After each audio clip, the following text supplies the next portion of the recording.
Sure.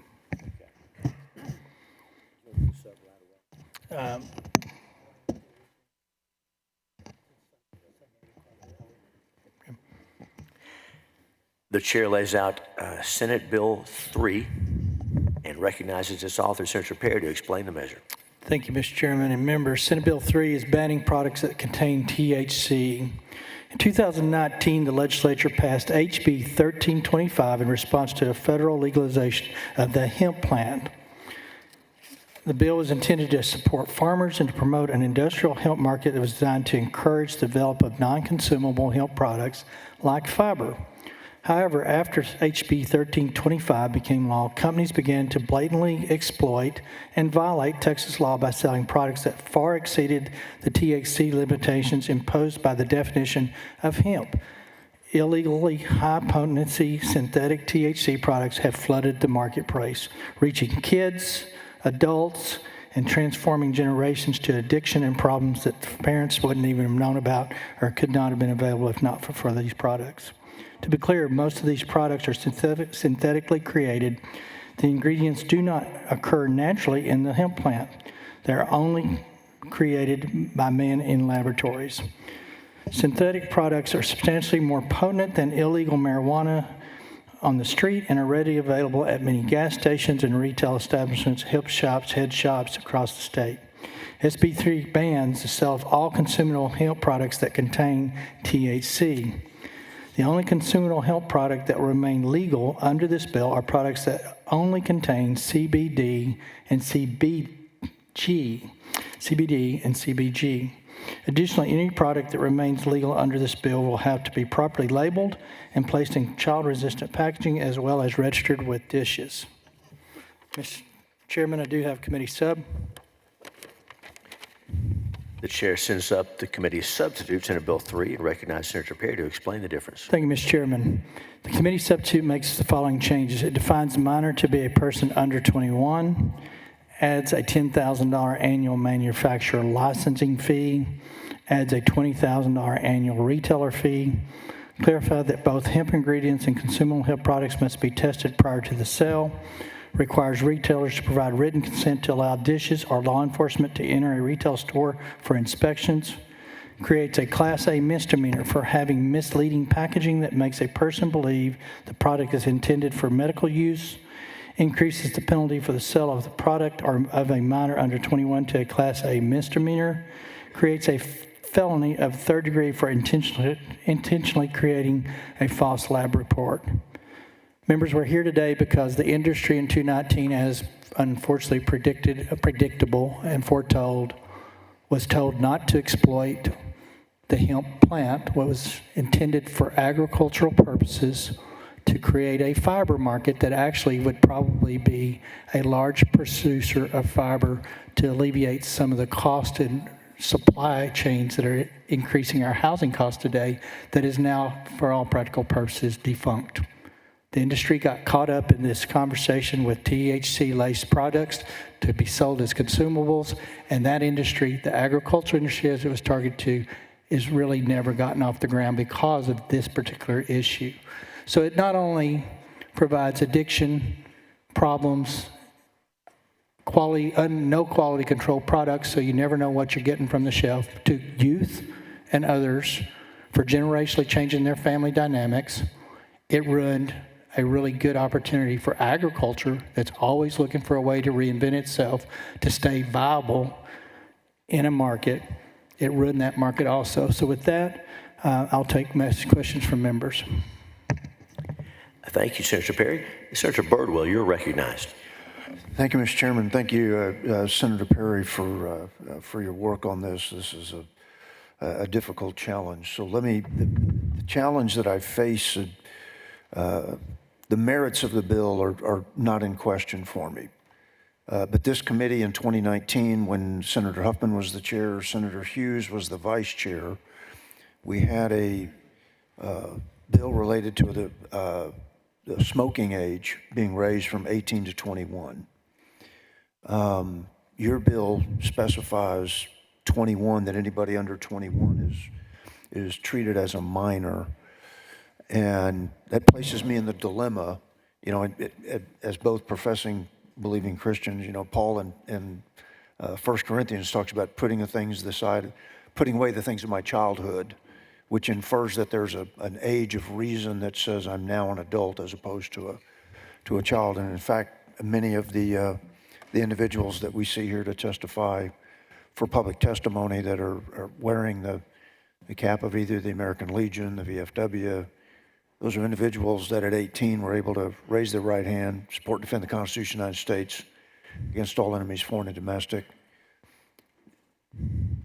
Why does your bill contemplate 21 as opposed to 18 to use the products that, and I'm going to pronounce them wrong, but cannabidiol and cannabigerol? I'm not sure I'm pronouncing them correctly. I appreciate that. But if the bill is passed and those products of the terms I just used are legal, why would somebody 18, 19, or 20 not be able to use those products? Yeah, and I think we always have this 18-year-old debate issue, when do you become an adult? We have it 17 in prison systems. That debate is 17 or 18. We have it with respect to Second Amendment rights. So the bill's not intended to solve that question today, but in being consistent with some of the delivery metrics that have been employed in some of these products, i.e. smokables, being consistent in some of the medical research behind that and where cancer and other things were done. I think that's just kind of a logical connection from 18 to 21 on this subject matter. I'm not suggesting to you that it's just to try to provide consistency, I guess, but we have inconsistent other examples, right? I will say, I have not verified it, but I do believe that the military has a prohibition against these type products to begin with, just a blanket prohibition to start with.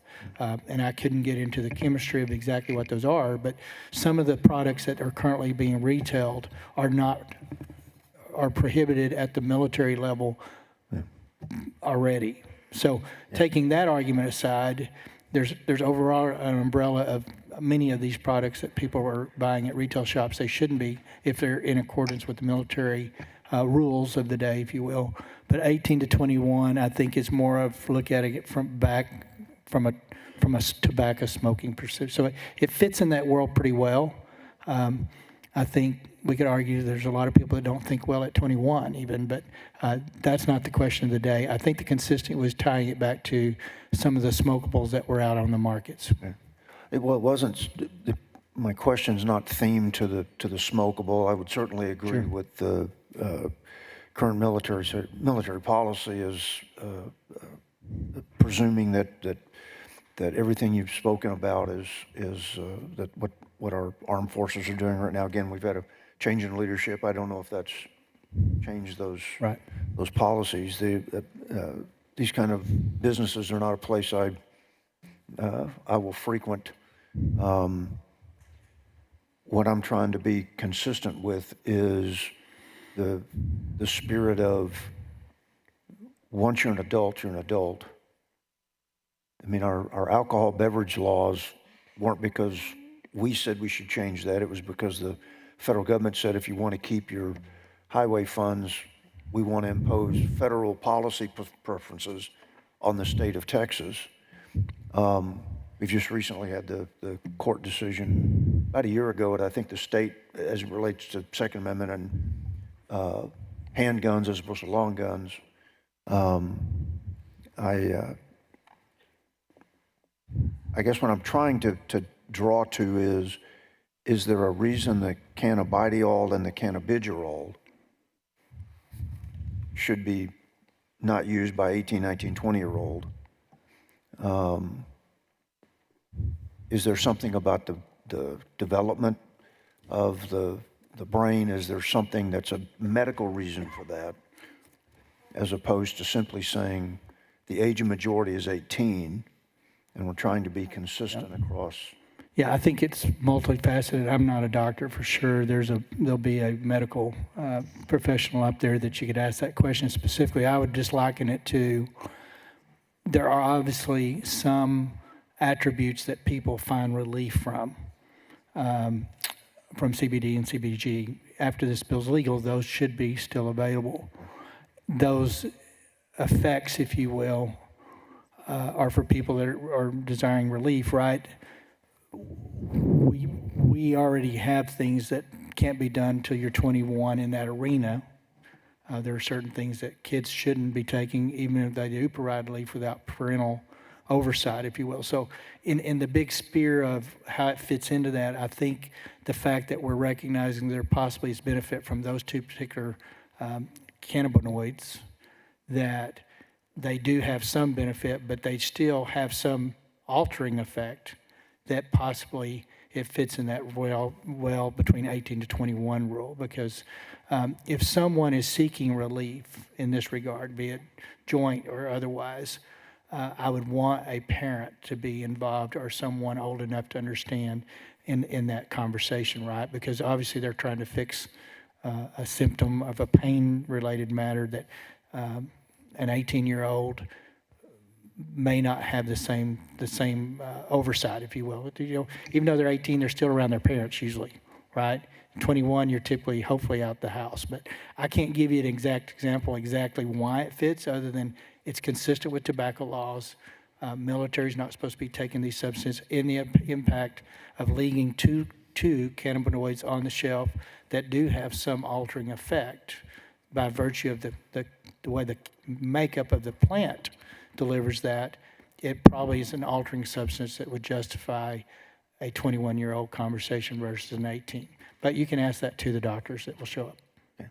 Well, thank you for your work. I'm not going to let perfect be the enemy of good. Sure. I'm just, you know, in all my years in service that, well, soldiers were subordinate, you know, they're also adult before the law as well. And so that's why I'm trying to. Right. I'm can, trying to be consistent in my view, recognizing that I won't let perfect be the enemy of good. So and I look forward to appreciate it. discussion. I respect every opinion on any of these subject matters. I'm sad that we're here today because it did destroy an agriculture opportunity. Oh yeah, absolutely. I'm sad that we're here today for all the people that have participated in this stuff, not knowing exactly what the quality was that has now created a real harm, if not death in some cases. So that's where we're at. Your assessment. So, okay. Thank you, Mr. Chairman. Thank you, Senator. Thank you, Senator. Dean Saffarini, you're recognized. Thank you, Mr. Chairman.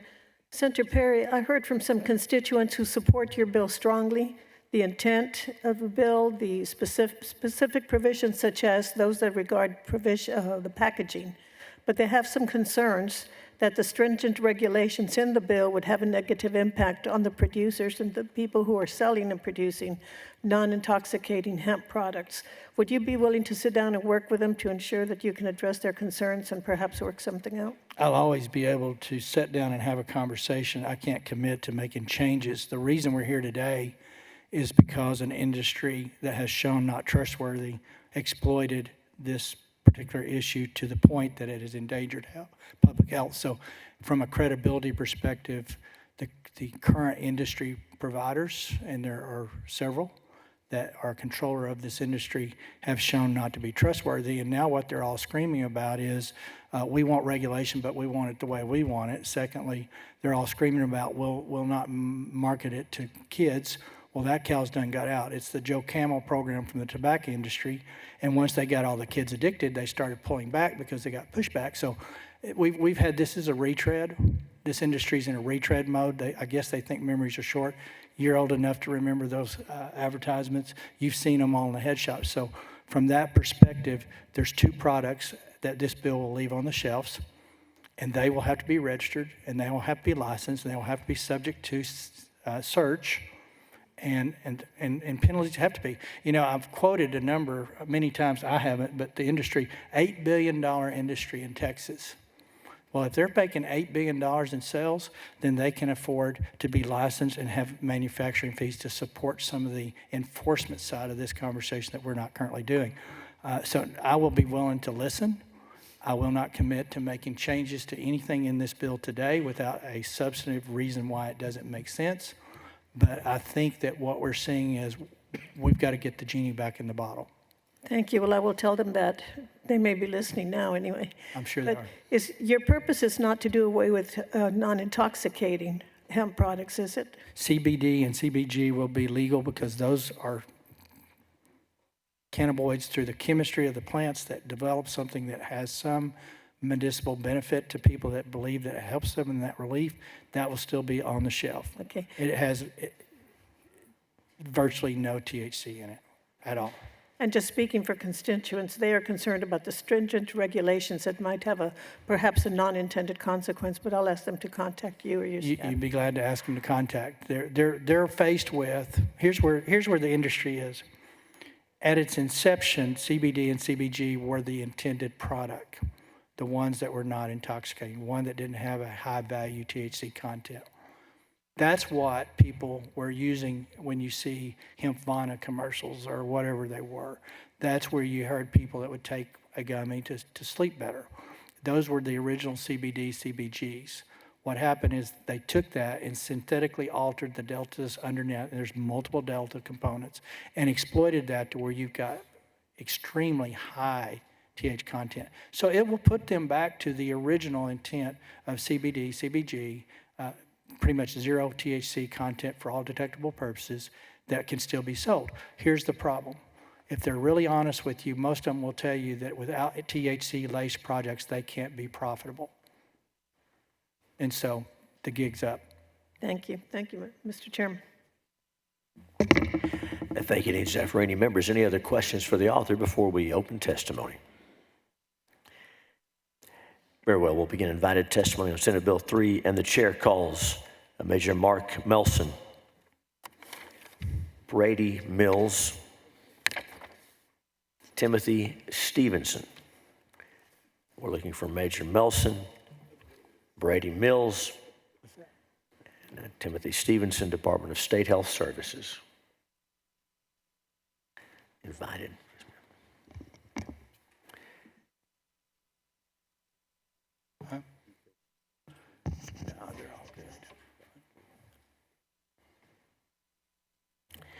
And thank you each for being here. We'll just begin on my left, your right. Introduce yourself, tell us who you represent, and give us your testimony. We'll have questions for you all at the end. Good morning, Mr. Chair, Madam Vice Chair, and Senators. I'm Dr. Tim Stevenson, Department of State Health Services, Consumer Protection Division. And on the bill, our group is responsible for the licensing of the manufacturers and the retail shops that sell the hemp products. As the author laid out, this started as a farm bill on the federal farm bill, allowing products from the cannabis plant up to 0.3 delta 9 THC. We maintain that one can't synthesize other THCs such as delta 8 and add it back into the hemp product. However, the courts in Texas have enjoined us from enforcing that perspective during ongoing litigation. Regarding smokable products, the current statute does not allow the manufacturing or processing of hemp for smoking, but the Texas Supreme Court has ruled that retailers may still sell the smokable products. So that's where we are on a regulatory front. At this time, there are many products of consumable hemp products containing numerous THC, tetrahydrocannabinols, THCs, including smokable products. There are currently approximately 744 licensed manufacturers and 5,043 retail registrants with over 8,300 locations in the state. The file bill will not allow other cannabinoids such as synthetic THCs, but would allow cannabidiol, CBD, and cannabigerol, CBG, which do not have psychoactive properties. I believe I'll stop there waiting and subject to any of your questions, please. Thanks for your testimony. Welcome, introduce yourself, go ahead. Hello, Chairman, thank you. Thank you to the members. My name is Mark Melson. I'm with the Texas Department of Public Safety, Criminal Investigations Division. I don't have a prepared testimony today, but I will be here as a resource witness for the impacts to law enforcement. Thank you, Major. Mr. Mills, introduce yourself, go ahead. Good morning, Mr. Chairman, Madam Vice Chair, and members of the committee. My name is Brady Mills. I'm the Chief of the Crime Laboratory Division for the Texas Department of Public Safety. We're about 700 forensic scientists across the state with 16 locations to support law enforcement and the criminal justice system across the state, and I'm on the bill. I'd like to thank the Lieutenant Governor, Senator Perry, and their staff for their tireless effort on this topic. Testing of marijuana and hemp materials has been a challenge for forensic laboratories since the original bill was passed. And that is, we had to segue into doing quantitative analysis for Delta-9 THC.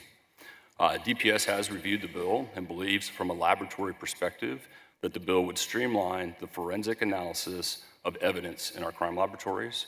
Senate Bill 3 supports the DPS mission of protecting and serving Texas by giving clarity to the regulatory environment in the consumable hemp products. It will allow us in the laboratory to move back to an analytical testing methods that we used in the past to just identify the presence of THC.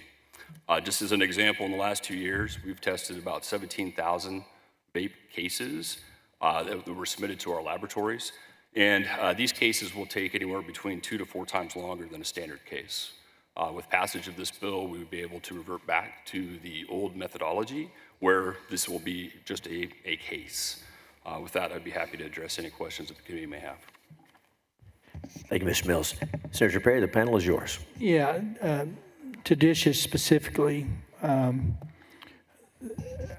courts are still working on some of these issues, but when Senate Bill 3 is passed, there is significant enforcement operations for you guys as well as DPS. You've given us a kind of an estimate. I think I put it in the rider for some LAR support for that enforcement. You will have, the question is, will you have the manpower to enforce as well as DPS and law enforcement these licenses and registrations and product inspections?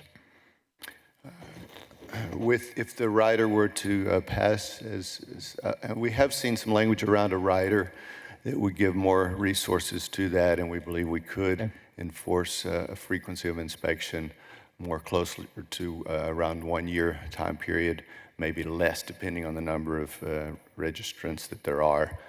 Right now, we're not at where our frequency is over 5 years. Okay. Is it, you may not be able to answer this, how many licenses are currently in Texas? Yes, sir. You said it there at the first. 5,043 retail registrants, and they can have multiple locations, so 8,300 locations now, retail sales. I've heard estimates that triple that number as far as operators that are not registration. Do you have anything that would support that?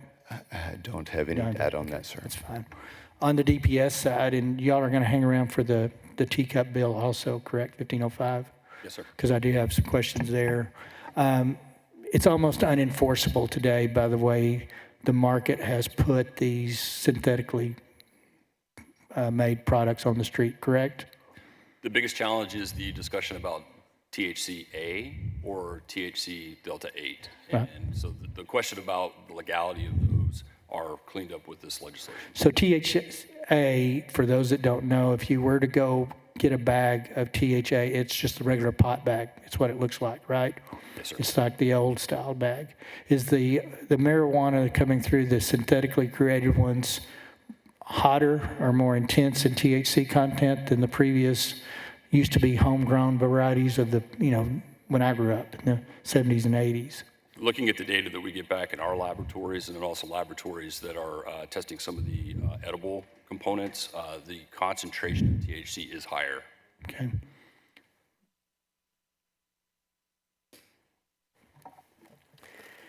Thank you, Senator Perry. Dean Zaffarini, you're recognized. Thank you, Mr. Chairman. You heard, I hope, my question to Senator Perry earlier. And being familiar with the bill, do you have any suggestions regarding how we could tweak the regulations so they would not hurt those who are producing non-intoxicating hemp products, but who also support the bill, except that they're worried their businesses will be truly bankrupt because the regulations will cause their products to be so high?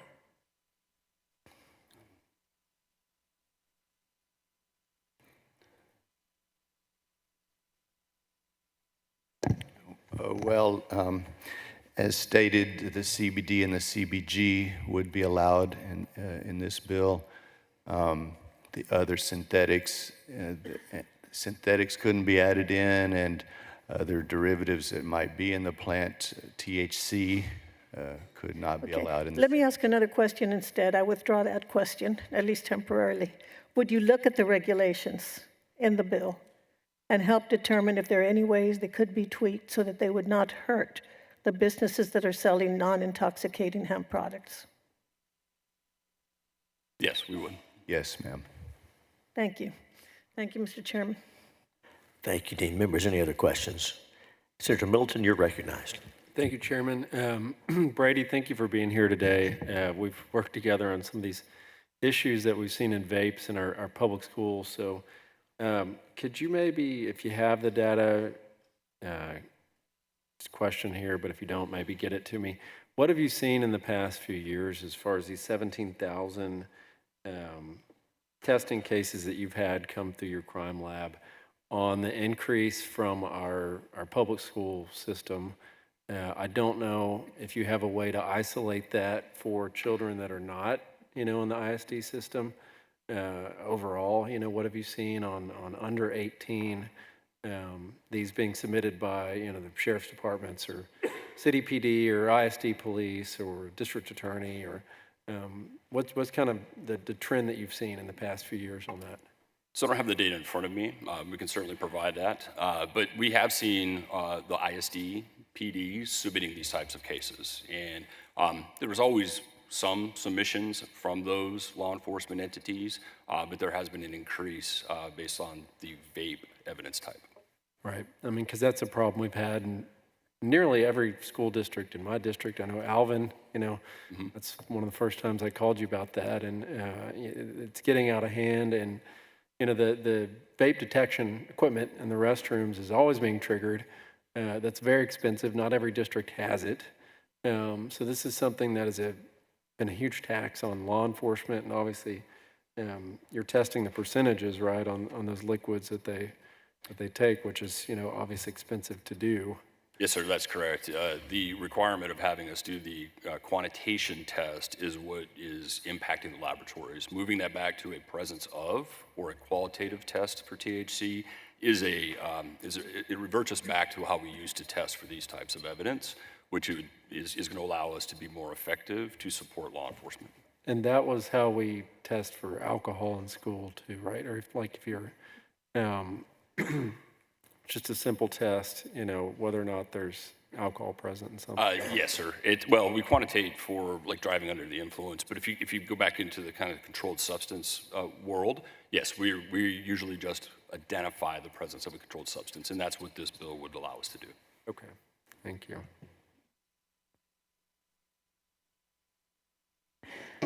Thank you, Senator. And if I can ask a question, and Dr. Stevenson, Major Melson, Chief Mills, thank you for being here and your work on this. And I'll pose a question to the panel and to the author.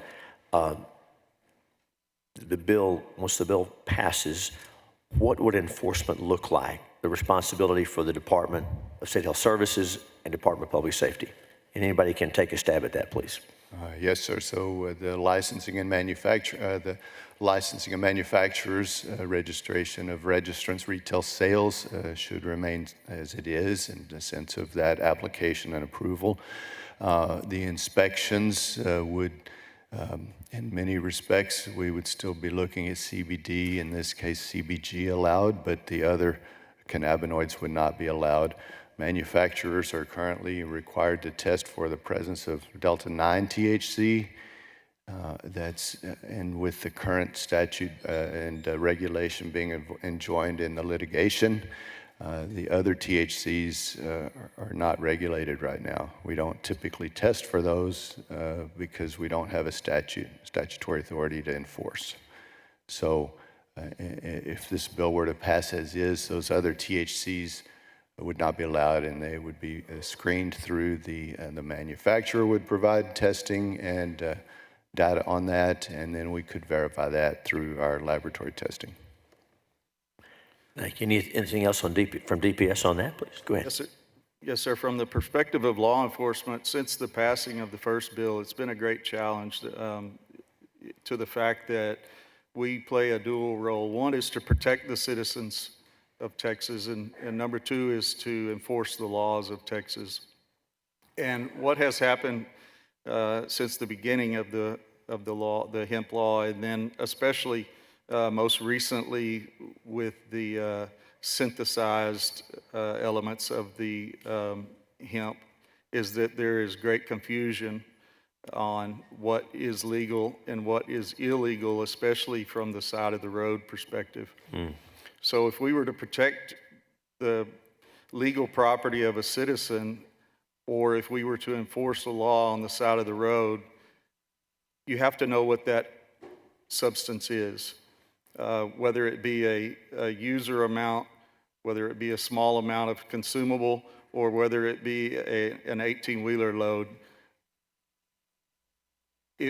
There are currently no roadside presumptive tests that are recognized by our DPS lab as sufficient to be able to tell anything more than the presence of. In other words, there's a qualitative analysis that can be done, but we have to, the police officers have to make a decision on the side of the road at that time to either seize the substance if they can't prove what it is, send it to the lab.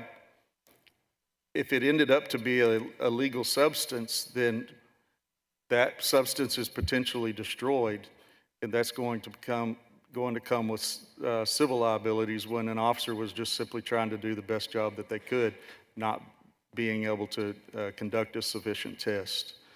So there are sufficient roadside presumptive tests that are recognized to be able to test whether there is or whether there isn't the presence of THC. THC, go ahead. So that at that point, the substance could be seized and sent to the lab as appropriate. So as a practical matter then, and I recognize that you're not for the bill or against the bill, you're on the bill, we appreciate that, but I want to make sure I'm hearing you correctly. This bill passes and our officers on the side of the road would have clarity, they'd know what the rules are and how to interact with citizens, and so the motoring public and as well as officers would have clarity on the law if this bill were to pass? Exactly. Okay. Yes, Thank you. And Mr. Chairman, the only thing I would also add is that when we talked about vape pens and we talked about plant material, those are things that we're testing for the quantity of THC, so we are supporting law enforcement in those efforts, but we are not supporting local law enforcement in the efforts of edibles. We do not have an extraction procedure for edibles, so if this changes back to the presence of THC, then we could then again support local law enforcement in their efforts and enforcement. So the resources of DPS and the whole crime lab system would be available to help if this were to become law? That is correct, sir. Okay, thank you very much. Senator, is there any other questions for this? No, a couple of things to remind folks of. First of all, states have legalized marijuana, but the federal government still does not recognize it as a legal substance. Secondly, the federal government, when it did the Farm Bill, regulated hemp plant, specifically a Delta-9 variety, but it limited it to certain THC limits. But federal law under the Farm Act was for hemp plants. The feds left the regulation of products up to the states. And several states have banned synthetic consumables under the hemp tax. So we're not the first. We tried to let the industry regulate itself. They've proved they can't. They don't want to and won't.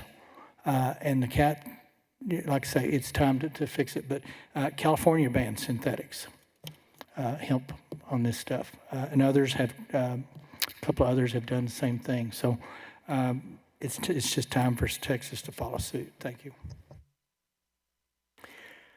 Thank you, Senator. We thank each witness. We'll have you back shortly on the related bill on the compassionate use program, I believe. So for now, you're excused. Thank you for being here. Thank you. As we continue invited testimony on Senate Bill 3, the chair calls Chief Steve Dye, Sergeant Justin Arsenault, Sheriff Brian Hawthorne, Dr. Lindy McGee. Again, we're looking for Chief Steve Dye, Sergeant Justin Arsenault, Sheriff Brian Hawthorne, Dr. Lindy McGee.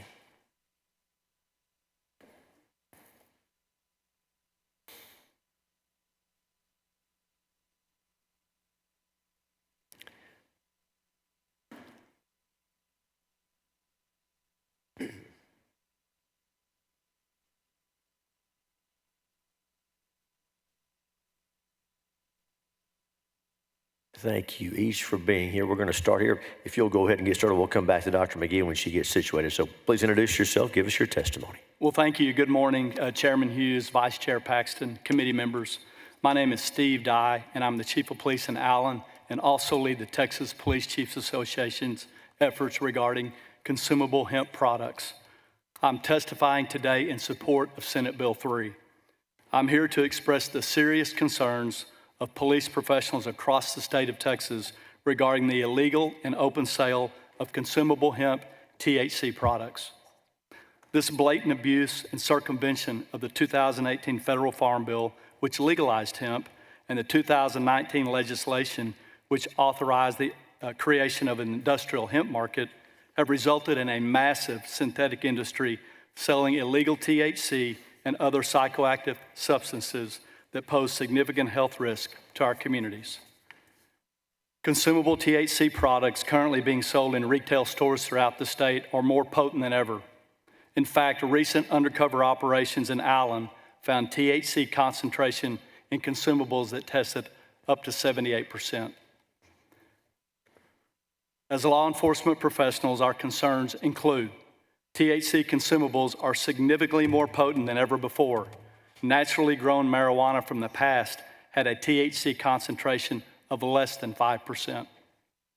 The circumvention of Texas law has led to the outright sale of these illegal products under the guise that these substances are legal hemp imported from other states. Disregarding state law, companies are chemically modifying industrial hemp to create synthetic THC cannabinoid variants that are sold over the counter. Labels on many products do not reflect the actual level of THC inside the packaging, which is leading to accidental intoxications, overdoses, and increased addiction for these psychoactive products, particularly to our youth.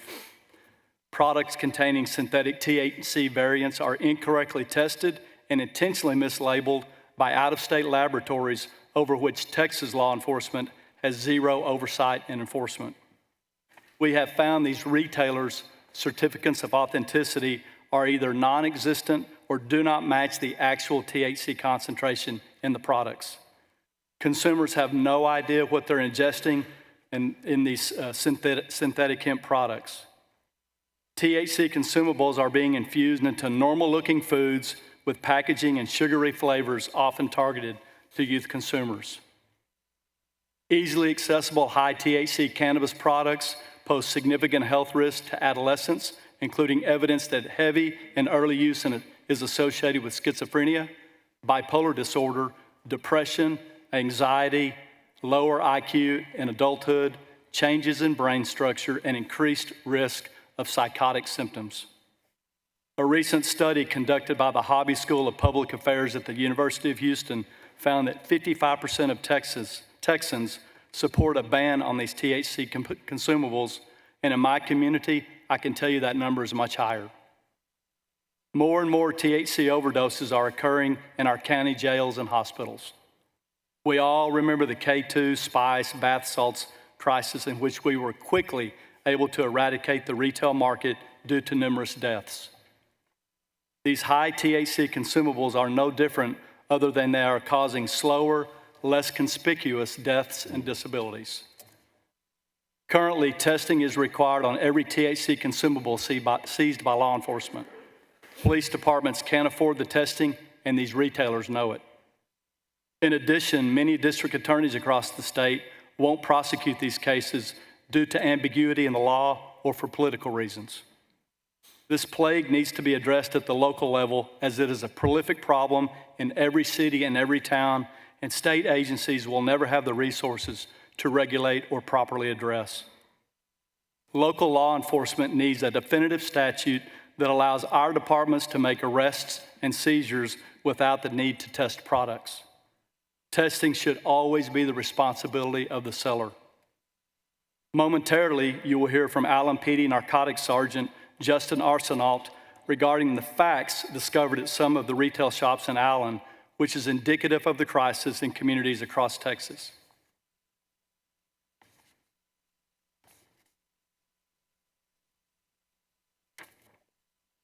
He will point out that we have objective investigative proof that these shops know exactly what they're selling is above 0.3% THC concentration, as well as validating my other comments. I provided handouts to you of a letter signed by the Texas Police Chiefs Association, the Sheriff's Association of Texas, the Texas School District Police Chiefs Association, TMPA, and CLEAT, with all groups unified in support of Senate Bill 3. I have also provided you with the factual information regarding the seriousness of consumable products, as well as photos from our stores in Allen showing how these products are marketed as candy, chips, and cookies, a photo of how labels are covered up by wholesalers and retailers to disguise the actual content in the packaging, and a sales goal from one store demonstrating the vast revenue being generated by these illegal products. We need your help in protecting our communities and urge you to support Senate Bill 3. However, we believe more elements need to be added to this bill to ensure that it is both enforceable and prosecutable. I will be glad to go into more detail. Thank you for your time and consideration. Thank you, Chief. We'll have questions at the end for everybody, so we want to make sure we get all that. Thank you for your testimony. Sergeant, introduce yourself and give us your testimony. Thanks, sir. Good morning, Chair Hughes, Vice Chair Paxton, and esteemed members of this committee. My name is Justin Arsenault, and I am Sergeant at the Allen Police Department. I have the privilege of leading the narcotics unit there, and I thank you for your time today. I'm here today to advocate for the support of Senate Bill 3. Every year, thousands of students across the state interact with law enforcement over THC products in the schools, and Allen is no different. Allen is a 27-square-mile bedroom community and home of over 24 CBD shops in our town. Over the last few years, my team and I have noticed a difference in street-level dealers related to THC products. We've seen a shift of street-level dealers no longer selling these products, and we believe we found the reason why. Approximately 2.5 years ago, we began noticing an increase of contacts in our school district related to these products, which brought about parent concerns, and rightfully so. The team began receiving complaints of local CBD shops selling THC products to these children. At this point in this adventure, which I'm going to explain to you today, the team needed 3 things to succeed. 1, the support of our police chief. Allen is blessed with a chief that made this issue a department priority. He knows that high levels of THC concentration has a lasting negative effect on the youth and believes our entire department is problem solvers focused on quality of life issues in our city. 2, we need the support of our city leadership.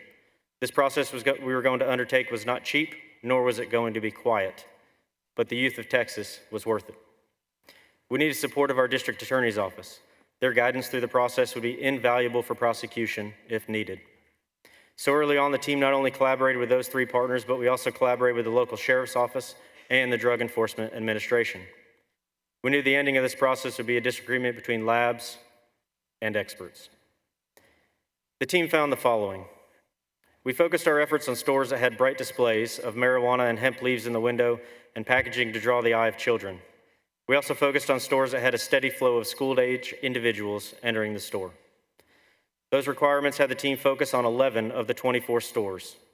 We made multiple undercover purchases and tested over 83 products with 43 manufacturers. The items that we tested were random and different types. The percentage of Delta-9 THC found in these products were as high as 78%. Of the 83 products, 74 tested over the legal limit here in the state of Texas. Speaking with our DEA certified lab chemist, regardless of the type of testing that we conducted, the ending would be the same. We found multiple packagings at the store geared towards youth sales. These items were labeled identical to the packaging of Chips Ahoy cookies, but called Trips Ahoy, Chester's Flaming Hot Cheetos, Skittles, Stony Patch, identical to the Sour Patch Kids packaging, and Ruffles. All packaging was brightly colored, and there's currently no age limit to purchase. Though the packaging of this product showed to be under the limit of 0.3%, store clerks and owners told a different story. Statements from them like, "This will keep you high for hours," "The product will test around 30%, and we've been slowly introducing our products back into the store not to draw attention because of all the problems related to them," have been told to our detectives. Signage of "Must Be 21" was present in the stores, but 3/4 of the stores still sold THC vapes to our underage undercover sources. Ultimately, 9 search warrants were conducted. 3 owners and 2 store clerks were taken into custody. The investigation is still ongoing. Our lab reports clearly show an entirely different picture than what the stores and manufacturers are showing on their COAs. The team found that a good portion of the businesses were owned by foreign nationals. We've identified some of the profits of the businesses being sent overseas, but we don't currently know the exact location where this money is ending up. But our partners at the DEA are still tracing these assets. This overall investigation is still ongoing. The products that did not test for Delta-9 THC did test for the presence of Delta-8 THC. The FDA at fda.gov said the following about Delta-8 THC. Delta-8 has psychoactive and intoxicating effects. FDA has received adverse reports involving Delta-8. Delta-8 has not been evaluated or approved by the FDA for safe use and may be marketed in ways that put the public health at risk. Delta-8 products often involve use of potentially harmful chemicals to create the concentration of Delta-8. Lastly, youth advocates from Texas for Safe and Drug-Free Youth are attempting to lobby lawmakers for more restrictions on cannabis products. This shows that reasonable and responsible students see a problem with the current gray areas in the market that need changing. Again, I'd like to thank the chair and the vice chair and all the esteemed members of this committee for your time today and your support of Senate Bill 3. Thank you for your testimony. Sheriff, welcome. Introduce yourself and go ahead. Chairman, members, thank you. I'm Brian Hawthorne. I'm the elected sheriff of Chambers County. It's just east of Houston on the northern end of the Galveston Bay complex. I'm here today representing myself and the Sheriff's Association of Texas, commonly known as the SAT. I'm here testifying in support of Senate Bill 3. This year, I began my 4th term as sheriff. Prior to that, I spent a career with DPS as a state trooper. Over the last 4 decades, I can recall at least 2 major drug crises in the state of Texas. The homemade methamphetamine problem of the late 90s and early 2000s, and the spice K2 bath salts problems of the 2010s. Today's proliferation of the unregulated THC-laden products all over our streets and in our schools is the latest crisis. Senators, we, law enforcement, and the Texas legislature learned the hard way through those other crises that we cannot chase after and attempt to prohibit the individual compounds and isomers every session because the illicit drug makers will always be more nimble than the legislative process. Thankfully, this bill, Senate Bill 3, recognizes the past issues, and instead of trying to target only today's problem, Delta-8, or one of the other many 100+ cannabinoids from the cannabis sativa plant, the SB 3 makes them all illegal, except CBD and CBG. Complete prohibition of the THC is the only way to solve this problem that the hemp bill created. We have well-regulated, low-THC medical prescription programs in this state. Let's make sure the program is robust and able to meet the needs of Texans who truly require this kind of treatment. While SAT, the Sheriff's Association of Texas, and I support the bill, I completely agree with Chief Dye. We need more enforcement options for law enforcement that do not require laboratory testing. Banning all THC laboratory testing makes laboratory testing and prosecuting these cases much easier, but it doesn't change the arrest dilemma that we have on the side of the road or when we're standing in the boys' bathroom at the school. In closing, SB 3 is a great step forward in returning Texas to our pre-hemp anti-marijuana enforcement posture, and the Sheriffs of Texas fully support it. And I think it's important for me to also say that the Sheriffs of Texas completely support any expansion that you may do to the CUP program because this is about needing to regulate the product, not take it away from the people that need it. Thank you. Thank you, Sheriff. Doctor, welcome. Introduce yourself. Give us your testimony. Yes, thanks for having me here today. I'm Dr. Lindy McGee. I'm a pediatrician in Houston, Texas, and I'm here representing Texas Medical Association, Texas Pediatric Society, and myself as a mother of 2 young adults. And thank you for the opportunity to testify in support of Senate Bill 3. As a physician, I have seen the dangers that come from the unregulated, mislabeled hemp-derived THC products. And these products, as you've heard, are ubiquitous. They're in every vape shop, every CBD shop, and most gas stations these days. And I am seeing increased numbers of pediatric patients who are affected by these products. These products carry a special risk to my patients. I think we all realize that during that first 3 years of life, infants' brains are undergoing massive development. You're learning how to talk and walk, and you're making all of these neural connections. What is less realized is that what happens during adolescence and young adulthood through the age of 21, one of the reasons why 21 is important, is that you undergo this pruning process. So you prune down the connections to the ones that are most important. When you expose to THC to the brain during this pruning process, you are more at risk for developing cannabis use disorder or cannabis addiction. You're at risk for permanent learning and memory loss, IQ loss like you talked about. You're at increased risk for not attaining your educational achievement, so affecting your whole life if you're a high school dropout, college dropout, and increased risk of psychosis. I am seeing more and more teenagers in my practice who are using these products all day, every day. And I don't have a way to treat them. If they're using nicotine, I can give nicotine replacement therapy or Chantix or something like this. We have the Quit line as a resource. This is extremely hard to treat, this THC addiction. As they've mentioned, they come in sweet forms and flavors like gummies and candy, things that look like Captain Crunch cereal. My ER colleagues are seeing increased number of unintentional ingestions from the under 5-year-old age group coming into the emergency room. I talked to my colleague at Poison Control, and he said they received 544 calls last year in Texas for unintentional ingestion by age under 5. That compares to, in 2018, they had 74 calls. So a massive increase in the unintentional ingestion in under 5-year-olds.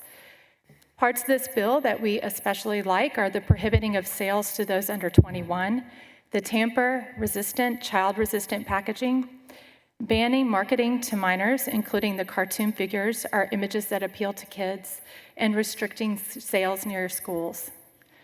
Adding to the risk, as these other gentlemen have talked about, is the fact that we're seeing higher and higher THC doses in products being sold. So if you smoked a joint in the 1960s, that plant had about 3% THC in it. By the 1990s, it got to about 5%. When it became legal in Colorado, they've gotten it up, the plant, to about 17 to 20%. Vapes have over 80% THC in it, massively higher doses. These edibles, as they've mentioned, also extremely high doses.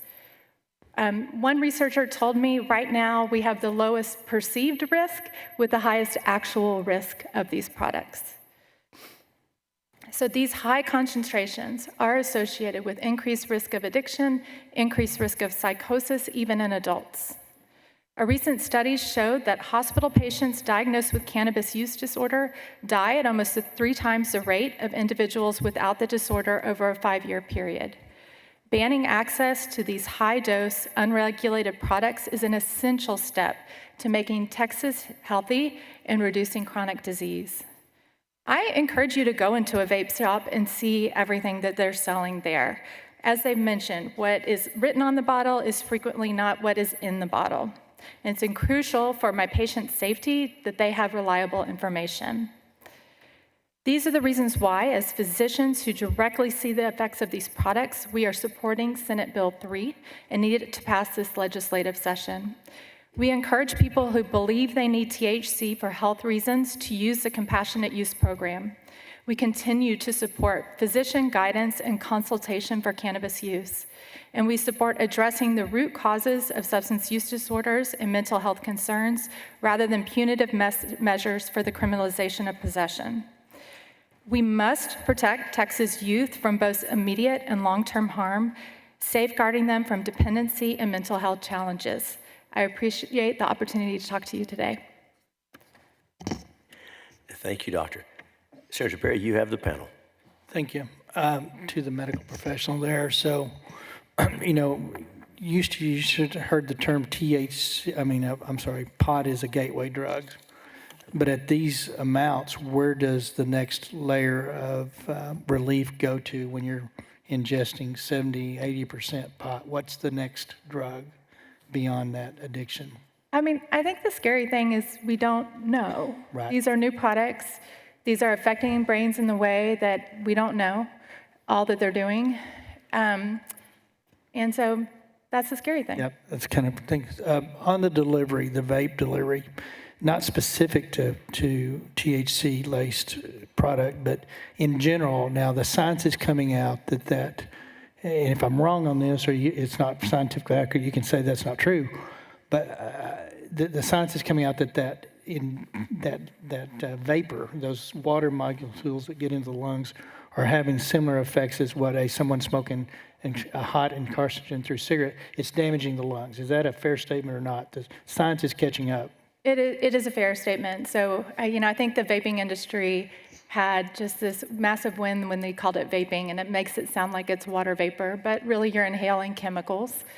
Which it should be called aerosolizing, not vaping, because you're inhaling an aerosol. So we know that those aerosol contains products that are damaging to the lungs. They do contain carcinogens. Tobacco smoke from traditional cigarettes contain more than vapes do, but vapes are not safe. Thank you for that. Chief Dye, you and Sheriff Hawthorne mentioned it both that you would recommend some additional improvements to guarantee enforcement was effective.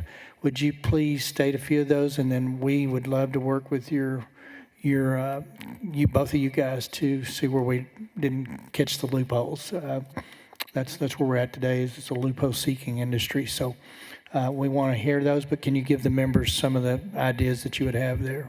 Sure. In reviewing this bill, it's a great bill. We love the intent, but we want to shore it up again, as I mentioned, so it's enforceable and prosecutable at the street level at 2 a.m. on night shift, right? So some things that we would like to see added, we would love for the lab where the retailers have to test their product to be a Texas lab, a certified Texas lab.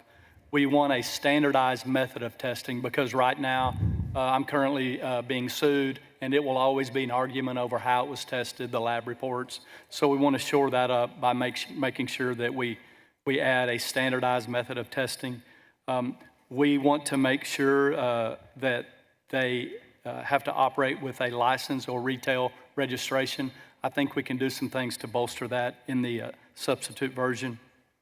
In the criminal section, anytime you list a criminal offense that says including and then whatever that may be, you also want to add the verbiage, but not limited to, because that way in future prosecutions, if a new variant or whatever is formed, we don't have to go back and change the law.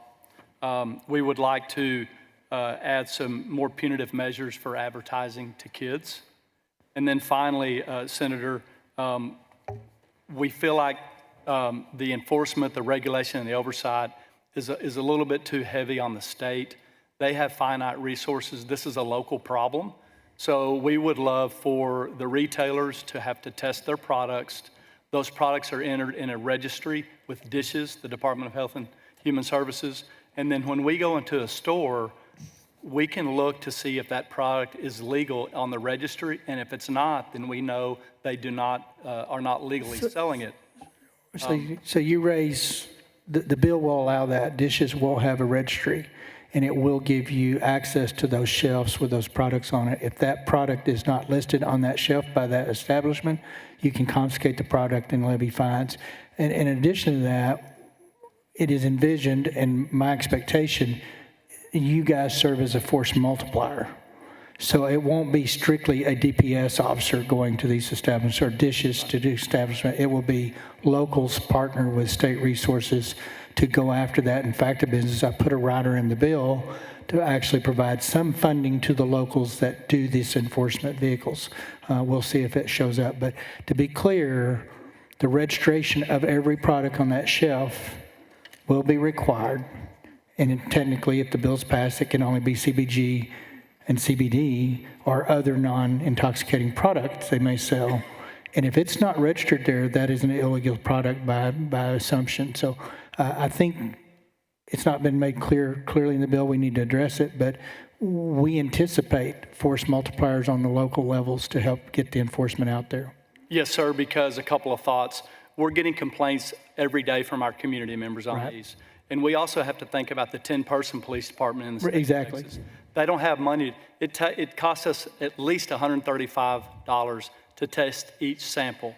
Most cities don't have that money. So I love your word, force multiplier. Now, the way we would, because we never want to over-criminalize, the way we would practically approach that is if it's not in the registry, that doesn't mean anybody goes to jail that day. Correct. We take the product and then we do a follow-up. We can file those criminal charges at large, including the civil sanctions.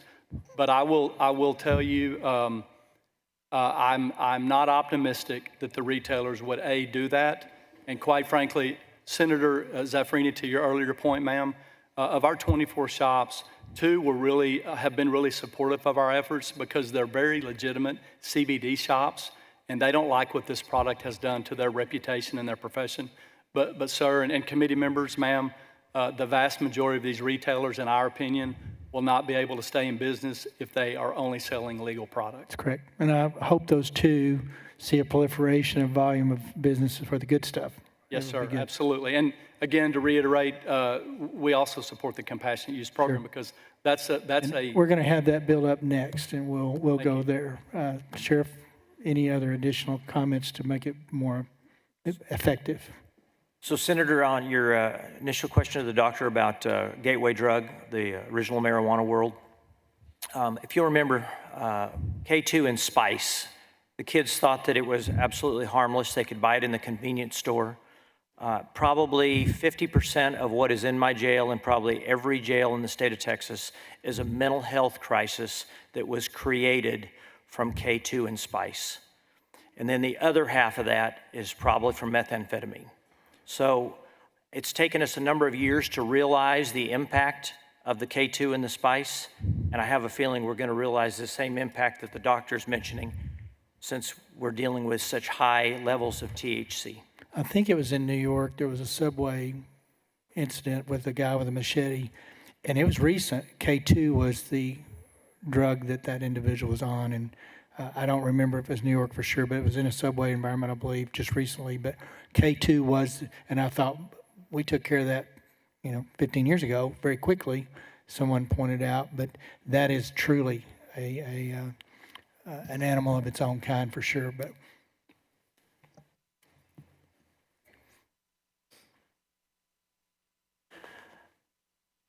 Thank you, Senator Perry. The chair recognizes the Dean of the Senate.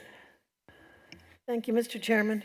Dr. McGee, is there any scientific evidence regarding the long-term impact of CBD and CBG on youth and their brain development? CBD is more studied. CBG is not very well studied. I don't know of any on the long-term impact in youth. I think the research is just starting to be done on a lot of these products. And specifically regarding non-intoxicating CBD and CBG, is there any evidence at all? There's not evidence of safety, and there's not evidence of harm because there's not good evidence in studies in youth. Thank you. Thank you, Mr. Chairman. Thank you, Dean. Senator Birdwell, you're recognized. Thank you, Mr. Chairman. I may be repeating what I didn't catch everything Senator Zaffirini said in her question, but so we may be parallel here. But I want to ask. I think it's a similar vein. First, let me tell Chief and Sheriff, thank y'all. I've seen y'all many times in testimony. Thank y'all for joining us today. My question today, though, is for Dr. McGee. CBD and CBG right now in the state of Texas is being synthesized with THC. The bill passes, makes it criminal that THC is synthesized into CBD, CBG. That is unlawful at the felony level, based on what the bill says. So if the bill is passed and obeyed by our CBD and CBG shops and does not contain THC, does CBD that is lawful to this bill and CBG lawful to this bill, what is the impact on the 18, 19, and 20-year-old brain development for the lawful use as this bill intends for CBD and CBG to be used? Yeah, that's why I'm saying I think the research isn't there. So the decision is to decide whether you wait for something to show harm and then pull it, or you wait for proof of safety and then allow it. In this bill would wait for proof of safety and then allow it, rather knowing about the brain development at that age. Yeah. I certainly appreciate the answer, because that's what I was trying to drive to. Because look, I don't oppose what Senator Perry is trying to accomplish, but I think the principle that I'm trying to be faithful to in my view is that once you become an adult, you're an adult. And so that's why I was looking for the medical, because right now we know that the CBD and CBG that's out there as a product now is absolutely unhealthy. But at some future date with this passing, that CBD, CBG is healthy, or I should say healthy, is not THC. We still don't know the answer to that. Okay, thank you, Mr. Chairman. Thank you, Doctor. Thank you, Senator Bardwell. Senator Hinojosa, you're recognized. Just a few short questions. Thank you, Mr. Chairman. Sheriff Hawthorne, you were mentioning additional tools, more enforcement options for restrooms and traffic stops. To expand on Senator Perry's questioning, were the options that Chief Dye mentioned, does that cover what your concerns were with regard to options for restrooms, traffic stops, that kind of thing? Probably the only options that we have. One of our concerns is where we may buy a package of CBD or CBG. It may be in the gummy form, and that's how it's advertised. They open it, dump it out, they go to Colorado, and they fill it up with their own THC. And so that's one of the testing issues that we know we're going to run into. We're hoping that DPS will come out with an approved laboratory roadside type tests where we'll still have to send it to the lab, but we'll be able to identify what is actually, if it's a THC product, not so much the percentage of it, but whether it is THC, which then would give us that ability right there to make a roadside enforcement. So, Senator, can I add to that? Please.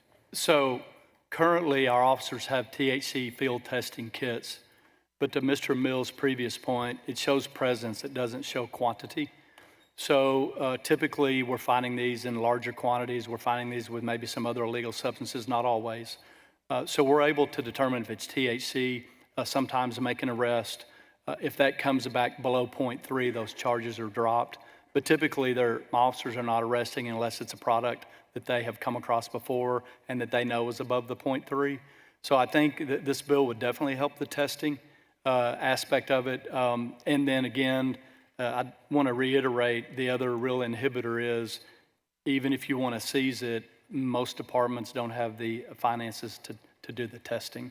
And then the third component is I'm in Collin County. Our district attorney is willing to prosecute, but many district attorneys, I think they would if there was a more definitive law like this one. Yes, sir. Just one more thing, just for my own education, Mr. Austin, difference between Delta 8 and Delta 9? You want the differences between the two? Sorry. To be completely honest with you, sir, I can't label all the differences between the deltas for you. A lot of them are going to be differences between carbons and atoms when it comes down to it and how it's synthesized.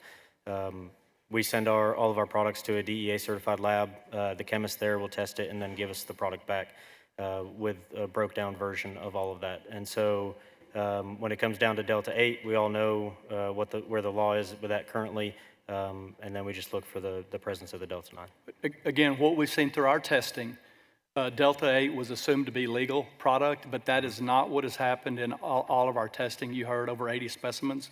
We're finding that most of the Delta 8 is also well above the 0.3 THC concentration. There's an indefinite amount of these THCs that we can get, HHCs, THCPs, all those kind of things. It just really varies where we take these atoms from and how we produce it. So, Thank you. Appreciate that. Senator Middleton, you're recognized. Thank you, Chairman. Dr. McGee, I had a couple questions.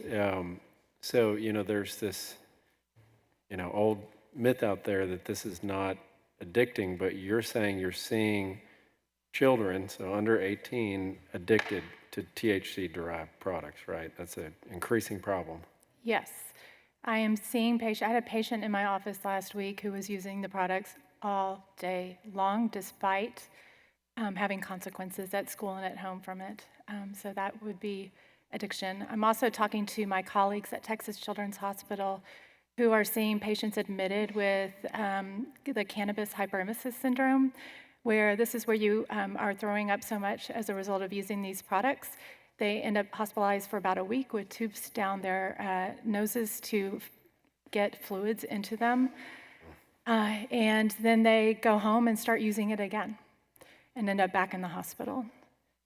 To me, that's addiction. You are having that severe of a consequence and you can't stop using it.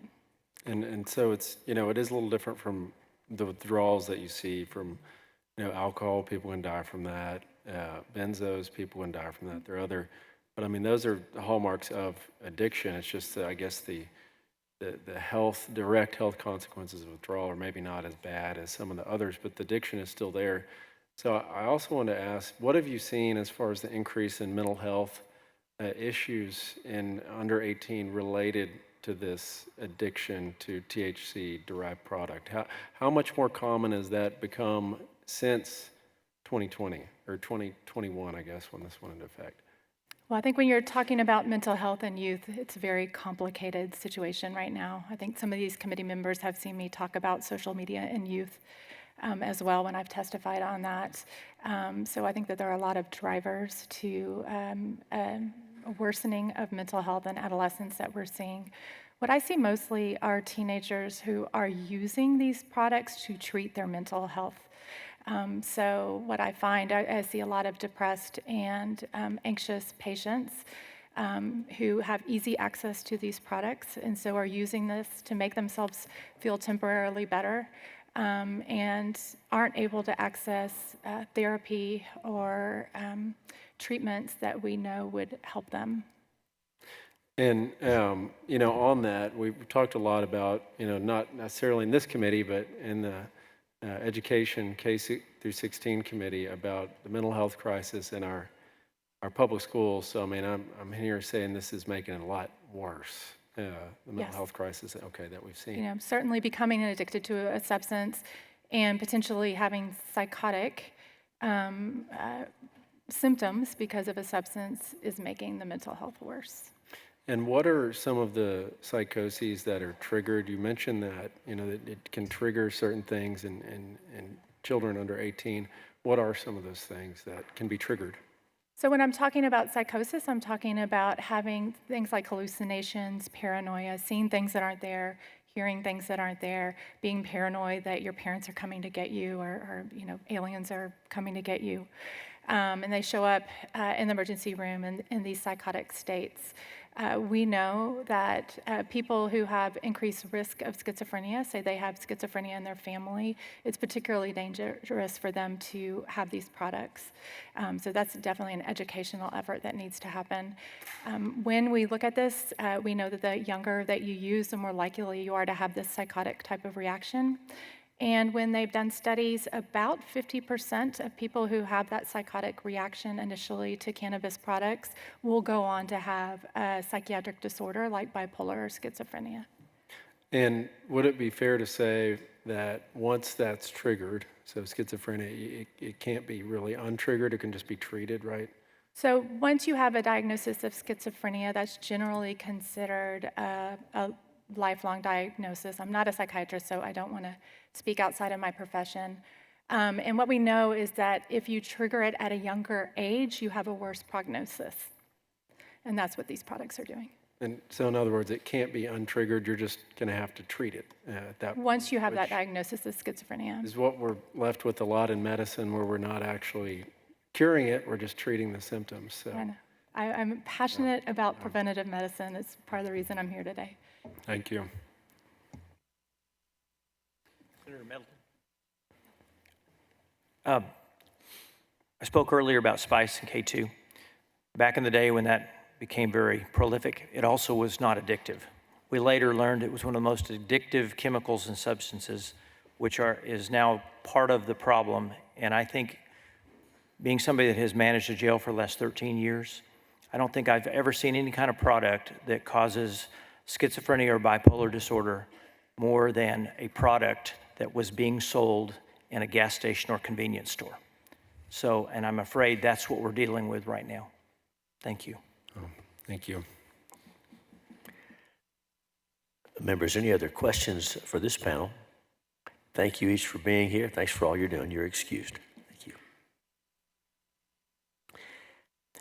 Now, for the benefit of those here watching this bill and the other bill left on our agenda, we are going to leave Senate Bill 3 pending, and at the same time, we're going to lay out Senate Bill 1505. Senate Bill 1505 is about the expansion and improvement to the compassionate use program. The bills go hand in hand, so we're going to recognize Senator Perry in a moment to lay out Senate Bill 1505. Senate Bill 3 is still before us. We'll have invited testimony on Senate Bill 1505, and then we'll have our public testimony together because so many witnesses are here on both. So with that roadmap, the chair lays out Senate Bill 1505 and recognizes its author, Senator Perry, to explain the measure. Thank you, members and Mr. Chairman. Senate Bill 1505 is Texas Compassionate Use Program, or affectionately known as TCUP. Since 2015, the Texas Compassionate Use Program has provided physician-prescribed low-TH cannabis to patients with statutory designated medical conditions. The goal of the program has always been to provide patients with very serious medical conditions the right to try low-THC cannabis as an alternative option when traditional medical approaches have previously failed or been ineffective at providing the patient relief. Senate Bill 1505 seeks to modernize TCUP by creating a dispensing organization satellite location to improve the transportation and overnight storage of prescriptions. Additionally, the bill allows DPS to grant up to 6 TCUP dispensing licenses, and currently there are 3, so adding 3 other licenses. Furthermore, the bill clarifies that there can be up to 5 milligrams of THC per dosage unit. A package or container cannot contain more than 300 milligrams of THC, and a patient may not possess more than a 90-day supply. Senate Bill 1505 will also allow the administration of low THC cannabis through the use of pulmonary inhalation. This is a new delivery method that will allow patients to utilize a faster acting administration method if needed for their particular medical conditions. Currently, those medical conditions statutorily allowed for are epilepsy, seizure order, multiple sclerosis, spasticity, amyotrophic lateral sclerosis, autism, cancer, incurable neurodegenerative disease, post-traumatic stress disorder, or a medical condition that is approved for a research program. The current TPOC program has provided many challenges to actual practical application and dispensing of TCUP, of THC, low-level cannabis, prescribed by a physician. This bill would actually allow multiple locations where distribution can occur. Currently, as an example, if you're in Lubbock, Texas, and you're on the program, you went through the process, doctor prescribes it, it is out of Austin, Texas, a courier, if you will, a deliverer, will take it to Lubbock, Texas, and deliver it. If that individual is not there in person to meet you for that delivery, that Austin person will have to go back to Austin. And so it's become very much impractical in its actually access to TCUP administration for delivery. So this bill cleans that up and provides a few satellites under the current licenses, expands licensing by 3, and will allow people that truly are prescribing through a physician for this medical treatment to have access to it. Thank you, Senator Perry. Members, any questions for the author on Senate Bill 1505? Very well, we'll open testimony beginning with invited testimony on Senate Bill 1505. The chair calls Chief Wayne Mueller, Department of Public Safety, Nico Richardson, Jervon Singletary. For our first panel, Chief Wayne Mueller, Nico Richardson, Jervon Singletary.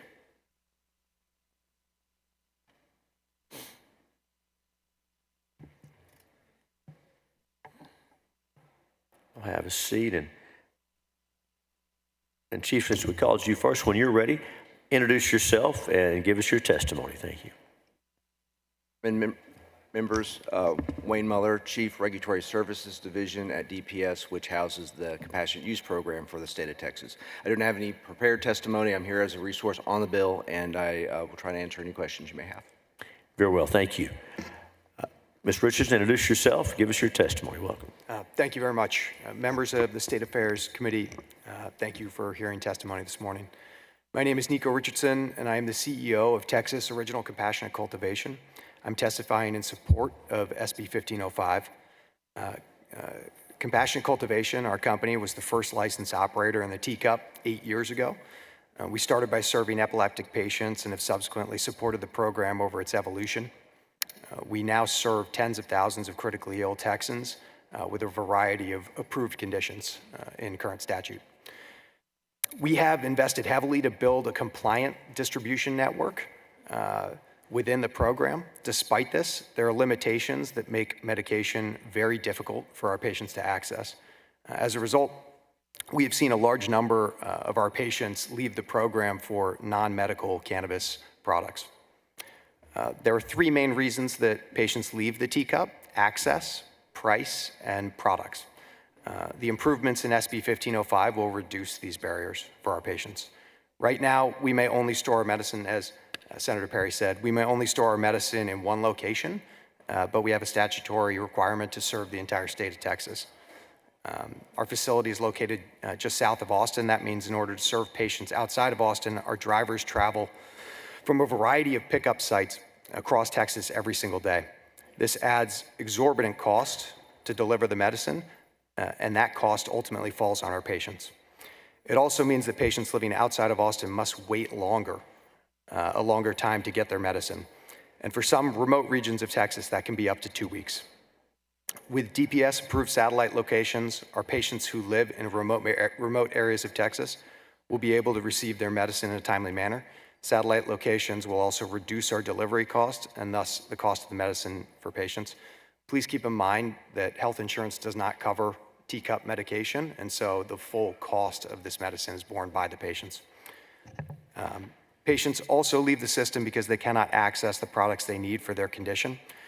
Patients with conditions like stomach cancer have great difficulty ingesting medicine orally, and some episodic conditions require rapid relief, which cannot be delivered with orally ingested products that must pass through a patient's digestive tract first. Pulmonary inhalation will offer more efficient treatment for these patients. And lastly, measuring THC limit by milligrams instead of 1% potency will cut filler ingredients, reduce gastrointestinal issues in patients, and allow for better delivery mechanisms like capsules, transdermal patches, as well as pulmonary inhalation. We're very grateful to the Senate for bringing these important improvements to the teacup and believe that these changes will help a lot of Texans. We wholeheartedly support SB 1505. Thank you. Thank you for your testimony. We'll have questions for all of you after this panel. And Singletary, welcome. Introduce yourself. Give us your testimony. Hi, thank you. My name is Jervon Singletary, and I serve as Vice President of Compliance and Government Relations for Good Blend. I'm testifying on behalf of support of SB 1505. Thank you for the opportunity to come before you today. Good Blend is one of 3 licensed medical marijuana providers in Texas, working to unlock the benefits of medical marijuana by providing safe, high-quality products prescribed by licensed physicians and free from harmful byproducts like pesticides and heavy metals. We appreciate Senator Perry's work on this legislation and would like to highlight several key improvements that will expand patient access while maintaining safety. First, by allowing overnight storage at satellite locations, SB 1505 will allow patients to access new parts of the state where it's currently not feasible for our drivers to deliver products. Right now, each morning, our team has to drive from our headquarters in Austin to pick up locations, and sometimes our patients' homes to deliver pre-ordered products. For products that are not picked up within the limited time window, they are then driven back to Austin at the conclusion of each day. On average, the time from patient order to pickup is just over 4 days, and in some cases 2 weeks. And there are parts of the state that we simply do not go due to distance constraints. Overnight storage would eliminate unnecessary travel and subsequent delays. And by keeping our products in a secure satellite location, we'll allow our patients the ability to pick up their medicine at times that are convenient for them. SB 1505 authorizes pulmonary inhalation for patients with episodic conditions who need faster relief than oral products, which can take 45 minutes to 2 hours to take effect. There are patients like our senior citizens with progressing ALS or people who have epileptic seizures. Their symptoms could strike at any time, and every second counts. In those cases, immediate relief is needed, and that is the benefit inhalation provides. By addressing these key areas, satellite storage and inhalation, SB 1505 broadens patient access while ensuring therapeutic benefits of medical cannabis remain safe, regulated, and effective. Thank you again for the time to come before the committee to share our support for the State Compassionate Use Program. We appreciate your consideration, and I'm happy to answer any questions you may have. Thank you for your testimony. Senator Perry, you may question the panel. Thank you. Back to DPS. You're the department that would issue the new 3 licenses, correct? Yes, Senator. You're also the department that would set out the rules for the satellite storage and location, how that would look and work, correct? Correct, Senator. Okay. I'm asking not to address past problems associated with getting the licensing out to where it needs to be, but the SB 3, I think, has a September 1, 25 enactment date. And the teacup bill is going to parallel that fairly quick. What I guess I'm going to get to, just to the heart of it, I think everybody is serious about having a very effective, pragmatic teacup program, especially if we're removing people that are currently getting unregulated, arguably, as Senate Bill 3 described, not good product. So what is it in your estimation today, knowing what we're talking about doing 5005, and how long, if anything, that is a problem or a challenge for you to get behind getting those 3 licenses vetted? My understanding is there's hundreds in applications standing there to be done. I don't know if you pull from that pool or if you reopen it, how you do it, but once that, and the existing licenses, they're ready to go. But how long is it going to take you to get the rules and set up to do these new locations for existing first and primary, because they're already established in the market and have physicians that are in network that understand how to do this program? What I don't want to do is come back in 2027 and find out that we're still in rules process. What's the time frame does it take to get this particular bill implemented for satellites and the additional 3 licensees processes? Sure, Senator. So the satellite locations, I would not anticipate that will take a lot of time at all. We already have a bit of a template. Born out of COVID was the concept of temporary pickup locations. So we work with the licensees on having a location where the courier can meet up with the patient, say in El Paso or some of these remote locations that they will send the courier to on occasion. It's not nearly as good as accessibility for the patient for all the reasons that have already been described. But we already have a template of what that looks like. Certainly we will have to, it will be more involved. The security requirements that would be in place, where exactly the location is.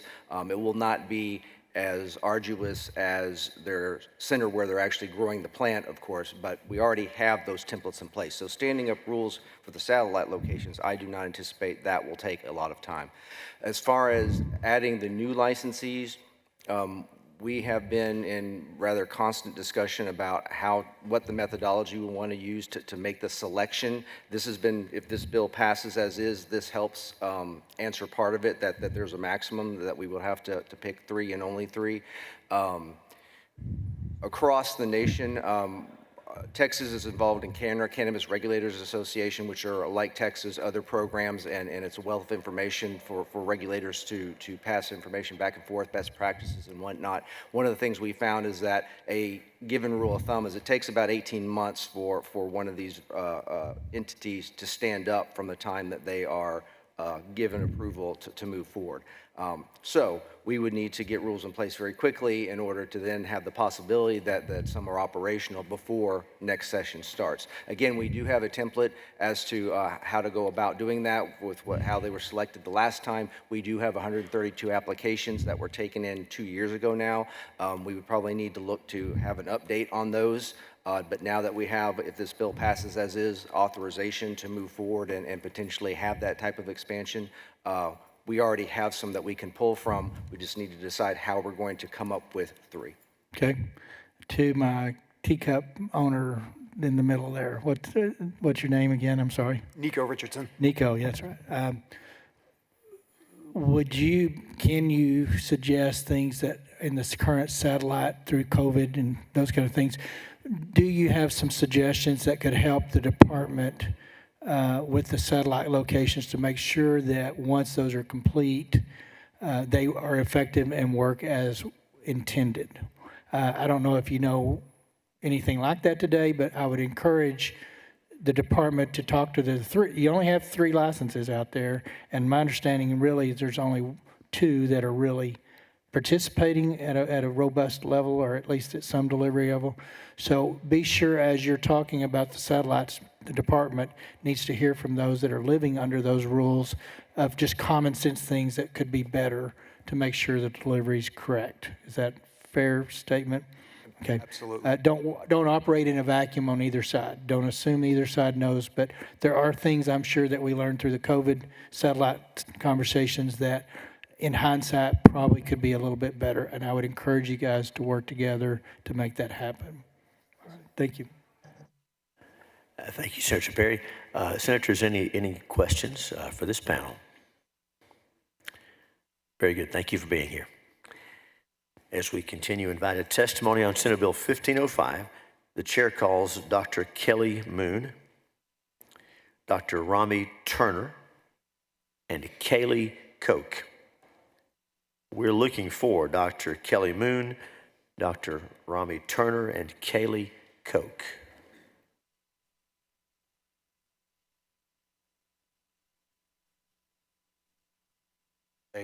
They were told to come back at the end. That's fine. We'll get to them in due course. Thank you very much.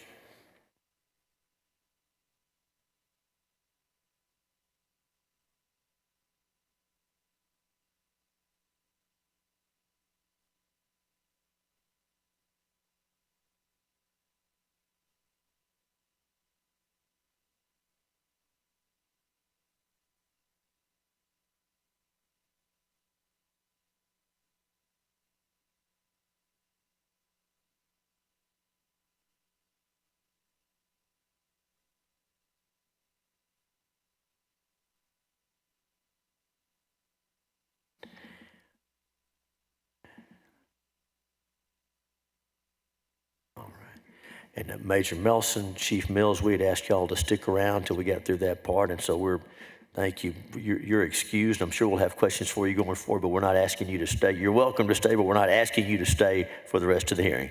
Thank you for being here and for giving this your attention.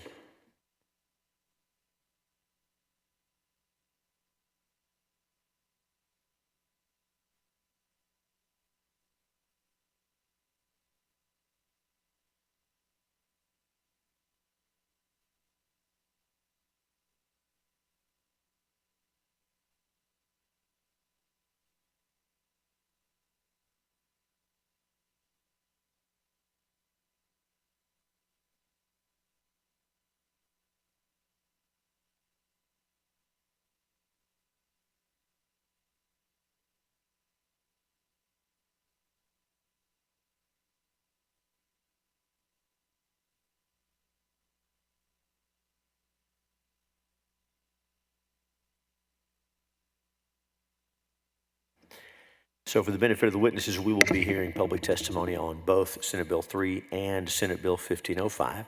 A number of witnesses have registered on both, and so we'll try to get them toward the front, and then we'll move through and hear you on whatever bill you registered to testify on.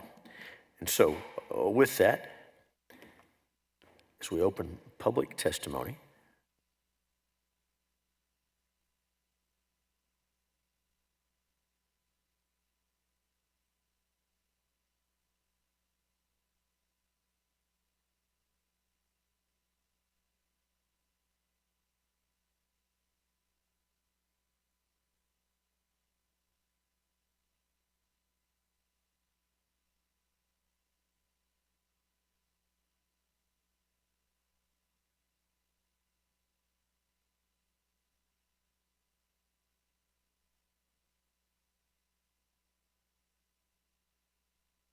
so the chair calls Christine Scruggs, Mario Cruz Wolfel,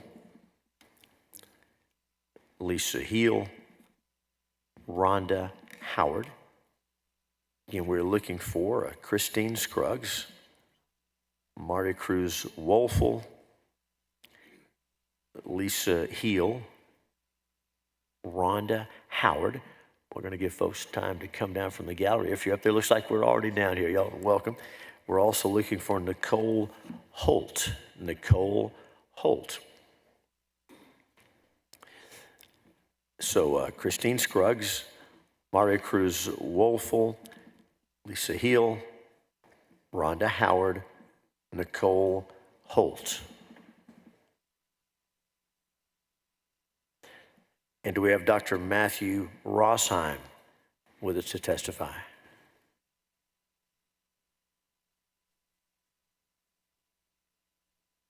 One more time, Christine Scruggs, Mario Cruz Wolfel, Lisa Heel, Rhonda Howard, Nicole Holt, Dr. Matthew Rossheim. All right, we'll begin and see who else makes it. Thank you each for being here. We normally begin over on my left, your right. Introduce yourself when you're ready and give us your testimony. Welcome. Hi, my name is Christine Scruggs, and I'm from Pearland, Texas. Mays Middleton is my senator. Thank you for letting us speak today. I'm here to tell you about the devastating effects that THC products have had on our family and to encourage you to ban all intoxicating hemp products in Texas. My son was a great student, in the top 7% of his class, National Honor Society vice president of his band. His use of THC started at the age of 22, after college graduation. He ate chocolate infused with THC, then tried gummies. Within 8 months, he was using daily and was addicted. His roommate began calling him psychotic because of his irrational beliefs. He had developed a delusion. He described hallucinations, and we thought he might have schizophrenia. There is no history of mental illness in our family, nor pre-existing in him. We tried for 11 months to get him to seek mental health help and addiction help. We resorted to using the Marchman Act in Florida to force treatment. He was diagnosed with cannabis-induced psychotic disorder. He worked through a dual diagnostics program for 8.5 months. His therapist told him he is lucky not to have converted to a long-term diagnosis of bipolar or schizophrenia. We have spent $180,000 on treatment, excluding other costs that are outlined in my written testimony, which also shows pictures of the actual Texas products that my son consumed. I'm offended that representatives from those hemp companies are opposing this bill and harming Texans. My son never used any other drug and used THC simply because it was legalized by the loophole in the 2018 Farm Bill. These products are psychoactive, addictive, and causing devastating mental and physical effects to thousands. Millions are addicted. Please follow scientific facts and learn from the mistakes of other states who have legalized cannabis. If these products are medicinal, they should go through the FDA approval process. Please give Texas law enforcement personnel the tools they need to enforce Texas THC laws. Please support Texas Bill Number 3 and ban all THC products because our youth's brains are worth infinitely more than any amount of money that THC sales can produce. Thank you for your time. Ms. Scruggs, thank you for being here. And thank you for telling us your experience and your family's experience. If I previously called you to testify and there's a seat, feel free to take it. If there's not a seat, hold tight and we'll get to you shortly. So please have a seat. Thank you. Welcome. Introduce yourself. And also, let me ask this.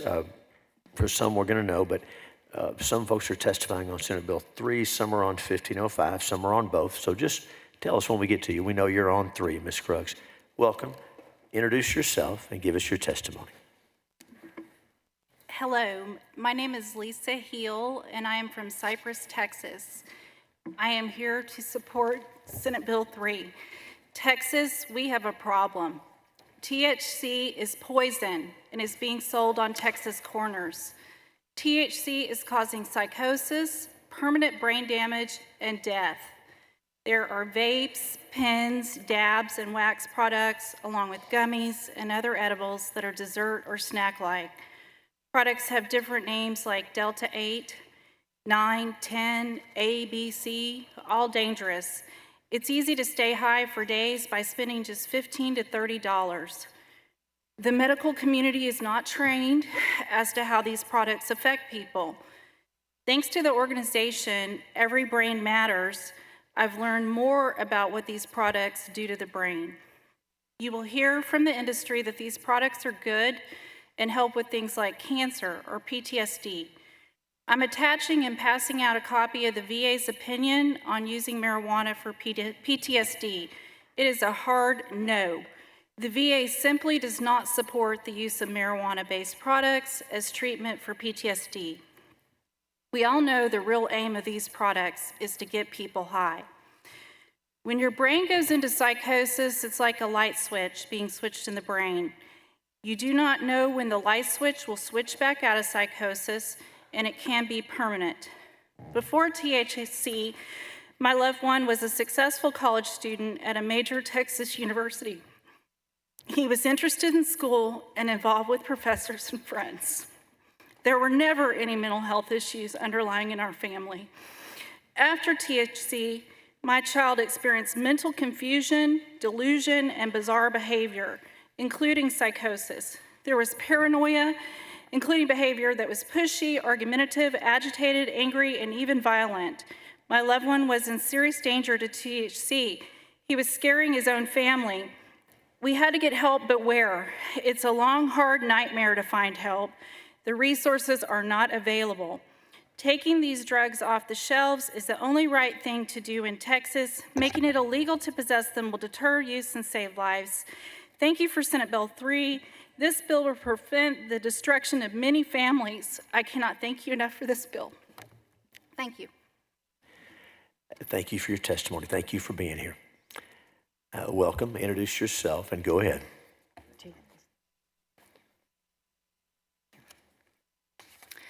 Hi, I'm Nicole Holt. I am the CEO of Texans for Safe and Drug-Free Youth.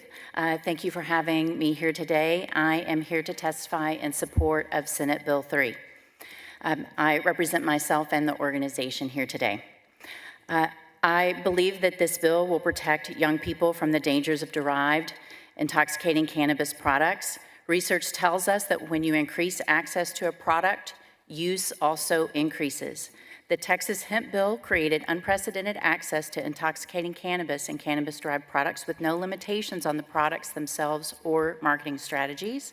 And so now, no matter where you go in the state, urban, suburban, rural communities, these products, which are often marketed in kid-friendly ways, are packaged and right in front of them, readily available. In addition to vape stores, they've shown up in kiosks, in malls next to kids' play zones, in vending machines on the street, and they are commonly found in gas stations and convenience stores.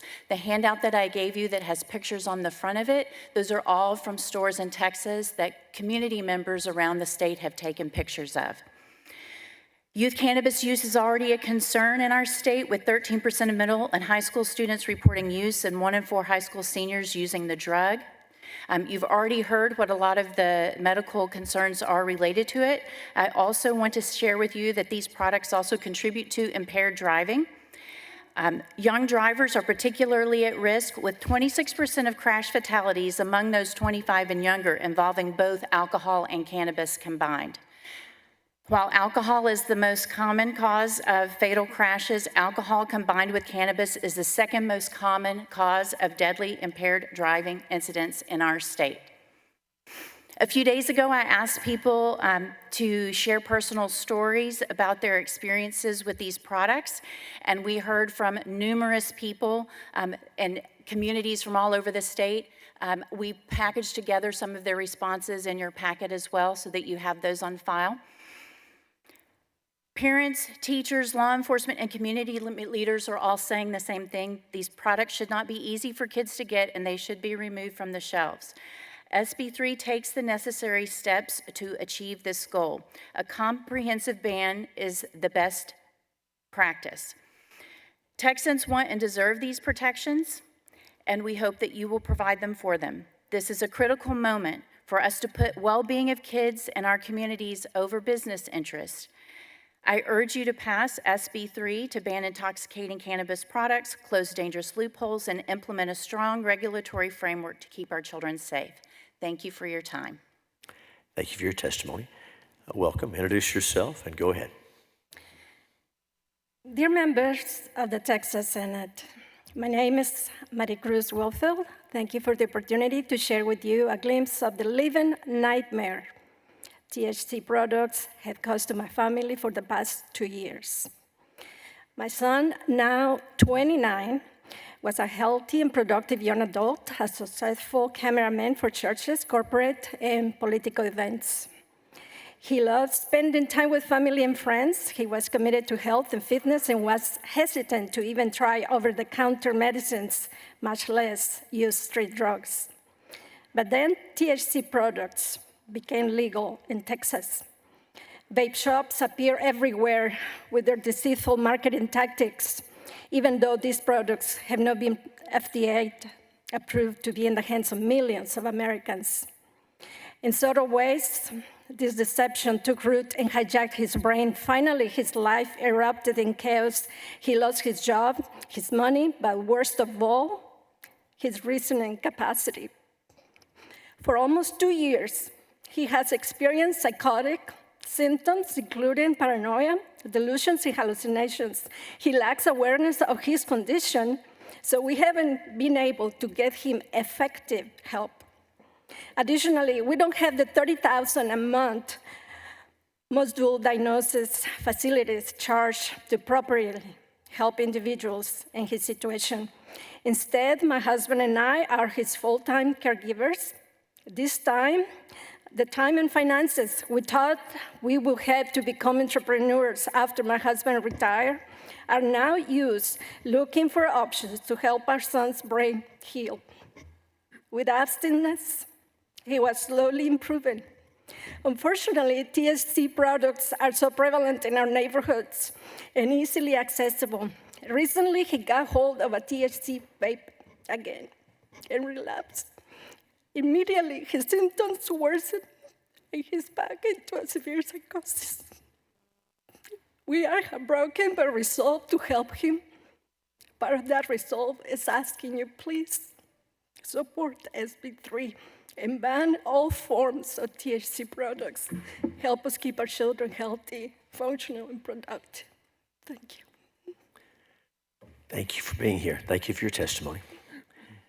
Welcome. Introduce yourself. Go ahead. Dr. Matthew Rossheim. I'm providing testimony on SB 3. Get a little closer to the microphone. Go ahead. I'm an associate professor at the University of North Texas Health Science Center and one of the leading experts on, public health experts on semi-synthetic intoxicating cannabis products like Delta 8-THC. I've published 20 peer-reviewed research manuscripts on the topic in the last few years, and I'm here representing myself today as a Texan. Nationally, we know that 1 in 8 high school students used Delta 8-THC last year. These products are often deceptively advertised, mislabeled, and marketed with cartoon characters and candy flavors. These are harmful substances. Since emerging in the market, ERs have observed rapid increases in pediatric poisonings, cases of psychosis, and cannabis-induced hyperemesis syndrome. Regulating these substances would not address the root of these harms, which is the intoxicating cannabinoids themselves.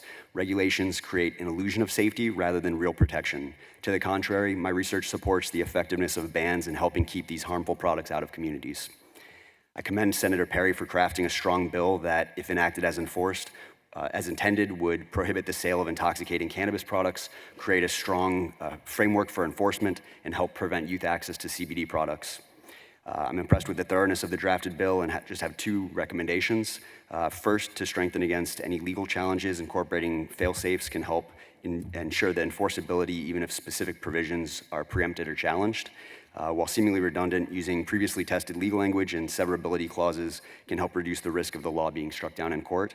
And second, while the bill includes many appropriate measures to prevent youth access to CBD products, research shows that youth access can be further reduced by either restricting store entry to those 21 or older or keeping the products behind the checkout counter. So this would help further protect children from accessing CBD products, which, while non-intoxicating, are also harmful products. So thank you for your leadership in addressing this issue. Thank you, guys. I just want to say thank you to all the moms that are here with the vulnerability testimony, to the doc. There's really nothing that ends well in this particular arena. Is that a fair statement? Nothing that ends well with having these products. THC, I mean, there's not really anything you can point to positive of that. No. In your experience. So will you get with Rob? He's my colleague on this right here. Raise your hand, Rob, and give him those ideas that you had for better closing loopholes. That's what we're about today, is closing loopholes. All right, thank you. Thank you. Senators, any questions for this panel? Senator Hall, you're recognized. No, just a comment of, what we're hearing, what we're learning, how an industry takes advantage of every possible loophole. The graphic that was provided by one of the folks there, just looking at what they put on the names, one called Stoned, and then a mobile shop called a Head Shop, and each of these others are obviously in colors and caricatures to attract kids to it. And I can see how this, that there is no question in my mind that this bill is seriously needed. Yes, sir. Senators, any other questions? Thank you each for being here. Thank you for sharing.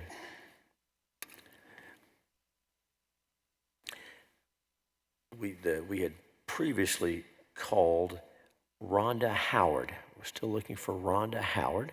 All right, welcome. I'm not fussing at you. We're glad you're here. It's a big building to navigate. We're also, the chair calls Aurelia Rosales and Andres Valle. So we're looking for Aurelia Rosales and Andres Valle. And if they're, we'll give them a few minutes to come down.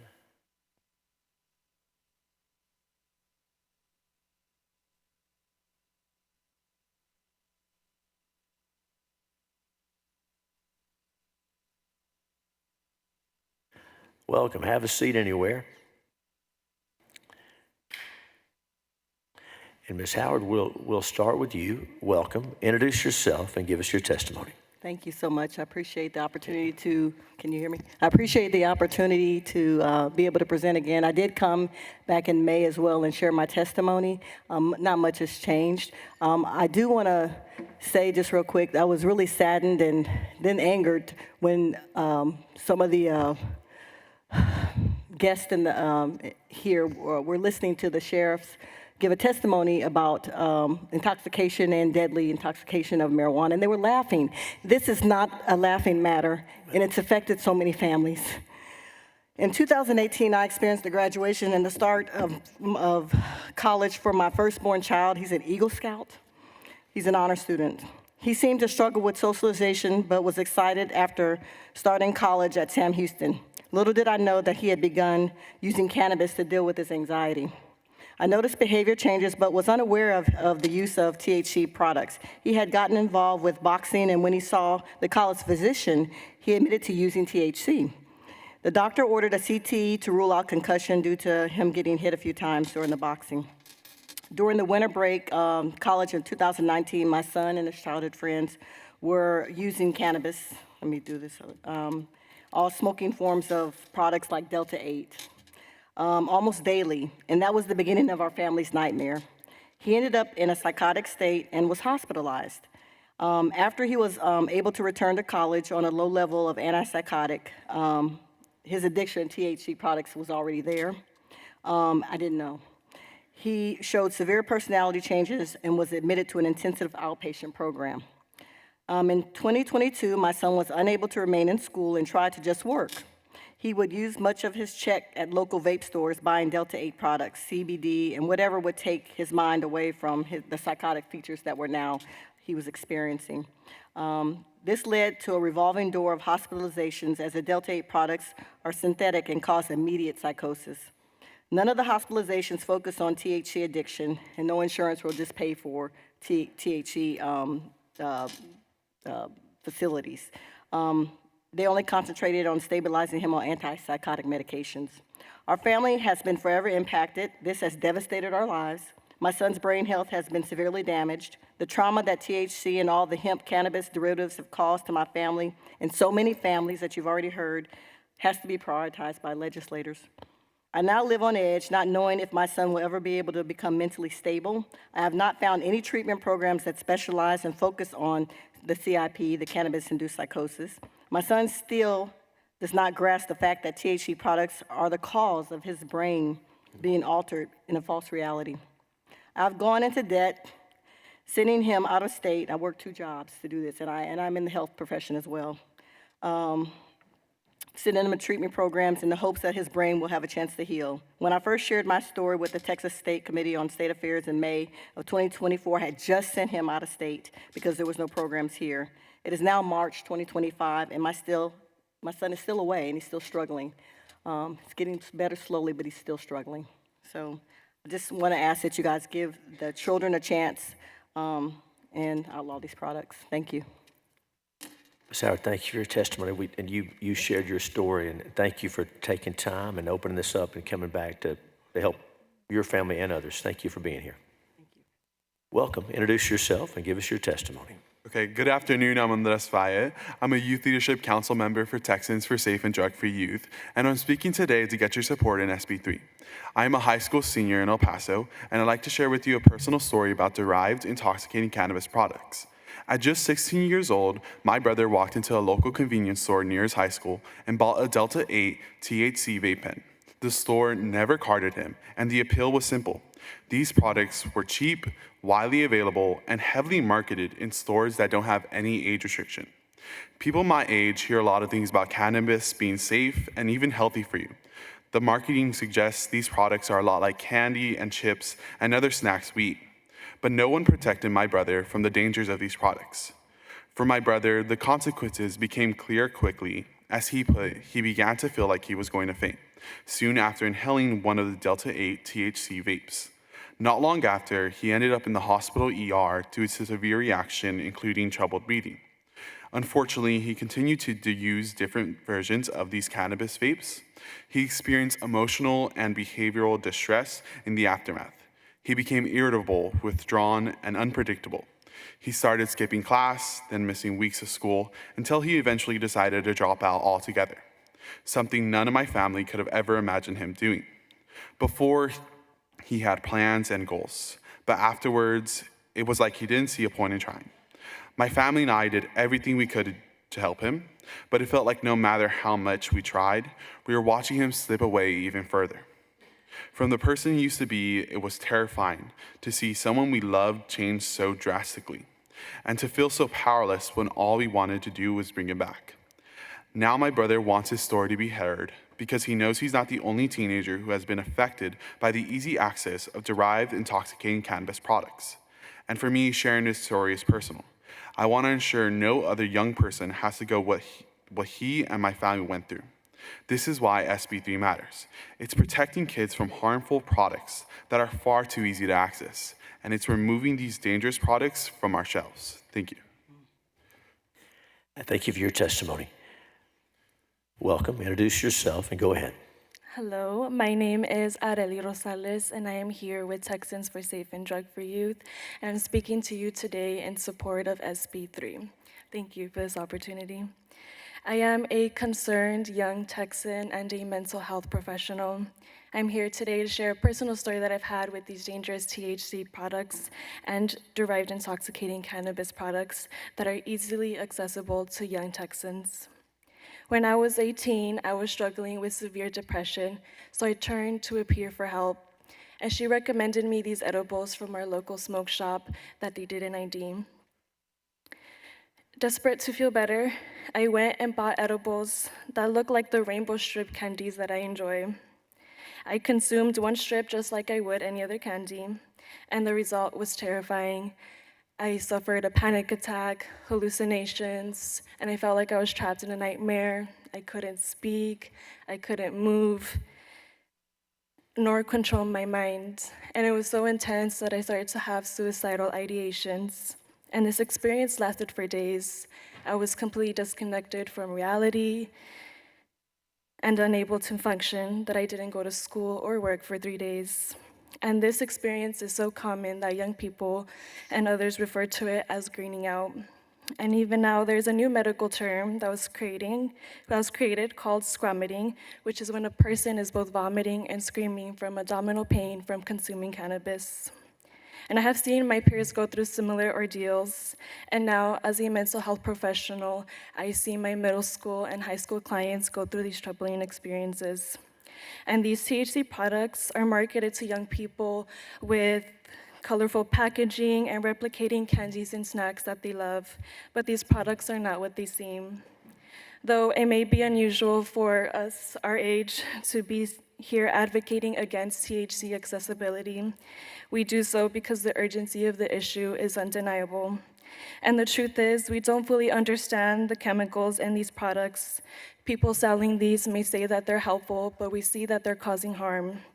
Young people who might think that they're just having fun or looking for an escape are put at risk facing traumatic consequences instead. A ban is the only option for getting these products out of stores and protecting our kids. Thank you. Thank you for your testimony. If there's any questions for these witnesses. Ms. Howard, Mr. Valle, Ms. Rosales, thank you for being here. You're excused. Thank you for your testimony.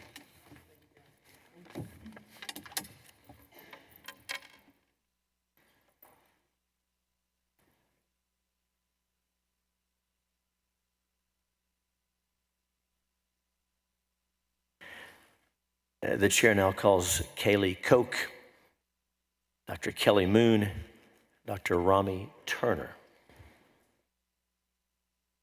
Thank you. We can clean that up when we get down here. Thanks.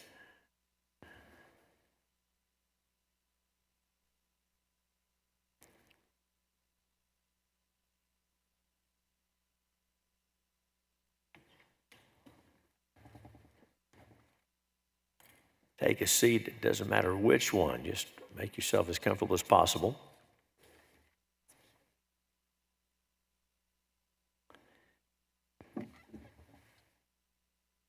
And we'll begin over here on my left, your right. Introduce yourself and go ahead. Hello, my name is Dr. Rami Turner, and I'm here to advocate for and testify for the approval of SB 1505. I'm a family medicine doctor, and I own a practice called Devoted Family Medicine. I've been a Texas resident my entire life. And even when I was in residency, I lived on the Texas side. So I'm also a Christian, and I've been serving as a Christian in my church for nearly 40 years. So you can imagine that as a conservative Christian, making a decision to be in Teacup was not an obvious choice. And I couldn't imagine what my friends would say. But when I was in medical school and working with patients, I saw that there was, in certain circumstances, a use for this drug. And so I had to weigh one or the other. And so I was worried about telling my friends. So who do you tell first? I told my pastor. And you know what he said? He said, "Great. Can you help Harry? He has Parkinson's." So I began as a prescriber for Teacup. And my first patient, a man I didn't even know, found out he had MS when he was stepping off the stage after playing the drums for his church. And He was able to get on a really good dose. We had him really stable, but he couldn't afford the medication. So he stopped asking for prescriptions. And I believe that SB 1505 would have helped this man afford his medications, and that with having satellite locations, he would have had a better accessibility. Speaking of spasms, I believe SB 1505 will help with the improvement of symptoms in patients faster and better. In a spasm, a person's body begins to contort and distort, and it travels like a Charlie horse up through the body and becomes like a snowball. And if it grabs the ribs and locks up the ribs or locks up the diaphragm, their situation is dire. And they need immediate inhalation, pulmonary inhalation, in order to stop this process. Some of these people do die instantly, and no one knows why. I am here to testify for the support of HB 1505 because I believe that by allowing people faster access through satellite locations and faster access for immediate pulmonary inhalation will greatly benefit my patients. Thank you very much for listening. Thank you for your testimony. Welcome. Introduce yourself and go ahead. Hi, I am Dr. Kelly Moon. I am from Nacogdoches, Texas, from East Texas. And I really do appreciate you guys having us here. Sorry we were out. We didn't realize the order. Thank you for allowing me the opportunity to speak to you today. I am a board-certified family practice physician. I'm also a teacup physician. I am testifying in support of the Senate Bill 1505. I've been prescribing medical cannabis under the Compassionate Use Program since 2021. This medicine has provided relief to my patients suffering from cancer, seizures, PTSD, autism. I could list numerous things, and many neurologic conditions. I have witnessed the impossible become possible. The mother of a child who once had no hope of a future has one. Her family has one. The veteran whose nightmares kept him up all night and never got rest actually had to be obtunded to actually get out of his nightmares, actually now has rest. The patient who no longer spends every waking hour in pain has rest. I have also witnessed some of the limitations of my patients. One of my patients in particular, the one that actually motivated me to be more active in the program, actually had cancer, terminal cancer. She was battling it and couldn't ingest medication anymore. She had to stop all of her other medications. She was unable to take any type of oral marijuana at all. She would have benefited from the program having inhalation therapy, but it was unavailable at the time, and her family actually ended up going out of state and illegally obtaining medications. And I'm not sure exactly wherever else they went, but they had to get them for her. Since there were no medical options, she, as a very law-abiding citizen, had to do this. This was not her choice, her family's choice. There are many law-abiding Texans that don't want to risk their health with unregulated medications, unregulated things out there that are being sold that they have no idea what's in it, psychedelics, K2, kratom, all kinds of crazy things. Very unregulated and illegal options, really, and alternatives, and then crossing over borders and doing this illegally as well.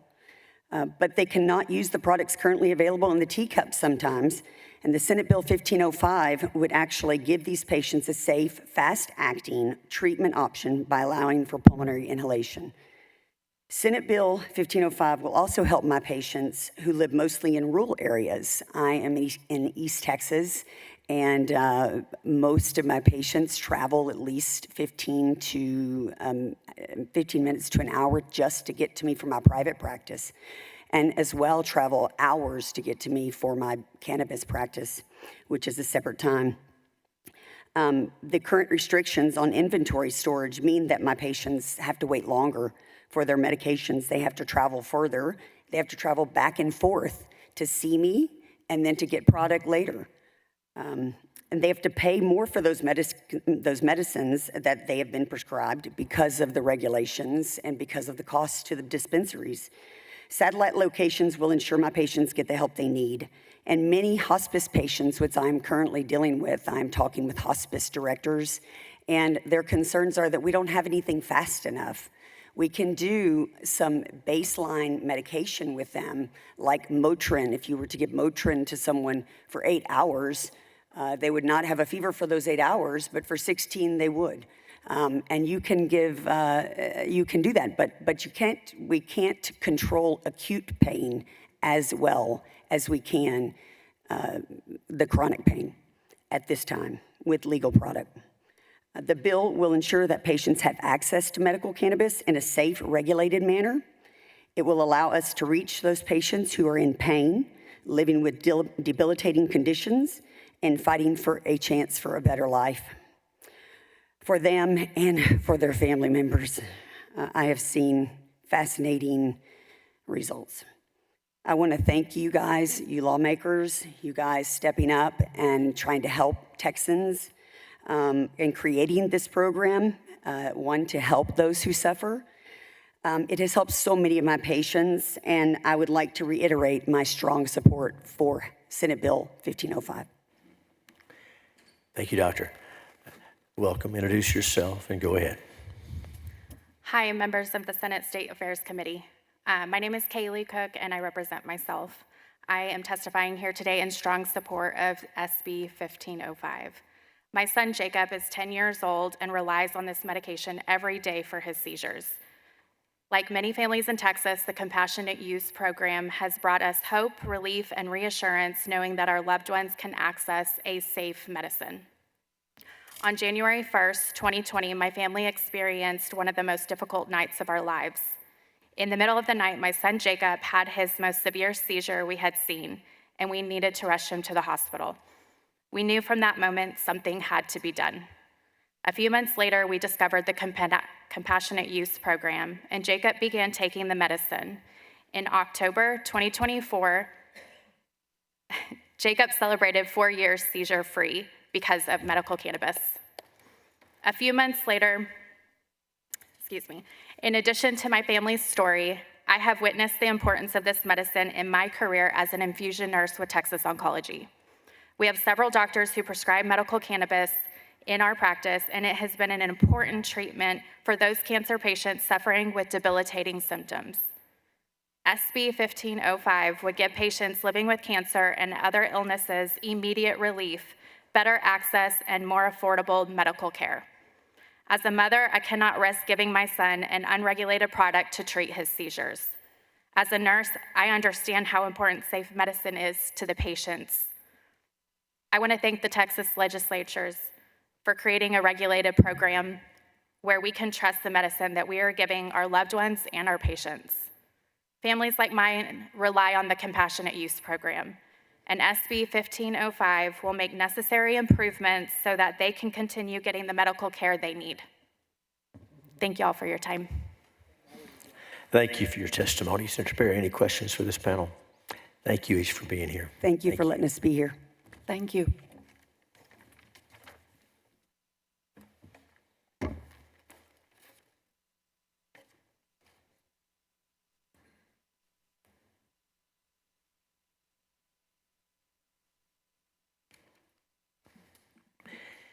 We'll now begin testimony from folks who have registered on both bills.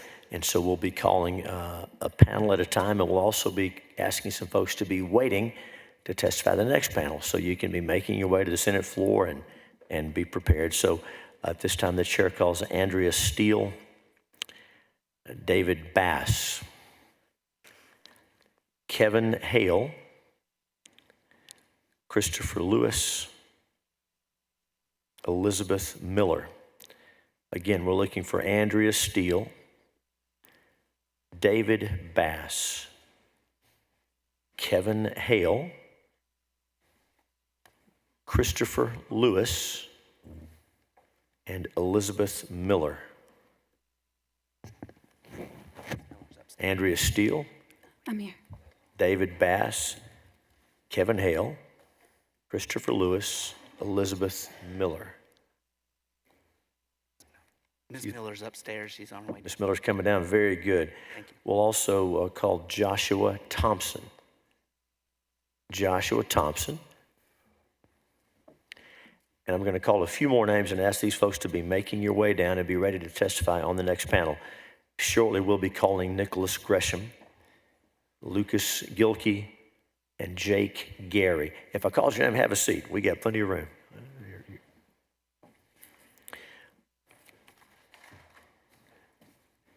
So again, please be making your way down for the next panel. If you're Jake Gary, Piper Lindeen, Lucas Gilkey, Nicholas Gresham, Joshua Thompson. All right, thank you.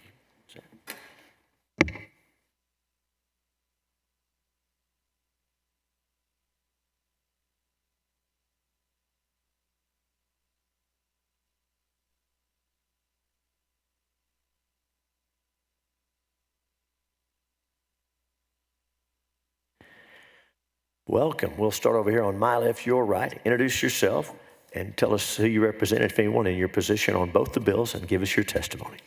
Good afternoon. Thanks for your time today. My name is Elizabeth Miller. I am a resident of SD 12. Some of you may recognize me. I've spoken to many of you on this issue before. I wish I had more time to discuss the legal implications. I'm a lawyer.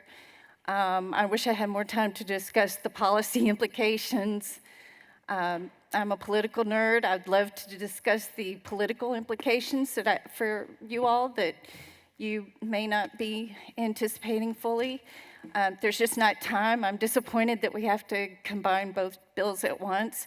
I'm against SB 3 for a variety of those reasons and more. And I'm reluctant on SB 1505. I've been coming to you all asking for you for some time to change the language in the bill, the way you speak of THC, to stop using, I think I put it before, stop using drug dealer talk and use medicine language. And I appreciate that you're doing that. I really do. Okay.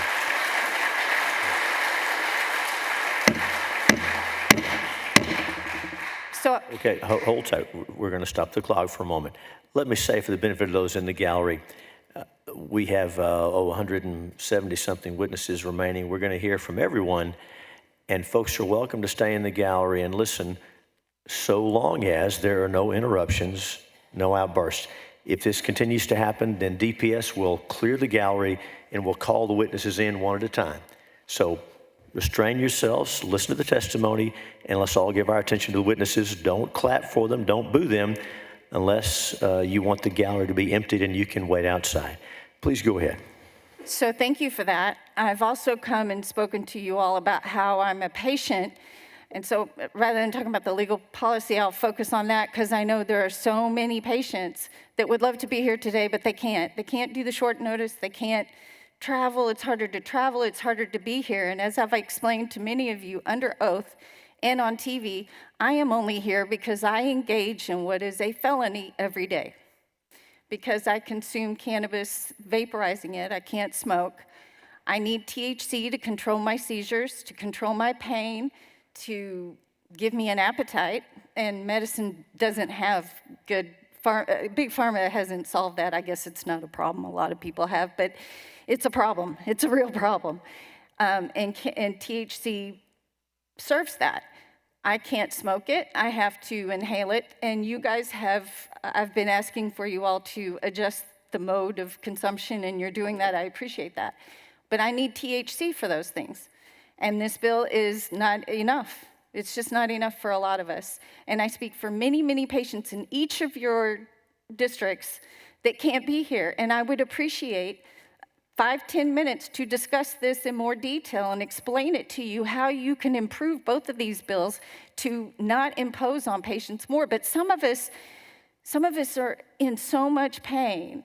Maybe opioids make us nauseous, or maybe we don't want them for other reasons. Maybe we can't take, been stuffed so full of NSAIDs that our organs don't work anymore. Maybe we lived through the Vioxx thing and we know we're a little understandably reluctant to consume some of these. Maybe we don't want to take the psychiatric medications that we know that have negative side effects. Maybe we've lived them and doctors are giving them without appreciating them. There are reasons that many of us find THC a much less offensive option. And I would appreciate your questions on this in your time with either any of you or your staff, although I must ask Senator Parker, ask for him since I am his constituent. But I would appreciate 5 or 10 minutes with all of you before you vote on this. Thank you for your testimony. Thank you for being here. Welcome. Introduce yourself and go ahead. Good afternoon. Good afternoon, members of the committee. Thank you for the opportunity to speak today. I am a District 11 constituent, but it looks like Senator Middleton is out of the room right now. My name is Andrea Steele with the Banks Law Firm, and I'm testifying on behalf of the Texas Hemp Business Council. I've represented hemp businesses in Texas since its legalization. I currently serve as the Vice President of Operations of the International Cannabis Bar Association, as well as co-chair its Legislative Advisement Committee, and I consult on hemp litigation nationwide. So it's with deep expertise in this industry that I strongly oppose SB 3 as it's a legal misstep and it's going to have severe unintended consequences for Texans, our economy, and consumer safety. I understand the concerns, public safety, youth protection, and regulation. But SB 3 will make these issues worse, not better. If the goal is to prevent youth access and ensure product safety, this bill does the opposite by eliminating safety measures, fueling unregulated markets, and violating federal law. I'm going to focus on the federal law violations because there's lots of testimony about other things going on. So SB 3 is not only internally inconsistent, but it directly conflicts with President Trump's 2018 Farm Bill, violating federal preemption, interstate commerce, and due process rights. The Farm Bill expressly prohibits states from interfering with transportation and shipment of federally legal hemp. By creating 7 new jailable offenses without respecting the preemption carve-out, SB 3 violates federal law. SB 3's ban on mailing consumable hemp products, despite the U.S. Postal Service having federal authority to do so, also presents a problem. We also have a conflict preemption concern. SB 3's criminalization of all cannabinoids except for CBD and CBG, which is something that does not exist in any other state, effectively redefines federally legal hemp. This is kind of mirror to the Biogen case that was out of Arkansas, currently pending in the 8th Circuit, where the Arkansas law was struck down due to its inconstitutionality because it rescheduled hemp and made legal production impossible. SB 3's criminalization of federally legal cannabinoids also poses an irreconcilable conflict with the federal Farm Bill. The Arkansas court further ruled that the law was void for vagueness under the Due Process Clause because there were undefined terms that left businesses unable to determine compliance. There are similar issues with SB 3. Lastly, SB 3 has a fatal flaw in that there is a disconnect created between hemp plants and CBD and CBG isolate products. Texas farmers growing federally compliant hemp will not be able to ship their products under state law despite it being legal federally. It would be illegal for Texans to buy and sell Texas-made consumable hemp, and consumers will simply turn to purchasing out-of-state products online and having them mailed in the Postal Service, harming the state's economy and creating an unconstitutional barrier to interstate commerce. Returning to youth access and consumer safety. Texas already has the tools to regulate hemp safely. Misbranding, adulteration, and deceptive trade practices are well-established tools that require no new laws.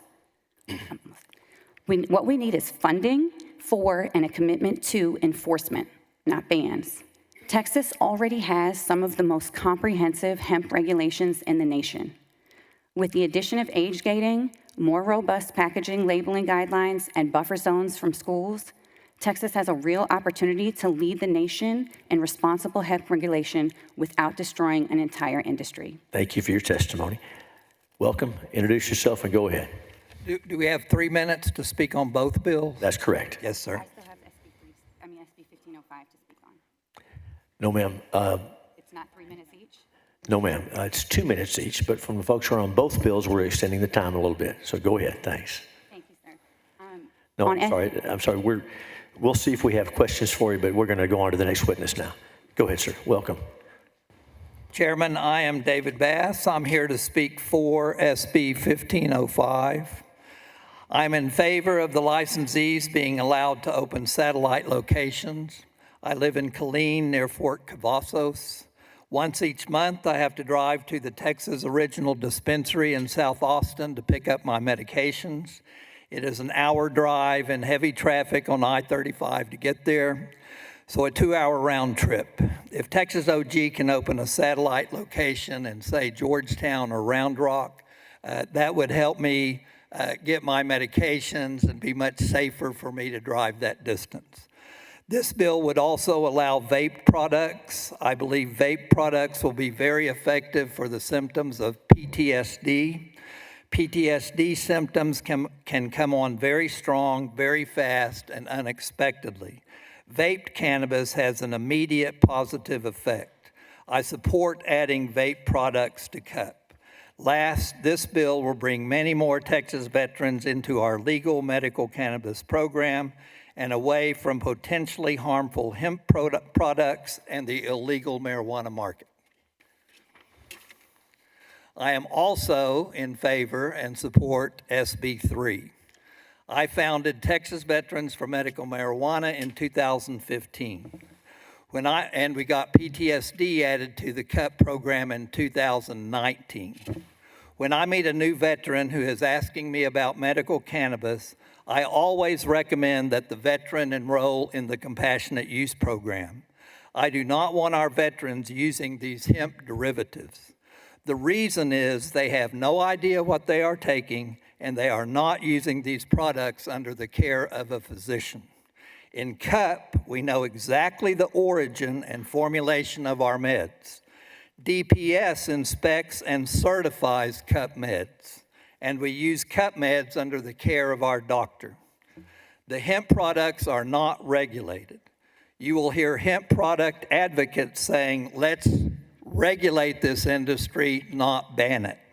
But I will tell you, it would take millions of dollars, and you would have to hire many more state employees to properly regulate this industry. DPS is doing an excellent job regulating CUP. Let's focus our efforts there. So I believe banning these products and at the same time improving and expanding CUP is the right long-term answer for our Texas veterans. Thank you, Chairman. Thank you, Senator Perry. Thank you, Major. Welcome. Introduce yourself. Go ahead with your testimony. Thank you, Chairman Hughes, Senator Perry, Senator Zaffarini, Mr. Birdwell, you're a hero. I'm here on 1505 and against SB 3. My name is Kevin Hale. I'm the Libertarian Legislative Coordinator. So I'm here to show you what our platforms say about these things. Medical freedom. LP Texas supports the right of individuals to seek medical and health care of their choice.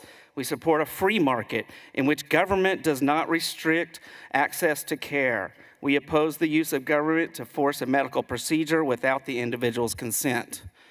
In regards to 1505, I am happy that you moved to milliliters or milligrams versus a percentage. I think that's a step in the right direction. I do think that you should allow the doctors to pick that number, though. I think 5 milligrams is weak. On Senate Bill 3, drug policy platform from the Libertarian Party of Texas, LP Texas opposes the war on drugs, consistent with the principles of self-ownership. Consenting adults ought not be restricted from partaking in activities that harm no one else. This includes possession, consumption, and/or market transactions of substances for medical, recreational, or other purposes. Individuals seeking to provide medical treatment should not be subject to prosecution. Individuals seeking to provide treatment for addiction or offering Good Samaritan aid should not be subject to prosecution. The Libertarian Party of Texas stands firmly against this blatant government overreach. Texans built businesses under the clear and legal framework of HB 1325. They've spent 6 years investing in storefronts, payrolls, marketing, supply chains. SB 3 pulls the rug out from under them, wiping out an industry that provides livelihoods for thousands. These products are in demand by your constituents. They are not dangerous. Otherwise, how would there be 7,700 retailers across the state? Libertarians believe in a free and open, transparent market. This bill does the opposite, pushing consumers and suppliers back into the black market where the labels and ethics are unchecked. Vote no on Senate Bill 3 and support small businesses around the state and consumer choice for Texans. Thank you, gentlemen and senators. Thank you for your testimony. Welcome, introduce yourself, and go ahead, get close to the microphone so we can hear you. Hi, Council. Thank you, Senators, and everyone here for being here today. Real quick, I just wanted to go over my experience with the hemp industry, basically, and to cover both. And give us your name. I'm sorry. Give us your name. Joshua Thompson. I'm a retail store owner. Also, I just work in the industry as far as the hemp goes. The bill that's going for SB 3 just up front would actually be very harmful and basically be going back in time. The most important part of that industry must be regulation and safety, of course. The best part of it actually helps people, but the issue is going to be standardized of texting, ID verifications, and then having licensed places. My phone actually locked right when it started, so that was perfect timing. Basically, I was arrested in 2019 for minor possession. I received pretrial intervention. I had a job at a lab, and I had a scholarship which was revoked, and I lost my job, couldn't get a job for 3 years. Basically, because of that, I got into the industry. My mother, she received a diagnostic for kidney failure, and she was having severe nausea. I went up on PubMed and researched nausea and not THC, just nausea relief, and found that Delta 8 was actually very effective for that nausea relief. When I got her a legal option from a company out of Indiana, it totally dramatically changed her life. Get her the ability to eat and to take her medications. Basically from there, I was sold on the product. Prior to that, I had a friend who had a son with seizures. It was, about 10 to 12 a day down to 2 a month using CBD with THC. And I think something else that's been overlooked in this bill is that CBG and CBD are not the only non-psychoactive cannabinoids. There's CBN, CBC, all of which do have medical benefits according to Oxford Oncology journal studies on there and on PubMed. And to kind of round this out, the future of this would be, potentially, and from what studies have said, peer-reviewed from the 40s, the 60s, and the 90s, that this is something that can help a lot with cancer tumors, not only reducing it, but eliminating tumors completely. It's been very well and public known, and this is something that's been around since the 40s. So I'd really appreciate it if you guys would take more consideration into how the bill would affect the businesses and especially the people that would be, needing them. As far as the SB 15 bill, the more access that we have for these products would be the better. And having, obviously, the higher the demand, the lower the cost goes for the consumer. That would be something that'd be more beneficial as well. But doing what the other states have done is a huge mistake. Florida has only 6 licenses. Those were given to family members, which is in a lawsuit. Virginia banned it because they don't want the competition for the dispensaries when that opens up. California only banned it because hemp stores were outselling dispensaries 3-to-1 because of cost and because of access. And Colorado only banned it because they're trying to protect their market. So following them would be a huge mistake in my opinion. It would just be awful for the industry as well, for both, and it would just monopolize it. Thank you. Thank you for your testimony. Senator Perry, any questions for these witnesses? Just real quick, and I respect the fact that you've got a lot of investment in these shops, and people have done that. This was foretold back in 19, though, if anybody was listening, that where we're at today would not be acceptable. That said, the free market is an awesome enterprise in its own right, and it works really well, but a lot of times we forget with corporate or business settings that there are actually people behind that making the decision. And when the conscience of those people making the decision on what that business is going to be in loses itself, then we end up with people getting hurt from it. But my question to you specifically, are you a licensed physician? No, sir. I do have registered nurses that work at my location. We administer IV drips, and most of them have left the medical industry because of synthetics. Are they qualified to prescribe? No, what we're seeing now with doctors So is...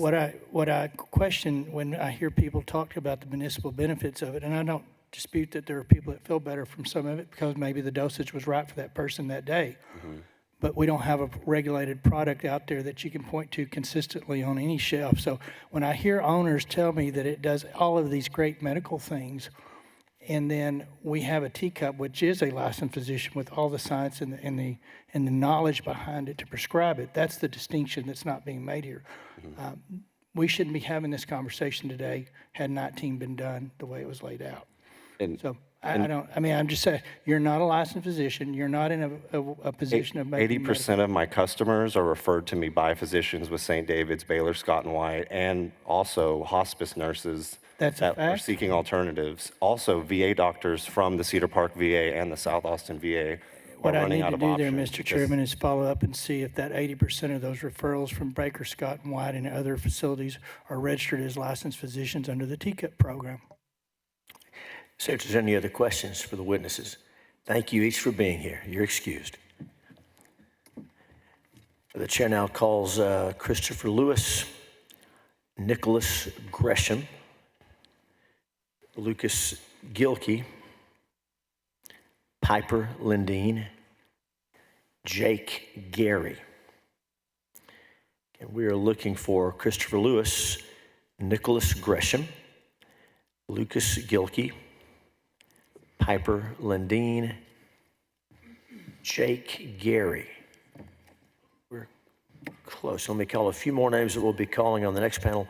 So I'll ask the following folks to be prepared to come down. We're looking for Colton Luther, Robin Goldstein, Sean Salvaje, Jessica Latham, Dr. Robert Marks. Okay, so I'm not going to call you to testify yet, but I'm going to see, is Mr. Lewis here? Is Christopher Lewis here? Okay. Is Nicholas Gresham here? Very good. And Lucas Gilkey?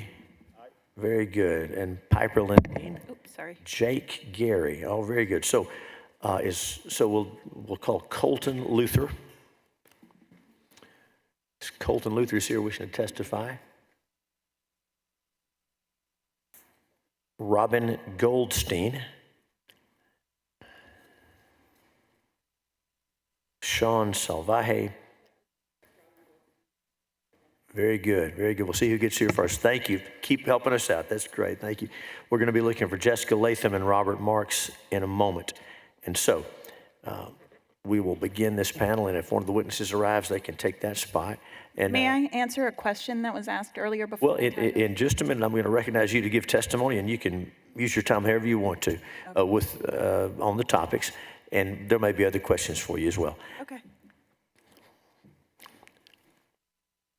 And so with that, we'll go ahead and start over here and introduce yourself and give us your testimony. Welcome.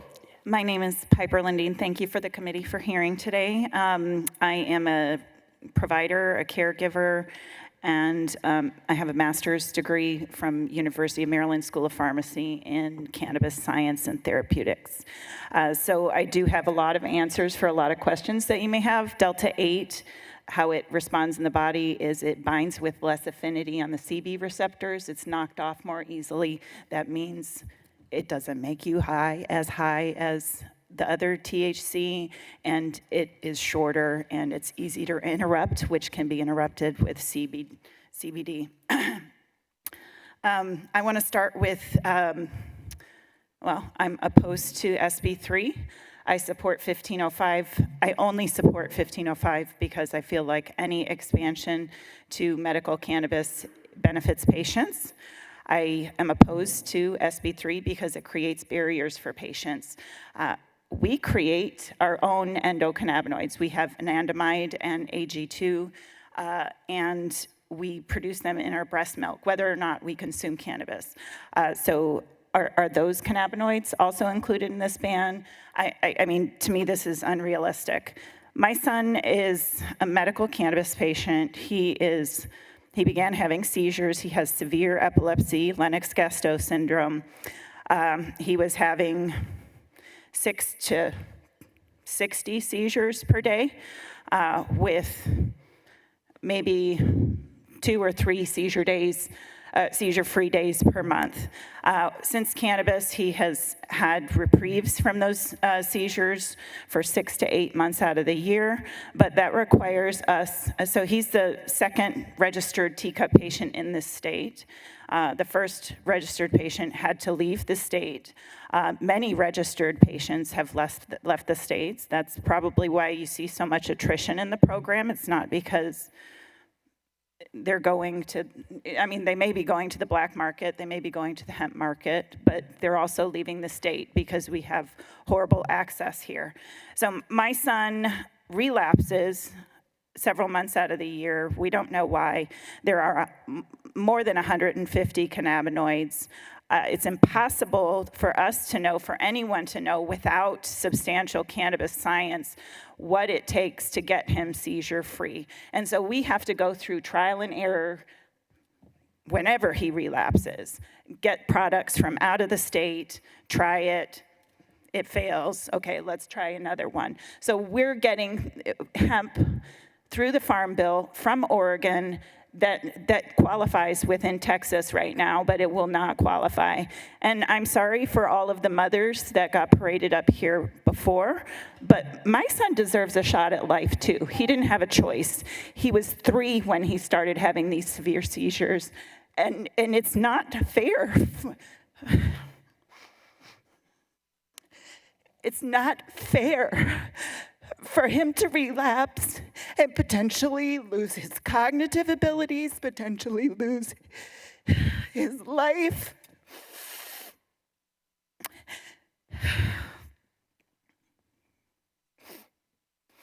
Those other kids were given a shot. My son deserves a shot at life. We need to start researching this and understanding how to treat people with this. This is why you see mixed results, because there's no focused research. There are people in Israel that are looking at cannabinoids to kill leukemia, okay, to kill leukemia. They have combinations of 3 cannabinoids that are doing that, but they don't have names for all of the cannabinoids. That's how little we know. That's how little we know, and how little we know it's because we're not making good informed decisions as legislators, because we're not seeking out the people who know things about cannabis and asking them questions and giving them time to explain. Thank you. My son deserves a shot at life. Nicholas? SB 3 will take that away from him. Can I make a small request before I begin? Can all the committee members be back here for these testimonies? It's pretty insulting that they left. I wish that was possible, but Every time we go for these meetings, nobody will see us. Nobody talks to us when we go, when I visit your offices. I have a special needs child, and I have been doing this for 11 years. I've come to your we hear office. you. I never have met with you. I never have gotten the opportunity to talk to my own senator who chairs the Health and Human Services in 11 years. In 11 years. How do you not know? Ma'am. How do you not know how Austin. to legislate? It's Austin. because you don't listen. Ma'am, I do. Would you have DPS stand up there in the next outbreak, clear the gallery? You can stay, ma'am. I appreciate where you're at. I'm not sure why they're not eligible for teacup. No, but my son is on teacup. Okay. My son is on teacup, Okay. and it's complex, and he participates in teacup because I don't want teacup to go away. And it's not. It is not, but it could, okay? It's not. It doesn't mean it's effective for And everyone. 1505 did. There are 156 different cannabinoids, sir. Do you know how many different combinations of medications that is? That's 7.47 times Right. to the And I appreciate it. Ma'am, you can sit there, but if you don't quieten down and let the other witnesses testify, I will have to ask you to leave. and that's not what I want to do. And I welcome you to visit with me in my office. I was just fixing to tell you about your request. It is unfortunate, the time of session we are in, that every senator, 31 senators, are divided amongst 8 committees, and they're all meeting every day. And I am sorry that that does pull us away. I personally am supposed to be in a work group for finance at 2 o'clock on the jurisdictional committee subject matter that I'm supposed to be over. So I will have to leave, not because I don't want to hear your perspective, but because Senate duties, we are 31 members scattered out over 30 million people, and we have other duties besides this. So at that point, I wish it was possible that every senator could sit on every committee for full spectrum committee, but it's not possible. Yes, sir. What would prevent that is sessions every year. Yeah, that's not going to happen. So thank you for that. Ma'am, All right, I'm ready. Please contact my office. As far as the other issues you raised, I'm very accessible. I guess I miss it. And that is absolutely not true. Anybody that knows me, but that's a different subject matter. Thank you. Good afternoon, legislators. My name is Nicholas Gresham. I'm one of the co-owners of East Texas Hemp Company, LLC, out of Anderson County, Texas. I'm a father of 3, and my 3rd child was born on February 4th of this year. She is currently in the NICU in Dallas with my wife, the other co-owner of our business. I understand this body has had a lapse of judgment due to their ignorance of the cannabis plant. Not writing an age limit into purchasing legal hemp products in House Bill 1325 shows that. If stores around this state are selling to children, it's the legislators' fault for not adding that verbiage into the bill. Myself and many other responsible retailers understood the shortfalls of this body and remained vigilant in ensuring only those at least 21 years of age and older could become clients. Not requiring standalone licensing allowed vape shops, head shops, gas stations, grocery stores, and liquor stores to put cannabis products on their shelves. These employees' ignorance of cannabis in these establishments led to consumers hearing wild things about cannabis, saying things such as Delta-8 THC isn't real THC, so they won't fail a drug test from its consumption, which is an outright lie. This misinformation harmed many Texans. Instead of ripping the carpet out from underneath a $10 billion tax revenue source, work with industry leaders like myself and many others in this place today to put some common sense regulations on the hemp industry. One more time.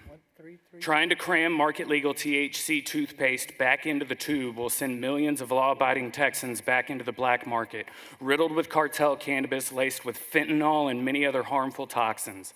Many of these consumers are service veterans and seniors across this state that tend to vote conservative. I have more than 5 doctors across East Texas that trust me with their patients' cannabis health.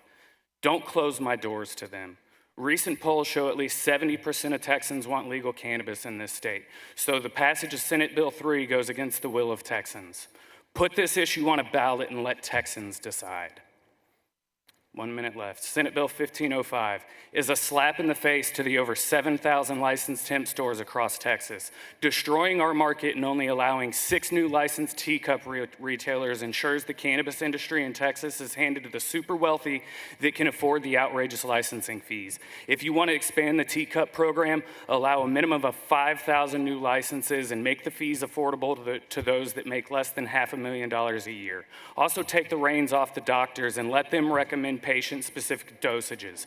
Everyone's endocannabinoid system is different, and every individual can handle various levels of THC. Cancer patients need roughly 1,000 milligrams a day to send cancer into remission. Thank you for your time. Go ahead, sir. My name is Jake Gary, and I'm the CEO of Fresh Grown Texas and Drops of Life CBD. We are a Texas-based company. According to TDA and the USDA, we grow the most hemp here in Texas, and I'm here to speak on opposing Bill SB 3. I am 100% for the regulation. I'm 100% to help the state show the structure that it needs, like I've done in the medical cannabis industry in New Mexico. I've worked with the Department of Health for over 20 years to landscape this industry to create one of the most successful blueprints in the United States. We have offered the state our resources, our time, energy, and money to do this absolutely free to ensure that both of these industries do thrive in Texas. Now, I speak on behalf of the growers in this state, the manufacturers, and the consumers. All SP3 will do is kill an industry that is thriving and take away jobs from hardworking Texans. As you can see right now, California is issuing the same ban on hemp-derived THC products, and they now have to have Homeland Security enforce this because they do not have enough manpower in their form of DSHS to ensure this. Everything that's going on in our state with human trafficking, fentanyl, and all the drug overdoses, can we really afford to have Homeland Security come and shut down hemp stores? I don't think we do. Now, I think that we could come to a common ground and work together as individuals to see a common ground here on what we're trying to establish. Preventing these products from being in Texas, the people inside of Texas that grow, manufacture, and produce aren't making the products that you're trying to ban. If you really wanted to win on both sides, and all you'd have to do is create a market that states that only Texas-made products could sell in this state, because then that bans anybody else outside of the state from manufacturing the products that you guys are trying to ban.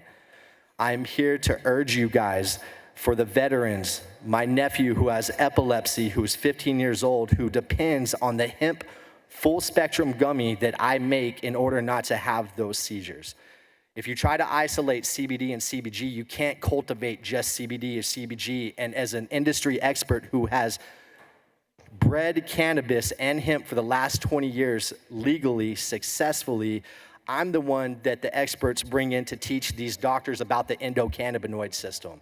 It's funny because a lot of the medical cannabis doctors didn't even get taught about the endocannabinoid system because there wasn't even a chapter on it until the 90s. I'm the expert that they bring in to teach them how it affects the body, and I don't even have a college degree. So with that being said, I'm also for the expansion of SB 1505 for the simple fact that I also hold a cannabis application in the state as well. All I want to do is create access in good medicine for the state of Texans. We are here to work on the compliance. We are here to provide a structure, and we are here to help. My name is Jake Gary, and that's what I'm here to say today.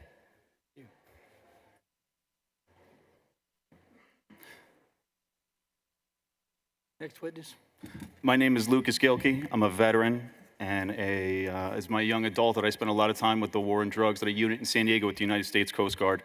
I'm here representing Sky Marketing, doing business as hometown here within the state of Texas, and we're currently involved in a lawsuit with the state of Texas. Chairman Hughes, Senators, thank you for your time. I've yet to hear an accurate number regarding what SB3 will cost the state of Texas. SB3 is a killer by design meant to destroy an industry legalized in Texas in 2019 and federally in 2018. There are two very important numbers to consider. The first is simple to calculate and is based on the state's sales and use tax rate of 6.25%. The Texas hemp industry had $4.1 billion in sales in 2024. $4.1 billion times 6.25% equals just over $256 million in state retail sales tax revenue. Keep in mind that does not include the variable local sales and use tax that will also be lost and will impact local budgets throughout the state. The second number is the unemployment cost of firing 49,000 employees in the Texas hemp industry as of 2024. The average hourly wage reflective of these 49,000 employees is $19.17 per hour. Using the Texas Workforce Commission's unemployment benefits estimator, the estimated total possible benefits per employee is $10,374 over a period of 26 weeks. $10,374 times 49,000 employees is just over $508 million that the state of Texas will be responsible for paying to law-abiding citizens left unemployed thanks to SB 3. Between the lost sales tax revenue and the unemployment benefits cost, SB 3 has the potential to cost the state of Texas more than $764 million. Again, $764 million in the 12 months following the implementation of SB 3. Voting in support of SB 3 will also mean voting to cost the state of Texas $764 million in unnecessary costs. Thank you for your time. I'm happy to answer questions. I'm also giving testimony on 1505. I'm against SB 3 and 1505, just to be clear. Chairman Hughes and Senators, today this committee will hear testimony regarding SB 3, which seeks to ban our federally and state legal industry, as well as SB 1505, which seeks to expand access and delivery methods of federally illegal marijuana, a Schedule I controlled substance. Expansion of the state marijuana program, which benefits a monopoly of 3 businesses, is being considered, while simultaneously this committee entertains eliminating 49,000 jobs in the hemp industry. Despite the recent narrative, the Texas hemp industry was legalized and regulated by the Texas legislature in 2019 and helps tens of thousands of adult consumers, including veterans like me. Federally illegal marijuana is not our industry, and if you want to expand on its sale and distribution, of course you are free to do so, but why must it be at the expense of the entire hemp industry? Is there some hidden motivation at work here? Why is state public policy picking winners and losers? Any of the three monopoly participants in the Teacup program could easily add compliant hemp products to their portfolio to stop their financial losses. Instead, the state is considering financially supporting a monopoly that could easily solve its own problems, and the question is why. SB 1505 does not add criminal penalties for this federally illegal Schedule I drug, but will create felons and criminals of a state and significantly a federal legal compliant hemp product. This appears on its face to be a hypocritical stance, and Texans deserve better. Thank you for your time. No, I'm not.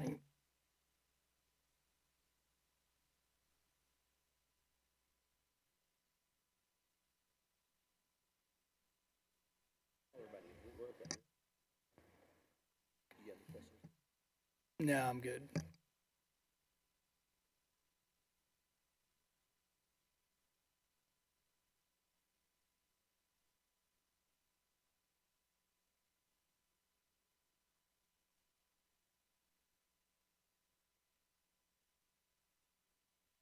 Ms. Linden, I just ask that you get to my office and we'll see what we can do with respect to your son in the Teacup program and make sure, I know he's in there, just if there's things in there that can be better, we're willing to hear those.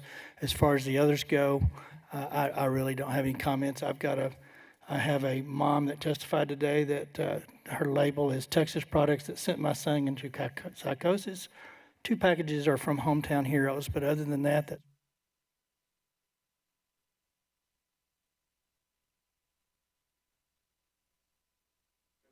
Thank you each for your testimony. You're excused.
We're going to continue public testimony, and of course, all the testimony taken in the Texas Senate is broadcast live on the internet, just like this testimony.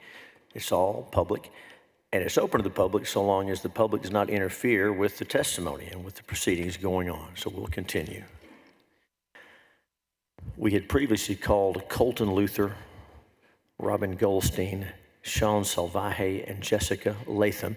And we're going to give names to the sergeant, ask him to go out in the hall and call these names as we go.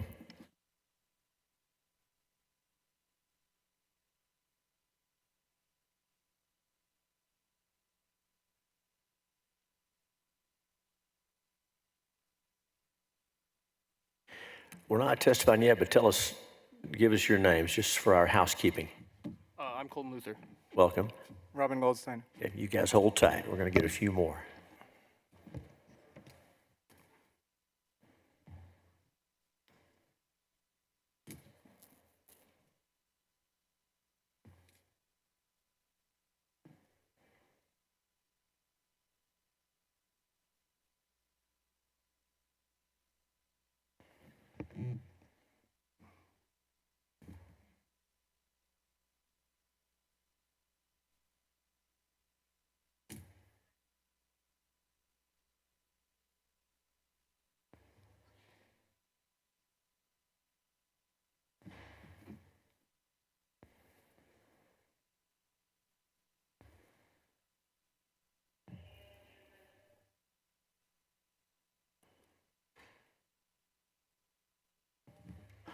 All right, the sergeants are going to bring in some more witnesses, but we will go ahead and get underway.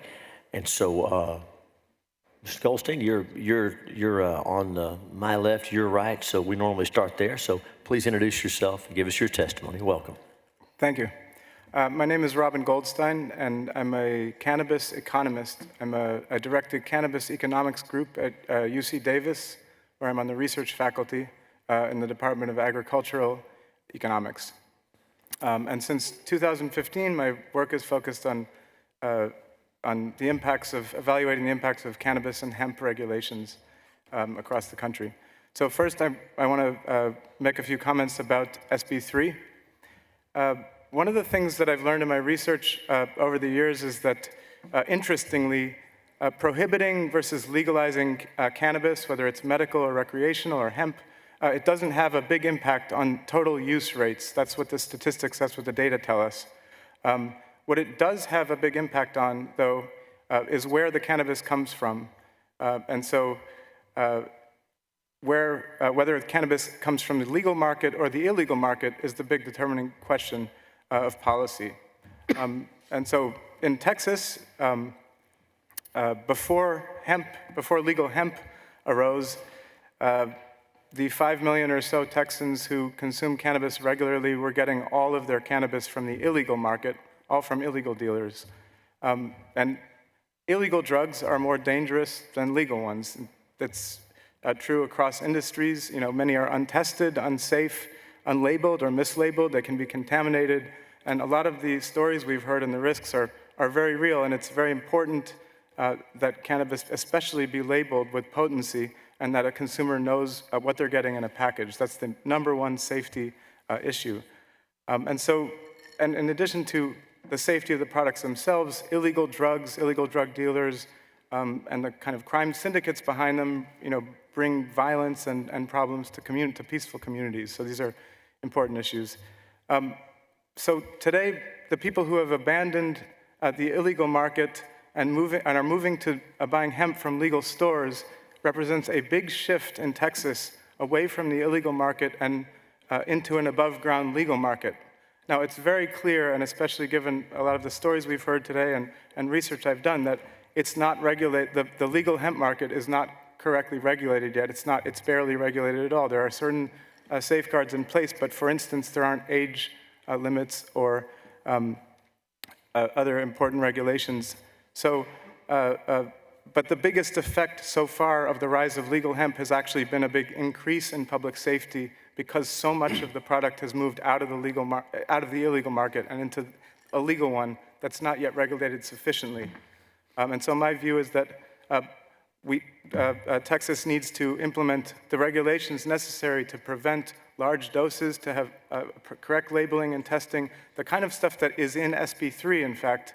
But the problem with SB3 is that its safety regulations apply to only 5% of the market, which is the CBD and CBG products, and not to the 95% of the markets, which is THC. So finally, one comment on SB 1505. To me, that's an essential step to make them, so I'm here in support of SB 1505. To me, that's an essential step to make the medical market competitive with other cannabis markets. Inhalables are in my research shows that 90% of the market is inhalables, only 10% is edibles, and so by opening inhalables to medical, it's expanding that access and coverage in a much needed way. Thank you. Thanks for your testimony. We may have questions after we've heard from both witnesses. Mr. Luther, I believe, introduce yourself, give us your testimony. Yeah, my name is Colton Luther. I'm a 6th-generation Texan from Hempstead, Texas, and I am actually against both SB3 and 1505. So I am an entrepreneur in both the agriculture section and the manufacturing section of hemp products, and I strongly oppose both SB3 and SB 1505. Not because I oppose reasonable regulation, but because these bills would eliminate a thriving legal industry, restrict consumer choice, and fuel illicit markets. A lot of what I have in here is just repeating what has been heard today, but millions of Texans, including veterans, farmers, and senior citizens, have chosen legal regulated hemp products over participation in T-Cup.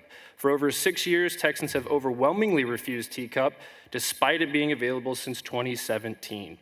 Texans do not want to hand over private medical records, pay high prices, or navigate bureaucratic hurdles just to access a naturally occurring plant compound that is already legal and available through hemp-derived products.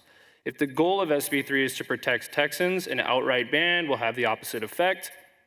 And when Texas bans licensed third-party tested products, consumers don't stop buying them. They instead turn to unregulated sources. Texas law enforcement also testified that they already struggle with enforcing bans and resources, and this will do the exact same thing.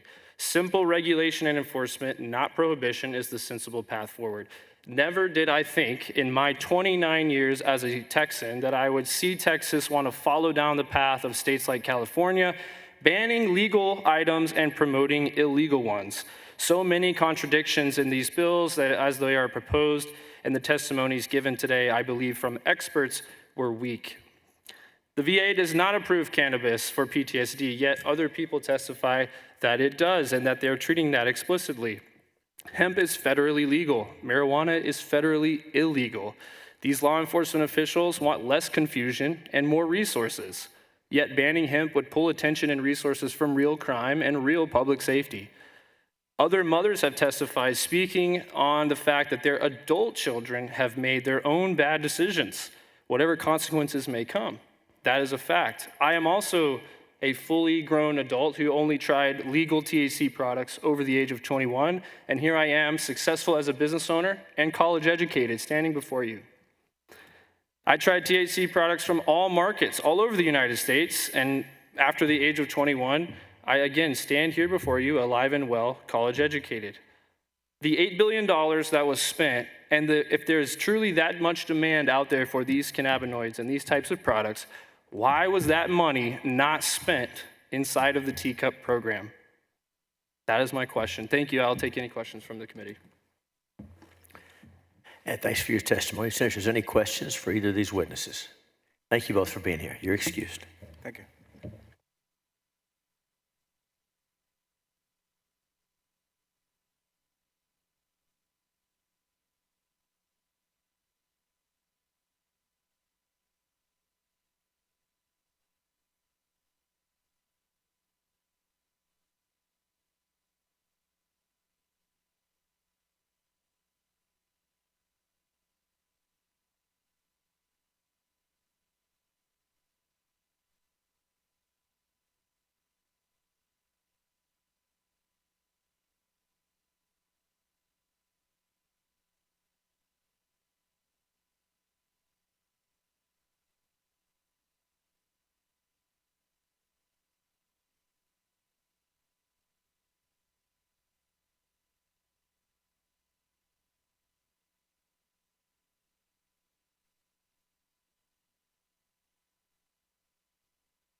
Senators, as we continue to hear from witnesses and arrange for the next panel, we have a motion in writing from Senator Betancourt. Is there objection to the adoption of the motion in writing? Hearing none, motion is adopted. Thank you, Mr. Chairman and members. Thank you, Senator.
As we continue public testimony on Senate Bill 3 and Senate Bill 1505, the chair calls Sean Salvaje, Dr. Robert Marks, Brian Dombrowski, Sheila Hemphill, Jesse Williams. Again, we are looking for Sean Salvaje, Dr. Robert Marks, Brian Dombrowski, Sheila Hemphill, Jesse Williams, and shortly we'll be looking for Scott Van Landingham, Elizabeth Cross.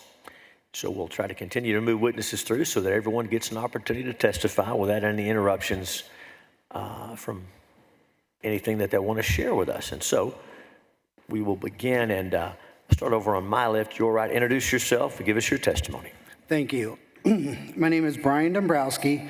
I was the altar boy with the Dare Bearer, but I come here before you today as a veteran and a former teacup patient. Someone who, like countless others, have been failed by our teacup program and turned to hemp instead.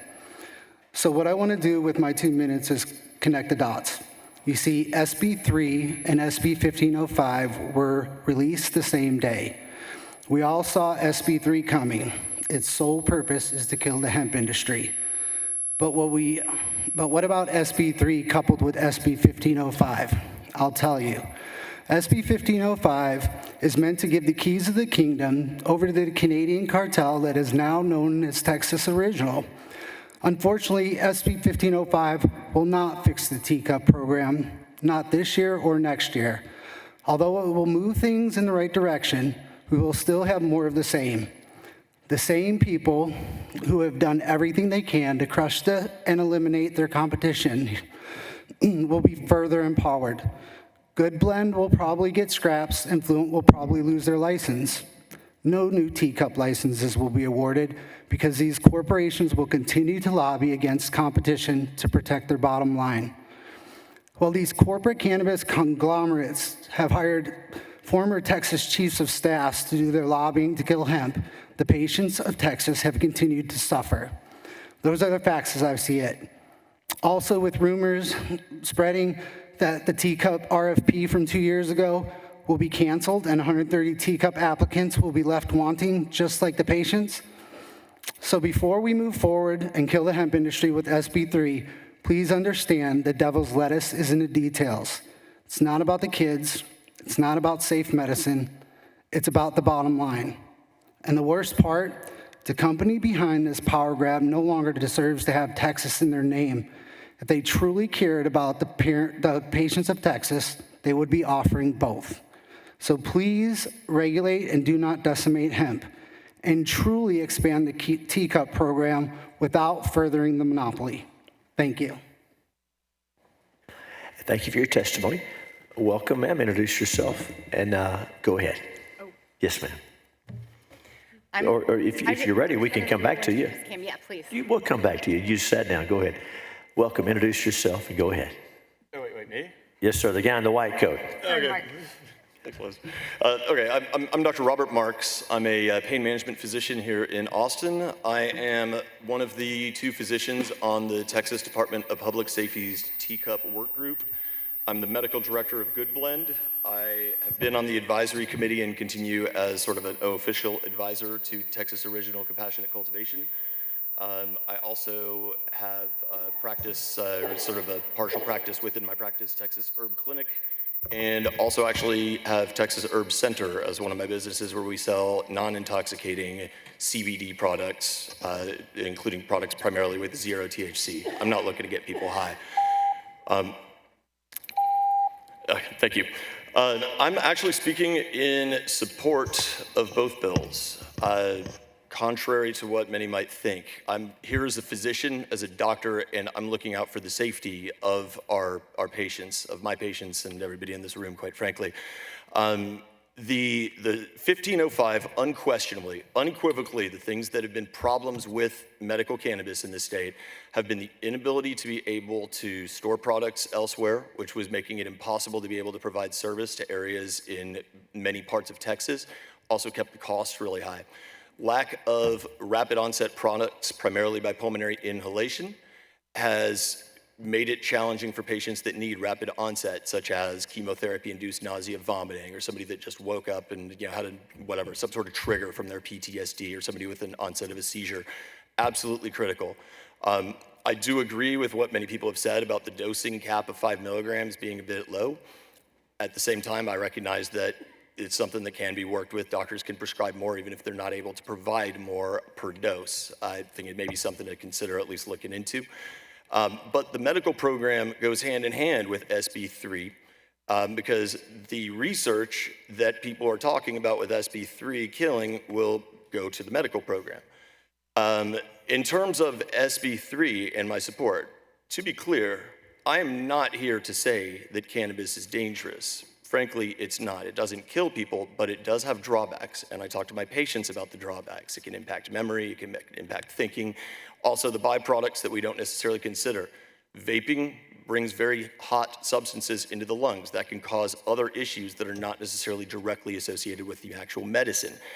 But unregulated production of synthetic over-the-counter medicine is dangerous. If Tylenol was banned and companies were able to start coming out with some variation of Tylenol and selling it to our children at gas stations, nobody would be okay with that. The business side, the economics, the jobs, the fact that people enjoy it, the hemp industry has a lot of benefits in that regard. But in terms of what we really need to be focusing on is the safety of our patients.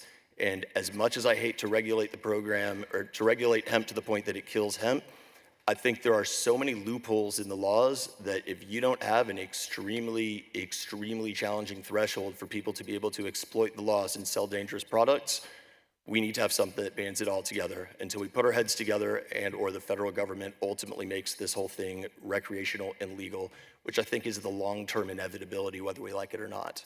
But until then, we just gotta be safe. I thank you guys for your time. Thank you, Doctor. We'll get to the end. Thank you, Doctor, for your testimony. And we're going to ask all the witnesses to hold tight after you testify because we may have questions for all of you or any of you at the end. So go ahead, ma'am, introduce yourself and give us your testimony. Welcome. Thank you. Good afternoon. My name is Sean Salvaje. I'm a military veteran. I used to work for the Secretary of the Air Force in the Department of Defense for over a decade.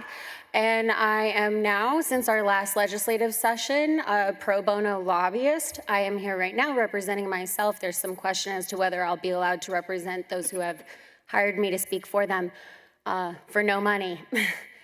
It's disappointing to see that Senator Perry is not in the room as the author of the bill. There's a few things that I'm concerned about as a mother, as a Texan, and as a patient who uses these products. One is that by only allowing CBD and CBG, you are effectively banning THCV. THCV actually counters the psychoactive effects of THC. This is a new study that has come out recently, and you might ask, well, why haven't we received these studies before? Because of prohibition and the DEA limiting and restricting scientific research. The industry in other states is catching up, and we're finding that molecules like THCV can actually counteract the psychoactive effects. So what SB3 does is ban the very molecule that could be your solution. It's in the military, we like to gather all information and facts, and I've also become a professional mediator and arbitrator, so part of my regular duty as a good Texan and as a veteran is to hear both sides of an equation and help parties come to some form of mutual understanding and resolution. That's what we're seeking, right? Especially as we make laws. This bill does not find any resolution. It's disappointing to hear that the good actors who are in this room, because the bad actors who are doing what Senator Perry has spoken of, they're not here in the room. You are alienating good Texans, veterans, and business owners who want to support legislators in creating healthy law, and they want to develop scientific research. You're effectively calling them drug dealers. Early on in this session, I find that disheartening because we're here to come to the table. As a veteran, I'm supposed to maintain an air of neutrality look at the facts, and determine what actually serves the well-being of the people. That's what I signed up for as a military person. That's what I do now as a good Texan, as a mother, and as a consumer. If you pass this bill, you will be criminalizing veterans and mothers and patients. We cannot recriminalize people when you have already given them permission to buy these products and the market demand asks that hemp farmers and producers manufacture them. So against SB 3, as far as SB 1505, yes, it's a step forward, but it does create a medical monopoly. I would urge the Senate to consider SB 170 and to work. I don't know what the issues are that prevent Senator Perry or Senator Menendez from working together. SB 170 is a comprehensive medical bill. I understand I'm out of time. I just was hoping to have 2 minutes on each topic. I am available for questions and would be happy to meet with all of you. Thank you for your testimony very much. Including Senator, Thank you for your especially testimony. Senator Perry. There are a lot of witnesses waiting in line.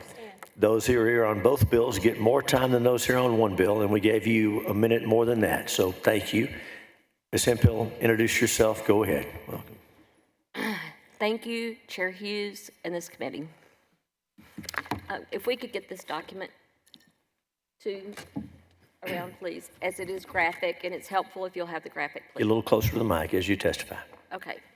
Can I start my time till you? Get a little closer to the mic. We'll take care of that. Thank you so much. My name is Sheila Hemphill with Texas Right to Know. I also represent myself as the then Texas Hemp Industries Association Executive Director starting in 2015 that helped bring this bill to pass in Texas.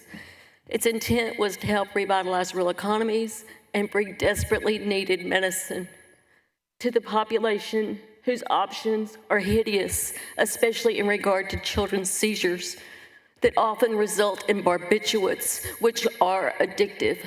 Barbiturates that control your respiratory and your heart rate and will cause you to overdose, which you cannot do from cannabis.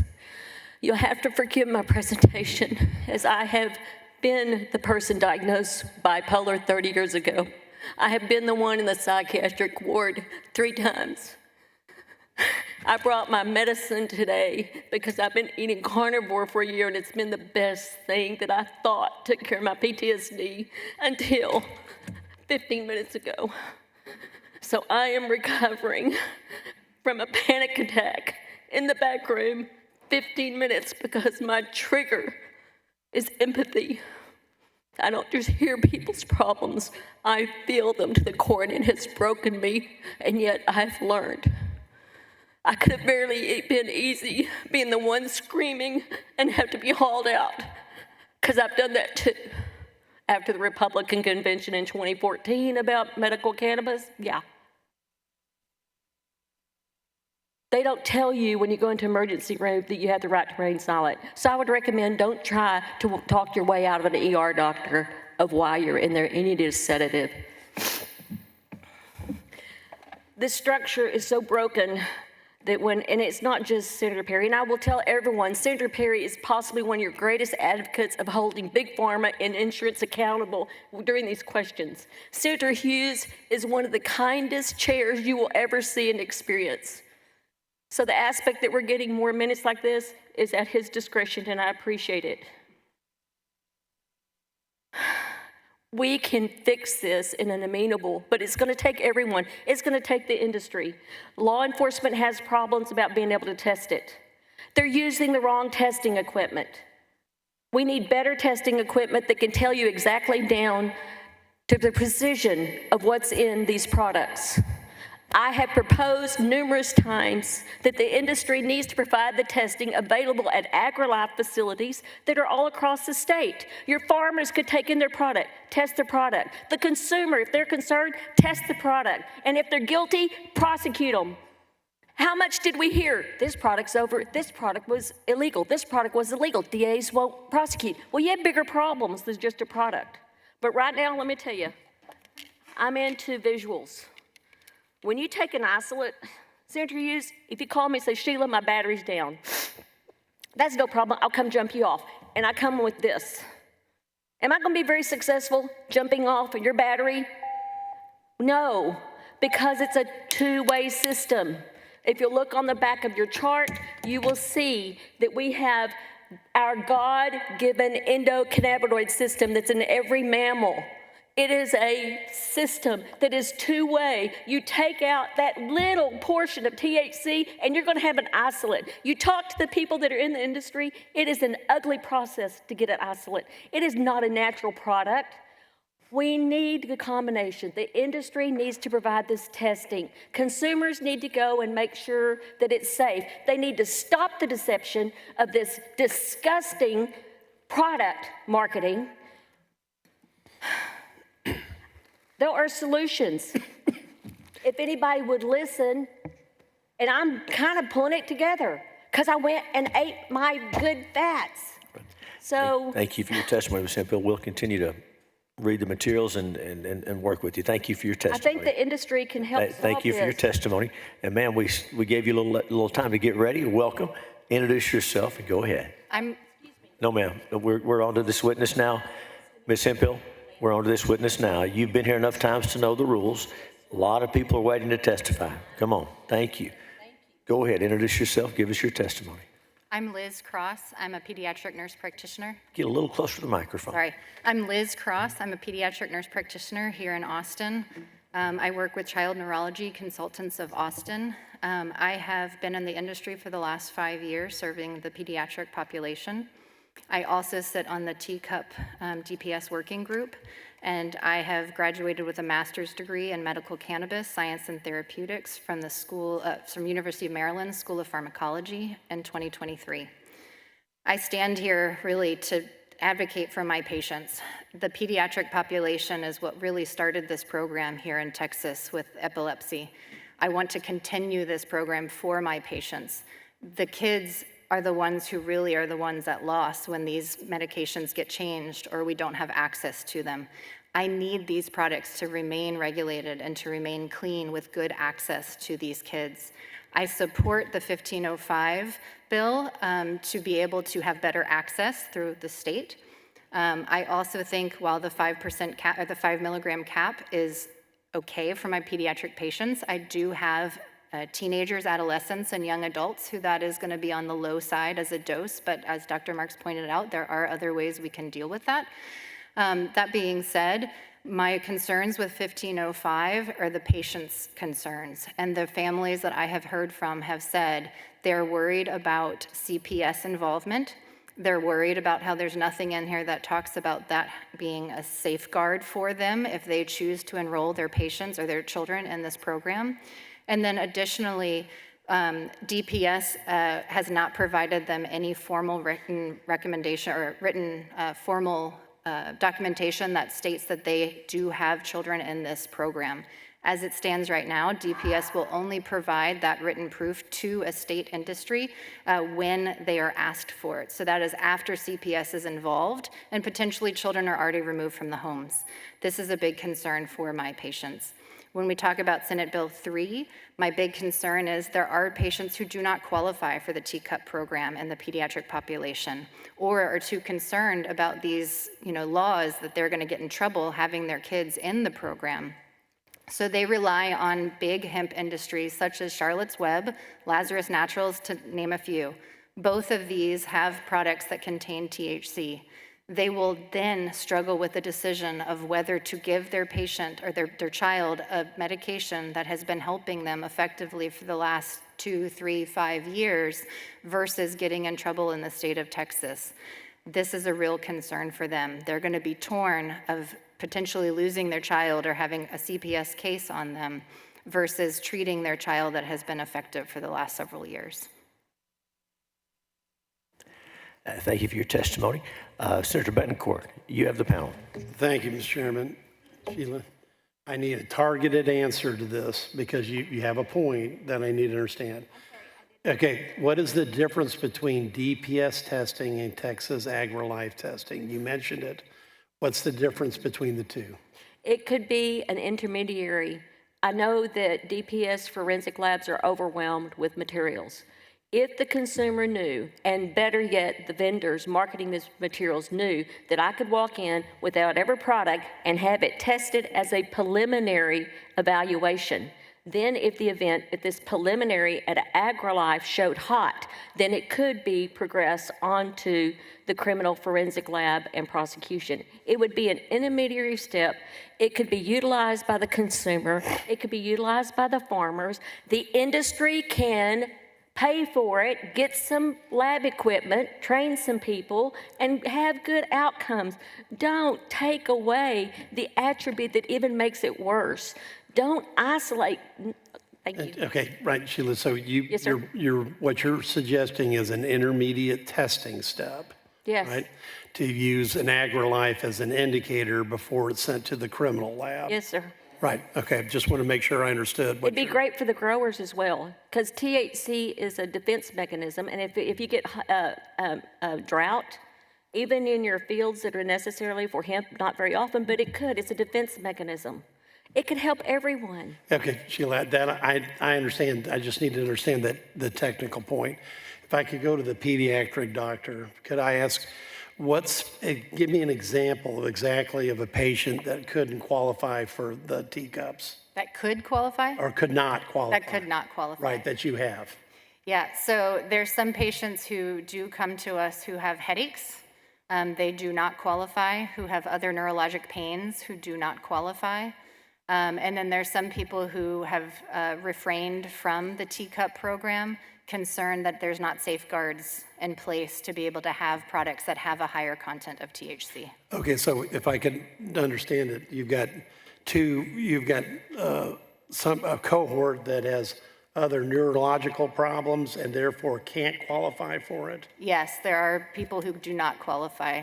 Okay, and then the other side is you have people that are concerned about Safety implications or legal implications of using it. the legal implications. Correct. Because the downside is, Because if their child tests positive for THC in the ER setting, they're chronically ill, they do go to the ER. If they have autism or something else, Right. then they might be tested because they're not acting, quote, normal, neurotypical. And if they get tested for THC and they're not part of the program, then that's something that would pop up. okay. Doctor, back to the point that you made, you said that there were side effects that you were concerned about. I think there were 3. Could you go over those again? Just the whole program? Yes, sir. I was just kind of bouncing them off just from my mind. I mean, but people that are chronically using cannabis, I mean, there's weight gain from just eating a lot, memory issues over time. When people get high, even if they're using it for medicinal purposes, there's still some degree of highness. I mean, you get a little bit of a tolerance over time, and you might not necessarily be as high as a kite like you sort of think about in some of the movies, but it still has some impact on the way our brains think. No, the studies I've seen, especially in Colorado, that you have people that are still high Monday morning that are headed to work, and they have a higher incidence of traffic accidents, et cetera, especially like in towns like Colorado Springs and others. So I've seen some of that information as well as anecdotal. Let me go over the memory loss scenario. Is that something that's documented with enough studies? Or is this not just memory loss, but is it potential for other neurological disorders at that point? Because memory loss affects a great many things. I'm sorry, I couldn't understand that last part. Memory loss would affect a great many things in the brain. So that I'm just trying to, understand what's the downside after memory loss? What's the next step that can occur? I mean, in terms of long term, impact on relationships, economics. I think of memory loss as kind of everything in life. Is it a precursor to dementia, or do we have a link on that yet, or not? I believe there's some, but I'm not 100% certain on the specific research. I could look at, I could certainly get back to you if you're interested. Okay, I would. And for the pediatric doctor, same question. Besides memory loss. Long-term effects? Yes. So I will tell you that in my practice with the patients that I treat, most of them don't have, I'm going to say 100% neurologically normal working brains. So it's not right. So So most you of don't the have a time- normal cohort, so you're dealing with a different Correct, group, and right? most of the time with epilepsy, if we stop having seizures, then we have a more normal cognitive function, and same with autism. Actually, there's some research that shows that this actually neutralizes and makes them have a more neurocognitive working brain. There's no question that the cannabis oil for epileptic patients was a major improvement for the quality of life for them, right? And I guess I'm trying to understand, because Doctor, you had mentioned that there was, different versions of this that didn't have active substances. I think that's pretty well used around for many, especially many children and young adults as well. But obviously, we've got an issue with Delta 8 and Delta 10 type of concentrated products that are being sold like popcorn, out of, gas stations across the state. So, I don't think anybody here is advocating that at this point in time. Well, if I can actually testify to my personal experience I have a neurological condition and PTSD and a couple other things after multiple years of service in a tour in Afghanistan. My gas station does carry hemp products, and when I can't afford the teacup program. If even at the recommendation in 1505, my expense would be in the thousands of dollars instead of what I'm spending now, which is about $300 a month on hemp products that are providing an alternative. Every morning I wake up with numb hands and feet. This is from my combat deployment. And I take a THCV gummy. It helps with that. I could tell you I am constantly Right, and medicated. you're taking one that has a legal limit in it, right? Or With THCV, it actually doesn't, so there's a misunderstanding. with the V version, it doesn't have it, right? That's what. With the V version, that doesn't contain THC, but we're conflating THCA, THCV, and THC. So we have to be really mindful about that. I do go, when I can't go into the city or I can't get access to Good Blend products, which would cost me an amount, and I hope that we can see medical expansion so to reduce those costs, I do go to convenience stores.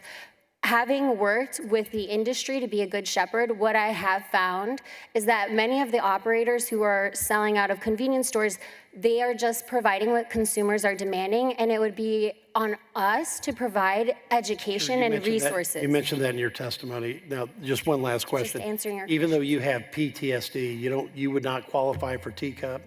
I do, but it is not comprehensive enough to actually treat my symptoms, and the cost would be exorbitant. I'm a single parent, and the provider for my family, we're talking about multiple thousands of dollars versus a couple hundred. Okay. And if we expanded the teacup program to more than 6 licenses, as SB 170 suggests, that would reduce those costs.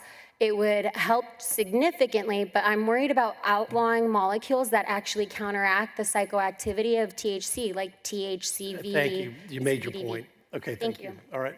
Senator Bighorn, I am a Class A misdemeanor. What do we do with these products that are out there? Are we going to put law enforcement in to coming and looking at my cupboard? What do we do with them? I can't tell you how many I've given away here in this building. You might check your desk. Good. Thank you. Oh, sir, I am against SB 3 and 4, 1505. I wanted to make sure Sheila, that much we figured. Thank you. Okay, thank you. We have your registration. Thanks, Ms. Hemphill. Senators, any other questions? Doctor? I just wanted to touch upon the economics with what would happen here with both of these bills actually passing. Is so many people that are currently utilizing products from the hemp industry will inevitably end up moving toward the teacup program.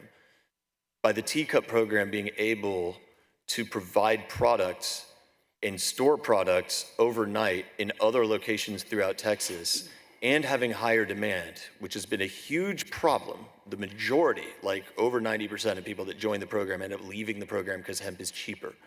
So the program would actually have an infusion of enough patients along with products that are good enough and well enough regulated with good enough quality to be able to provide reasonable pricing and quality products for everybody in the state.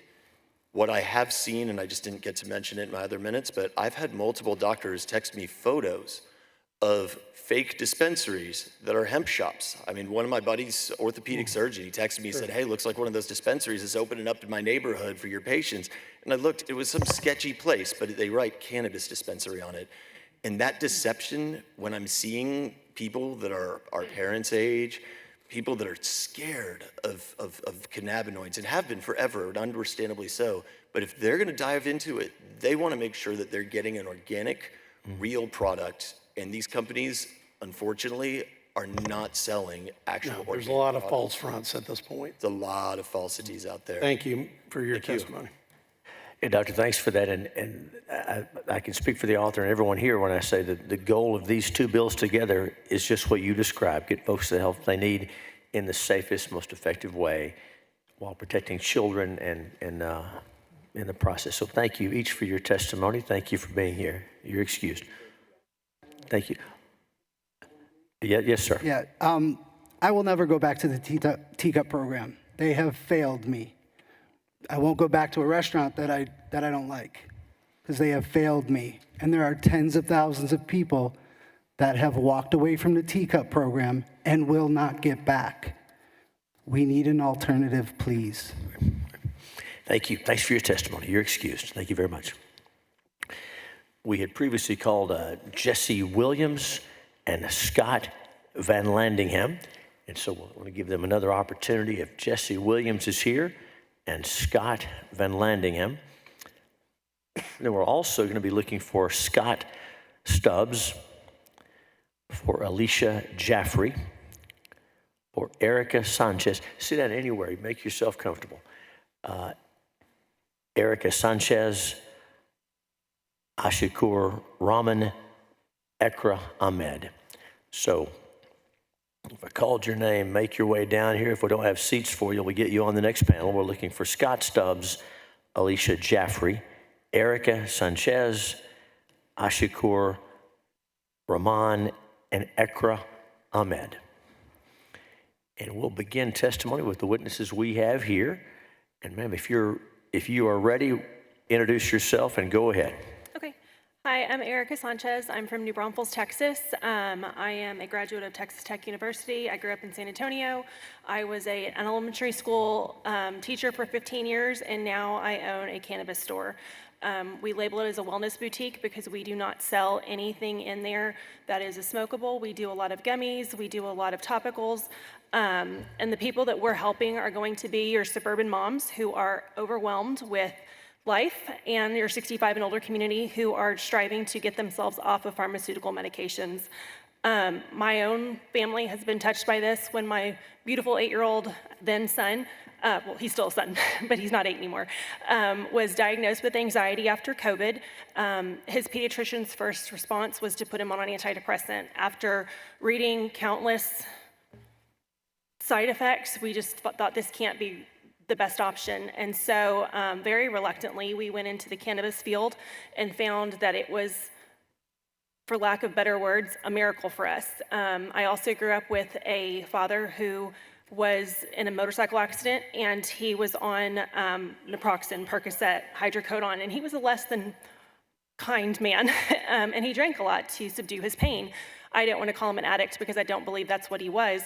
But now that he has the option for THC, he is no longer drinking. He is no longer somebody who is hooked on these prescription medications. And at 43, I can finally have a relationship with this man who I desperately wanted one as a child. So I think it's important to really see the benefits to people who are not taking advantage of it. And I think that there are a lot of ways for us to regulate, especially the chemicals and the nastiness that goes into a lot of products. It's not necessarily across the board because it's something we take very seriously in the products that we sell in our store. Thank you for your testimony. Thank you. Welcome. Introduce yourself. Go ahead. Jesse Williams. I'm here testifying on my own behalf in a DAV Chapter 219, Sergeant James W. Allen. I am the legislative adjutant and the patient advocate for that chapter. My background is I was a nuclear power plant operator in the Navy, and I've met with you, Senator Hughes, before, and I would say that I'm been very blessed since our last meeting because I went through a double lung transplant in September. And I have this unique position right now where I'm not allowed to be on any cannabis product whatsoever because of how it interferes with transplant medications. And it is something that I'm glad that I said testifying on 1505, that I'm glad that we're reinforcing the idea of research. We definitely need to be able to do trials to see how these types of things interact with the medications like tacrolimus, otherwise known as Prograf. They told me when I got into this and I started doing my workup, they said, you can't be on these products. It interferes with the medications. I'm like, fine, I get it. But it definitely took a toll on the fact that I also have rheumatoid arthritis. And when it comes down to it, no provider, I can tell you, ever wants to have their patient consistently on prednisone if they don't have to be on it. And NSAIDs are a no-go usually during this. Cannabis is its own little wonderful product. It somehow just doesn't interact that way. And we have a good lead on why. We need to be able to dial and fine tune. And I wish that Texas was willing to compete with places like University of Wisconsin in trying to be #1 at medical items like this. I'd love to see Baylor in some sort of competition trying to figure out how they can fine tune medicine to help people like myself, help people like the veterans that are at my chapter. Because I can tell you, especially with SB3, which I'd say against with how it's written right now, is that these individuals are not using it to get high, as some people have said. They're not using it to be intoxicated. They use it because they have symptoms it alleviates. And we even run into patients where, I won't say patients, but veterans who, or even like my son who has autism, they're not high from this. This is almost like a rectifier for what's going on. They're having these seizures in their head that once they take this medication, they're not high. They're normal operators like you and I. It is just the balance they need, and we fine tune it. Everybody does. Everybody's, oh, you could take too much, you take too little. I literally, an hour ago, had to step out of the gallery to take a phone call from the VA in Madison, Wisconsin, to tell me about my tacrolimus levels and how they're going to adjust the medication because the levels were a bit high. I'm almost 6 months. It's still a balance, moving back and forth. But I know that it's a lot more complex than 4 minutes worth of talking. So I'm hoping the rest of the session I'll get a little bit of time to come to y'all's offices and give a little bit more detail on how we could probably fine tune this to where it works out for everybody in the long run. Thank you. Thank you for your testimony. Welcome. Introduce yourself. Go ahead. Thank you, Chairman Hughes. Thank you for the opportunity to talk. My name is Scott Van Landingham, and I'm here representing the Vega CBD. I'm here representing myself as a Texan, as an American. This is a public forum, and I came to talk because I want my voice heard. If anything, I want my children to hear my voice and know what I've been doing for the last 6 years, like these two just spoke of. What we do at our company is provide quality products. We follow the law. We don't do anything criminal. We do everything that we can above and beyond board. We were here in June and talked to you last time, Senator, and told you the same thing. And we continue to fight this battle, and I'll continue to fight this battle if it takes another 6 or 7 or 17 years, however long I have here. What we do is we sell products to the veterans through the veteran VFW posts throughout Texas. I am opposing Senate Bill 3. December 4th, whenever we all heard about it, we spent copious weeks bothering people in this Capitol to try to get a meeting with anybody. I was talking to the schedulers for Lieutenant Governor Dan Patrick, for Abbott, Governor Abbott, and for other senators. I'm also somewhat offended that Senator Perry is not in here, being the champion of this bill and the one that's pushing this. With the remainder of my time, I'd like to just point out the fact that regulation is what's needed. Everybody here is saying it. Most of us in here are the good actors. Most of us in here are the ones that are going to continue to fight and not the ones out there doing the improper things. Prohibition doesn't work. Y'all are politicians. You guys know your history. You should know your history. Prohibition did not work. There's reasons why it didn't work. There's good people that'll get you the products that you need if the things are illegal. I'm not a criminal, never been a criminal. I'm not a politician, don't want to be either of them. What I'm going to do with my time, if this thing gets approved, which I think we all have a feeling that this is heavily weighted in favor of getting approved through the Senate, is I'm going to spend my time in getting as many people as I can to keep coming back here and fighting this thing in whatever capacity I have to do it as an American. It's my right, and that's why I came today. As he said, there's so much to talk about, and if you have any questions, I'd love to answer anything. Thank you for your time. And thank you for your testimony. Welcome. Introduce yourself and go ahead. Good afternoon, distinguished members of the committee. My name is Aisha Jeffrey, and I work at the headquarters at Bahama Mama in Houston. I'm proud to be a part of I'm proud to be a part of a team that shares your commitment to small businesses in Texas. We prioritize integrity and take measures including thorough training to ensure highest level of customer experience to those we serve within our community.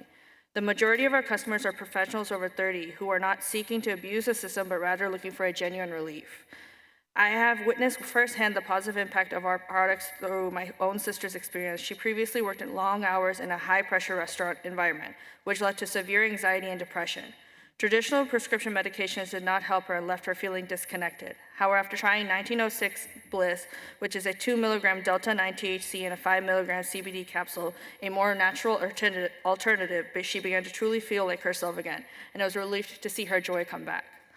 On a personal note, this job has been a lifeline for me. After being let go from my previous employer in the healthcare industry and being unemployed for about 2 years, joining this industry not only allowed me to support myself, but my children under the age of 5, and also help my parents. My father is retired and my mother is a homemaker. Losing this job would mean I could no longer contribute to their household expenses and significantly impact my ability to provide for my family. Thank you for your time and consideration. And thank you for your testimony. Senator, any questions for any of the witnesses? You're recognized, Senator Hinojosa. Thank you. Forgive me for mispronouncing this. Is Mr. Van Landingham? Yes, sir. Van. You talked about for regulation, right? And you said that there's a need for that. In your mind, what type of regulation would be adequate that's different than what we're proposing in SB 3? Because, you know, I mean, are you for example, these high levels of THC that is a problem that we've found that, you know, are being sold to kids and, you know, others have testified is a problem. So what does that look like in your eyes? Yeah, I really would. I'm not prepared to answer what the regulations need to be. We follow what we think are good practices ourselves because we looked at Colorado licenses, we looked at California, we looked at Oregon, Washington, we looked at all the legal states that were doing THC, and we put our practices towards those policies. We treated this as if it was THC from the day one when we applied for our license 6 years ago so that we can do the proper thing so that we can get a THC license when Texas catches up. What we're trying to do is the right thing from the beginning. What we need is oversight. We need testing. You know, I don't have the answers. I would like to pass to her a letter answer for the regulation if you have an answer, if you don't mind. Up to the chair. Chairman, if you don't mind. We've seen this elsewhere in other industries. This isn't something new to Texas or any other state. We saw it happen, as mentioned earlier, with the cigarettes. We've seen it happen with alcohol. And we can look at the blueprints that we've put down as to how we've curbed those problems with those items. We put age gates up. We put restrictions on where it can be sold. We literally said, if you sell this to minors or we find out you're related to selling to minors, we're gonna give you fines. We're gonna start putting people in jail and taking away your privileges because it is inappropriate to do so.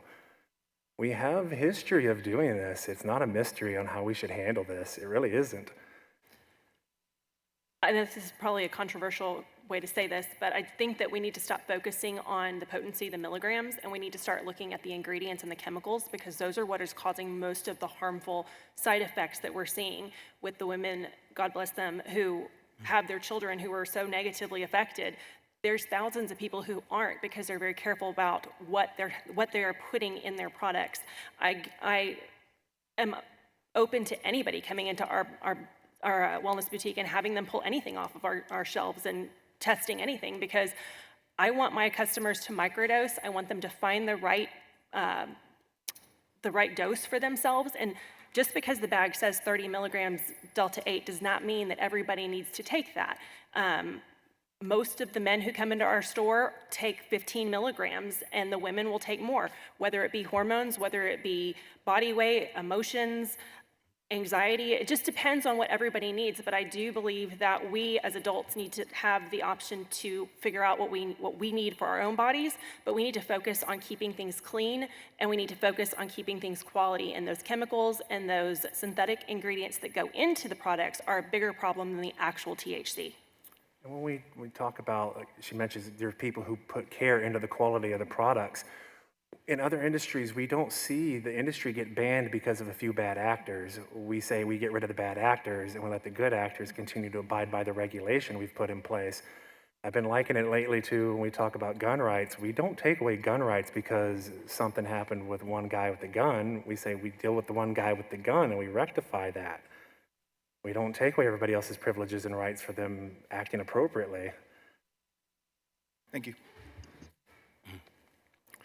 Thank you, Senator. I thank each witness for being here, and I think the witnesses that have testified before realize this, but members of the Senate are on multiple committees. As some may know, Senator Perry left to meet with someone who was opposed to these bills, someone who shared your view, and after that, he went to a hearing because he's in charge of fixing water problems in Texas. So everybody here's got stuff they're working on. They're all important.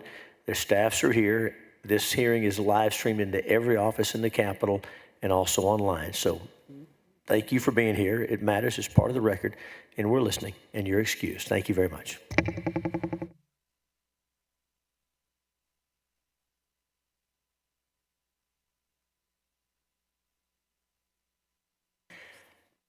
The chair calls Scott Stubbs, Ashikur Rahman, Ekra Ahmed, Jacob Charles, David Walden, John Burke. I know some of these names I'm calling for the first time, so just make your way down if I call your name, and if we don't get you on this panel, you'll be on deck for the next one. So again, we are looking for Scott Stubbs, Ashikur Rahman, Ekra Ahmed, David Walden, John Burke, and John Jowers. And then on deck to testify in the next panel, we ask you to make your way down to the Senate floor. Jacob Charles, Shafin Tamini, Michelle Amriel, and Ray Ukani. Again, we're looking for, in the next panel, Ray Ukani, Michelle Amriel, Shafin Tamini, Jacob Charles, and if I've already called Jacob, I apologize, John Jowers, John Burke, David Walden. So we're going to start with the witnesses we have. Did I call your name, sir? Oh, come on down. We got a seat for you if you're ready. Thank you. Thank you for working with us, being flexible.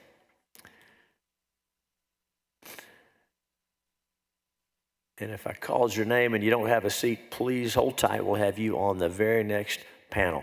So thank you each for being here. You're welcome here. We want to hear from you. And so we're going to start over here on my left, your right. Introduce yourself, get close to that microphone, and give us your testimony. Welcome. Yes, my name is John Burke, and I represent Shell Shock CBD as a retail store owner in Dallas, Texas. In 2019, I started Shell Shock CBD with my partner because I saw how much CBD Delta 8 and Delta 9 can help combat veterans such as myself. I served this country for 13 years, and 4 of those years I spent fighting in Iraq and Afghanistan, from Fallujah to the Korangal Valley in Afghanistan. What we provide is a means for these veterans like myself to find temporary relief that many of those opioid medications the VA puts us on do not. Those same opioids contain many negative side effects that THC does not, and THC is the safest drug out there as cited by rehab.com. And I'd also like to point out one thing real quick. These blue experts you brought in here from law enforcement, the state, did not list one category or one statistic of someone that actually died from THC overdose, because nobody ever has. That's a farce. We can sit here and argue all day long the benefits or the negativity, but folks, I've walked down your city and the city of Dallas, Texas, and I see vape shops and alcohol and gun stores every single place, but I don't see you calling to ban any of that. Why is that? We can have Congressman Perry here sit here and say, are you a doctor? Well, my question is reversed. Are you? Is he? What gives these people the right to tell free citizens what they can and cannot consume? Because last I checked, we all fought for that right. How dare you sit here and presume to lecture veterans as he has and say, are you a doctor? Or that we're intentionally selling to kids. My friend that sat here just 5 minutes ago said, we are following the law. We jumped through hoops. I paid $750,000 in taxes to the state of Texas, or excuse me, the federal government. I do everything by the book, but now I can't sit home and light one up because I might have some kind of euphoric effect. That's called getting baked. That's what we do. It's no different than alcohol. But for some reason, THC is this big bad boogeyman that we can't have. For what reason? Because it's certainly not safety, because more people die from alcohol and gun and tobacco than THC ever will. I Thanks for your relinquish the rest of my testimony. time. And welcome, introduce yourself and go ahead.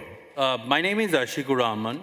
I'm the owner of two store, Bahama Mama, his name, and I have regular customer in her early 30s who was medically diagnosed ADHD a while back, and friends finds it's hard to focus on her day-to-day activities, which includes her job as a web developer.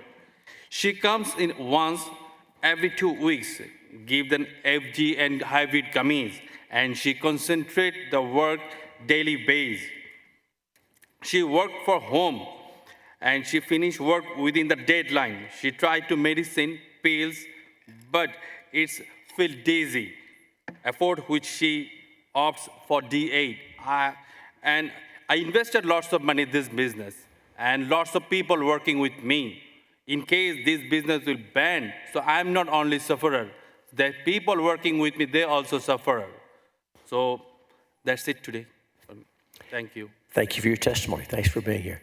Welcome, introduce yourself and go ahead. Good afternoon. First of all, I'd like to thank all of you for your time today. I'm Ikra Ahmed, and I look after 2 Bahama Mama retail store in Houston. All of us here have invested a lot of time and money into this business just for a better future for ourselves and for the people who come to us just to feel a bit of relief at the end of the day. Most of our customers are people who just want to feel better after a hectic day, and most of them are suffering from conditions such as anxiety, ADHD, insomnia, and whatnot. One of my closest customers is a man in his mid-40s who is suffering from Parkinson's disease, and he's in stage 2 right now. I have firsthand experienced his condition, and it was very scary for me. Thankfully, his brother was with him to take care of him, and he comes in once in a while to buy the Dozo Delta 9 Smasher gummies, indica to be specific, to help him sleep at night. When I asked him about his proper medications, he said that he cannot afford the medications needed. Right now, he's surviving on social benefits, and it is barely enough to scrape by. So, on the other hand, the people who work for us depend on this business to afford a life for themselves and bring food to the table. If this goes away, people will not only lose their means of life, the people who come to us to feel better at an affordable rate because they cannot afford the proper medications, they're going to lose their last chance to feel better with whatever they're suffering from. If we want to ban THC, why are we not banning alcohol, guns, and other stuff that put people's life at risk? Thank you for your time today. That's all I want to say. Thank you for your testimony. Welcome, introduce yourself and give us your testimony. Thank you, Chairman Hughes. My name is Jacob Charles, and I'm here today to represent myself and to share my story with you and the fellow senators still in the room. Again, my family has many Texas roots spanning multiple generations. I'm proud of my Texas heritage, but I'm also a husband, a father, a combat military veteran who served over 22 years with honorable service to this country. Like most of my veteran brothers and sisters, it was our honor and duty to serve and protect this great nation of ours. I enlisted in the United States Marine Corps 2 days after my high school graduation at the early age of 18 years old, just old enough to purchase a lottery ticket, but at the same time, not old enough to order a drink in a bar or to visit one of those establishments. My duties required me to answer our nation's call when we came under attack under 9/11. This incident had a traumatic and lasting effect on me. And unless you, Senator Perry, or others in this room have experienced that, you don't want to know the horrors that one is exposed to when we answer the call of our nation to take arms against those that did harm to us. Upon my return from my deployment, I, like many other Marines, reached for that bottle of alcohol to cope with our depression and our anxiety, our stress. As a Marine, we're taught and trained to deal with our incidents, whether in the military or civilian life, as the famous phrase, Marines improvise, we adapt, we overcome, and most importantly, we never show weakness to any and all. As you can imagine, alcohol was not the answer. It only increased my anger, my depression, and led me to losing my family more than once when I had to be enrolled in inpatient care and suffered through divorce from my current wife. During my treatment, I was diagnosed with PTSD, substance use disorder, depression, sleep apnea, just to name a few of those. So like most veterans, the VA prescribed many medications to me, which all they did was increase those feelings of living that traumatic incident. I'm asking you today on behalf of most veterans, and I'm sorry my time is up, but I feel after 22 years, I get a little bit more than 1 minute of your time. So I humbly ask you that thanks to the President of the United States at that time, President Trump, who paved the way for these products, I am grateful for him because the last 4.5 years, I've had no negative side effects. I've been able to engage the time with my family. I've been able to see my children. My son is currently enrolled in Texas State University, where he's gonna receive his master's degree. And something I probably wouldn't even be around with when I was on those prescription drugs by the VA because I was walking around like a zombie. So I ask you humbly here to reconsider the ramifications you will have on many of these Americans and many of these people that have a store in the state of Texas. Thank you for your time. Thank you for your testimony. Thank you for sharing your story. Welcome, introduce yourself, and give us your testimony. My name is John Jowers. I am representing the Department of Texas VFW as a state assistant adjutant, also as myself, a disabled combat Marine. For 13 years, I've been battling many mental and physical injuries, with countless doctors and specialists attempting to treat these injuries with a myriad of prescription drug cocktails, to a point I was taking nearly 10,000 pills a year. 4 years ago, I began using high-quality hemp-derived consumables. Within just 2 months, I was off all prescription medications except my diabetes meds. The 11 drug interactions that once sent me to ERs and hospitals simply vanished. I transformed from a man burdened by thousands of pills into a high-functioning individual, a better husband, father, and person, all thanks to these products. I stand before you today to ask, please do not ban a product that has given me and countless others a second chance at life. A product that has been safely used for over 4,700 years. While we support increased regulations to ensure quality and safety, an outright ban could be a death sentence. Before legal hemp-derived consumables entered my life, the medications prescribed for my suicidal ideations pushed me dangerously closer to giving up, resulting in failed suicide attempts. Legal hemp-derived consumables are not just a reason to sit around and get high. They are the reason that I'm not just another statistic today. I respectfully urge you, give us the choice. Increase regulations if necessary, but do not ban a product that has helped veterans and non-veterans reclaim our lives. When you sent us to war, you gave us the best weapons possible. Don't make us fight the battles of everyday life without the one weapon that we know is the best. Thank you. Thank you. Thank you for your testimony. Thank you each for being here, and we're listening to you, and thank you for taking time to do this. You're excused. Thank you very much. The chair calls David Walden, Scott Stubbs, Shafin Tamimi, Michelle Amriel, and Ray Ukani. Again, David Walden, Scott Stubbs, Shafin Tamimi, Michelle Amriel, and Ray Ukani. And then we'll ask the following witnesses to be making your way down to testify on the next panel, and that is Sean Claudio, Katie Fraser, Mark Bordas, Joshua Sherrill, Blanca Canales. And we do have one more spot, so if any of the names I just called are here and ready to testify, you are welcome, whether you were for the next panel or this one. And that would include Blanca Canales, Joshua Sherrill, Mark Bordas, Katie Fraser, Sean Claudio.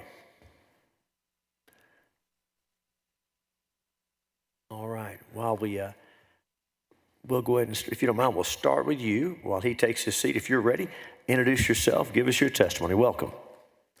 Thank you for the opportunity to let us get speak. Close to that microphone. Got it. Thank you for the opportunity to let us speak today. I'm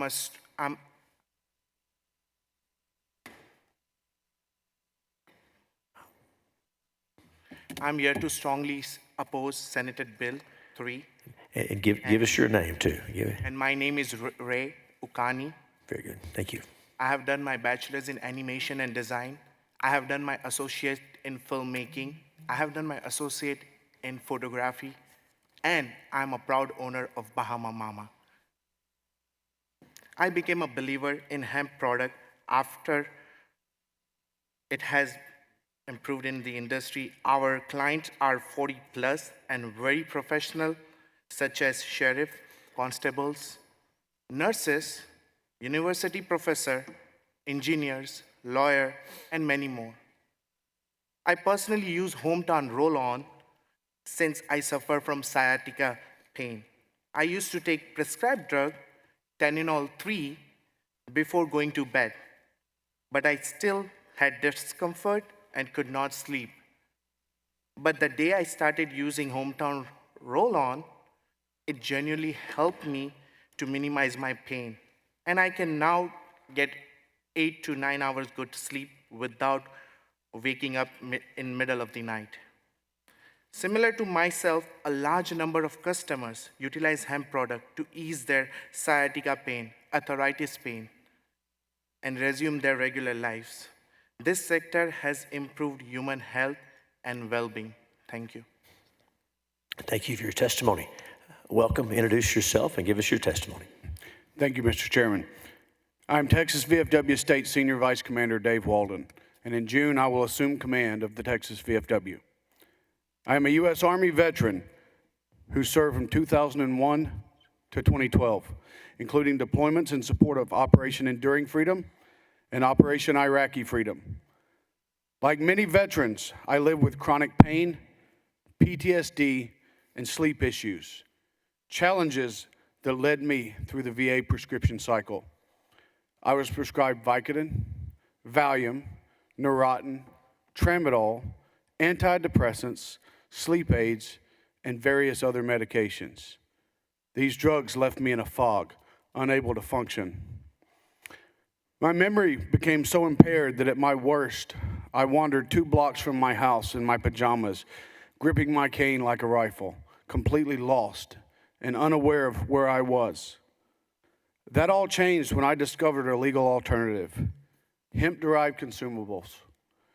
Since 2018, I haven't needed opioids, antidepressants, or sleep medication. I've been promoted, earned Employee of the Year, and worked my way up to Director of IT. But more importantly, I'm a better husband, father, grandfather, and advocate for veterans. The struggles we face are not ours alone. Our families bear the weight of our battle wounds too.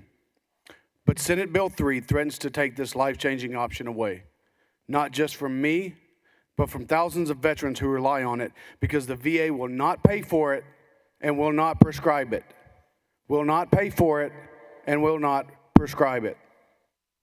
The Texas legislature has always supported veterans, yet you're considering a bill that would push us back to the same failed system of opioids that has already claimed too many of our brothers and sisters. In fiscal year 2023, Texas spent $116 million on opioid abatement. 93% of that came from federal funds. Why would we undo progress and send more veterans back to the very system that created this crisis? Just a couple more seconds, if you don't mind. Some of you support this bill based on personal beliefs, and you have that right, because people like me fought for your freedom to hold them. Others of you agree with me, but can't risk standing up to other state leaders. If that's the case, fine. But look me and the veterans I represent, the 64,000 plus veterans I represent, and their families in the eye when you vote yes to take away the one thing that could keep us from rejoining the opioid epidemic. Protect veterans' health. Please vote no on Senate Bill 3. Thank you for your testimony. Welcome. Introduce yourself and go ahead.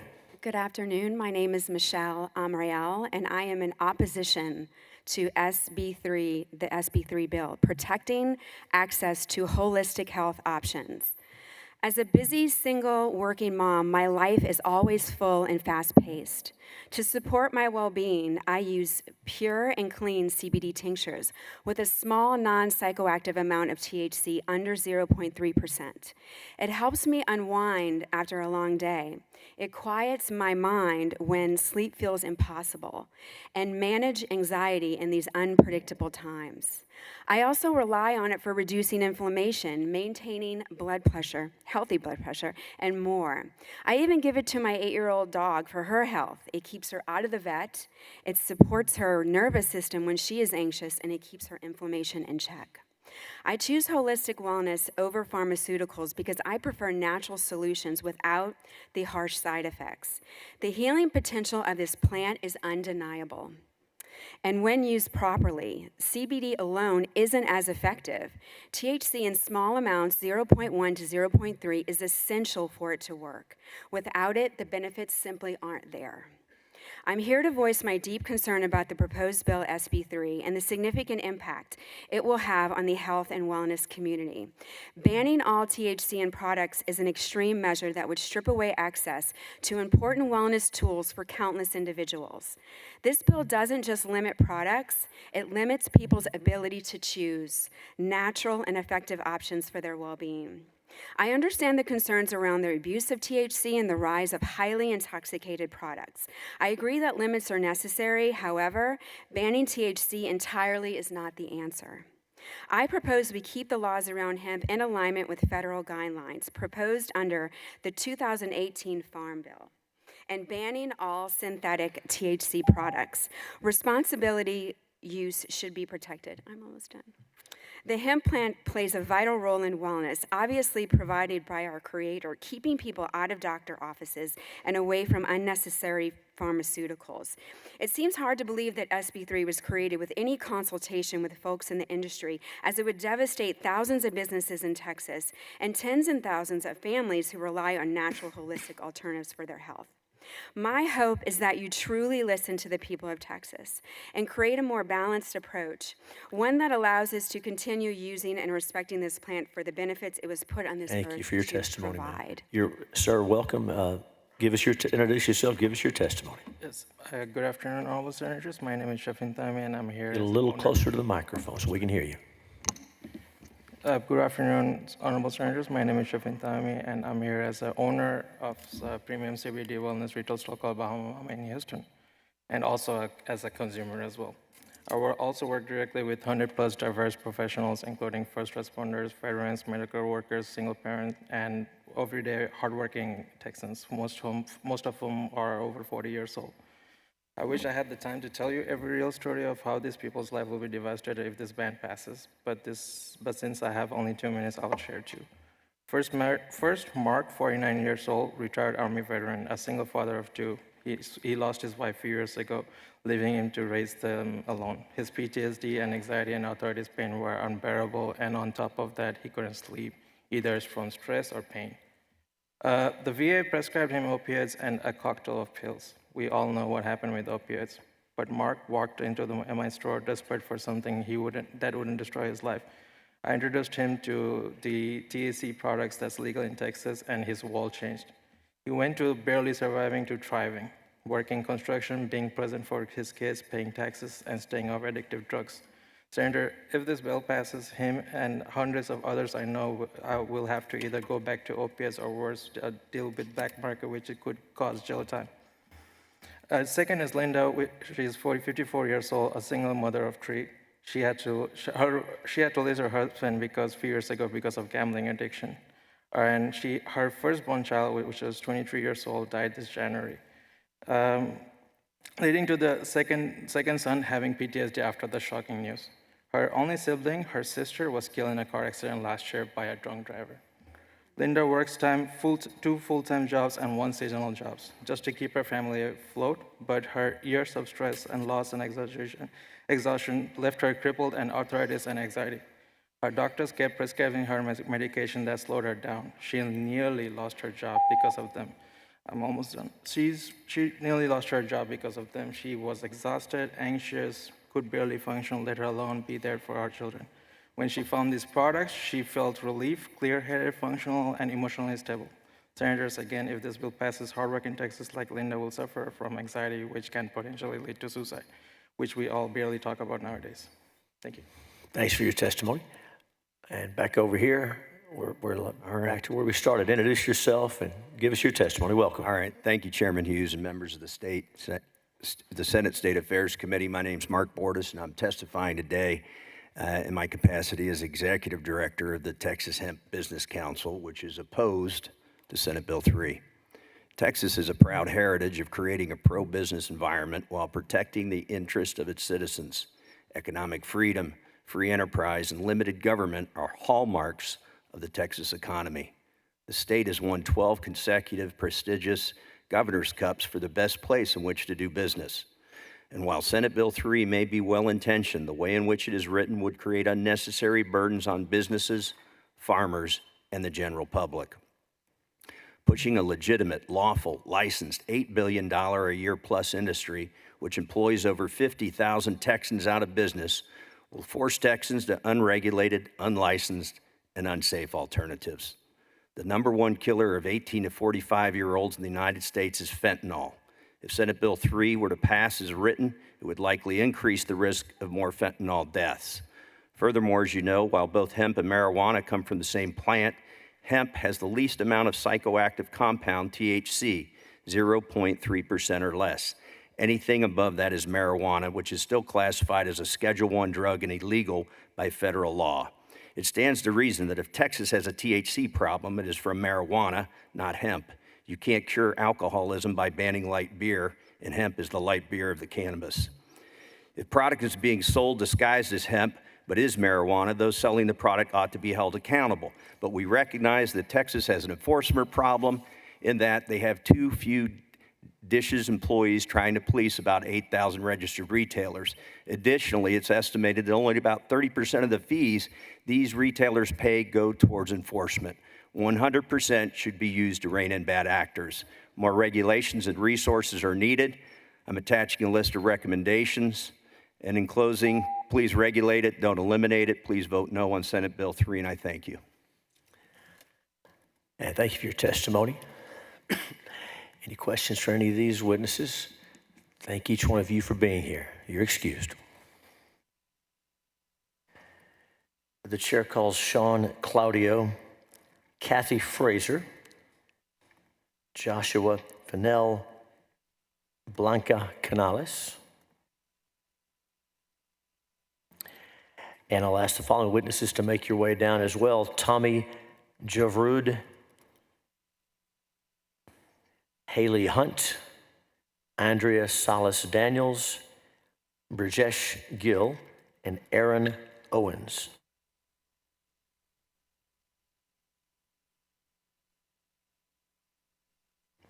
I'm going to go through names again. Some we've called previously, some we're calling for the first time. Please make your way down, and if we don't reach you on this panel, we'll have you on the next one. Shan Claudio, Katie Fraser, Joshua Sherrill, Blanca Canales, Tommy Jevrud, Scott Stubbs, Haley Hunt, Andrea Salas Daniels, Brijesh Gill, Aaron Owens. So if I called your name for either of those panels, please come and have a seat. We're ready for you. Thank you very much. We'll try to keep filling so we can hear from everybody who wants to testify. And if I called your name and there's not a seat for you, please hold tight on the Senate floor and we will get you, hear from you very quickly. Welcome. Introduce yourself and please give us your testimony. Good afternoon, Senators. My name is Brajesh Gill. I'm a professor, a licensed physician, and a researcher at the University of Texas Health Science Center in Houston. My lab has developed a new anti-inflammatory formulation that contains a broad spectrum natural hemp extract and no THC. I'd like to make a couple of points that hopefully might influence the language in Senate Bill 3. I've listened today about all of the legitimate concerns from law enforcement and the devastating stories from the families that we heard today. And I would note that everything that has been addressed or brought up by those people could be addressed by the banning of THC. And I wonder about the additional language in the bill that restricts other cannabinoids other than CBD or CBG. First, I want to note that natural hemp extracts that contain everything except THC are much more effective than CBD alone. I have personally conducted a clinical trial where 94% of people had less pain with a natural hemp extract that did not contain any THC versus CBD alone. The other issue is that restricting hemp extract or hemp products to just CBD and CBG makes it very, very difficult to actually manufacture any kind of hemp product because a natural hemp extract will normally have other cannabinoids in it, including CBN, all of these other CB whatevers. I think that the bill could be improved by simply adding a few other cannabinoids that normally are in hemp extracts to the bill, to the list of acceptable compounds in those, and I've listed those in my written testimony. Thank you for your time. Doctor, thank you for your testimony. Thank you for being here. Welcome. Introduce yourself and give us your testimony. Hello, my name is Blanca Canales, and I am here in direct opposition of Senate Bill 3. I am a God-fearing woman and a proponent and purveyor of legal marijuana. I'm here because I have personally witnessed the positive effects this plant has made on so many lives, from the elder lady with shingles being able to play with her grandkids again, to insomniacs finally being able to sleep, veterans suffering from pain, and even a pig with a hurt knee. This also changes the lives of people who can find comfort in a legal product, people who have been arrested in the past for simple possession, who have been given laced marijuana, or those who want pain relief without the stigma can currently buy what they need with comfort and ease. The status quo cuts back on small drug possessions, but saves millions of dollars wasted on enforcing minor marijuana infractions, saves years spent stuck in the relentless cycle of the prison system for something that is legitimately medical. It saves Texans from going out to dangerous sources and places and protects them from a possible laced product. Should a laced product be sold on the street, tracing it back to its source is practically impossible. Should something sold in stores cause sickness, that can be shut down and investigated. This protects the lives of our people. The hemp industry would be basically destroyed by requiring Senate Bill 3 to pass, and in doing this, you'd be denying effective medicine to thousands of people who rely on it to live normal lives. Exodus 30:23 is a recipe for holy anointing oil which contains kaneh basem, a Hebrew word that many scholars believe to mean cannabis. The word is mentioned again in the Song of Songs 4:14, where it's named among the finest of herbs, and again in Isaiah 43:24, where it's named as a respectable offering to the Lord. This fits in Genesis, where he assured us we were given all seed-bearing plants. We should embrace this with the knowledge that it's safer, it's regulated, and God wants it. 62% of Texans also want this. I implore you to vote against Senate Bill 3 for the good of the people. Thank you. Thank you for your testimony. Welcome. Introduce yourself and go ahead. Hi, good afternoon. My name is Andrea Salas Daniels, and I testify before the Texas Senate Committee on behalf of the Texas Hemp Business Council, where I serve as executive board member and vice president, the Dreams Brand CBD Pros, and Healthway Education Systems. I'll comment on both SB 3 along with 1505. Again, we are in opposition of Senate Bill 3, and we stand alongside our industry peers in strong opposition As business owners and parents, we fully support reasonable regulations for hemp-derived cannabinoid products, and we respect the role of the Texas Department of Health Services to enforce such regulations. However, an outright ban on hemp-derived Delta-9 THC products would be detrimental to Texas businesses, consumers, and the state economy. Rather than ban, we support stronger regulatory enforcement to close existing gaps, such as age restrictions, tamper-proof packaging, and ensure consumer safety while preserving access to legal and tested and responsible manufactured products.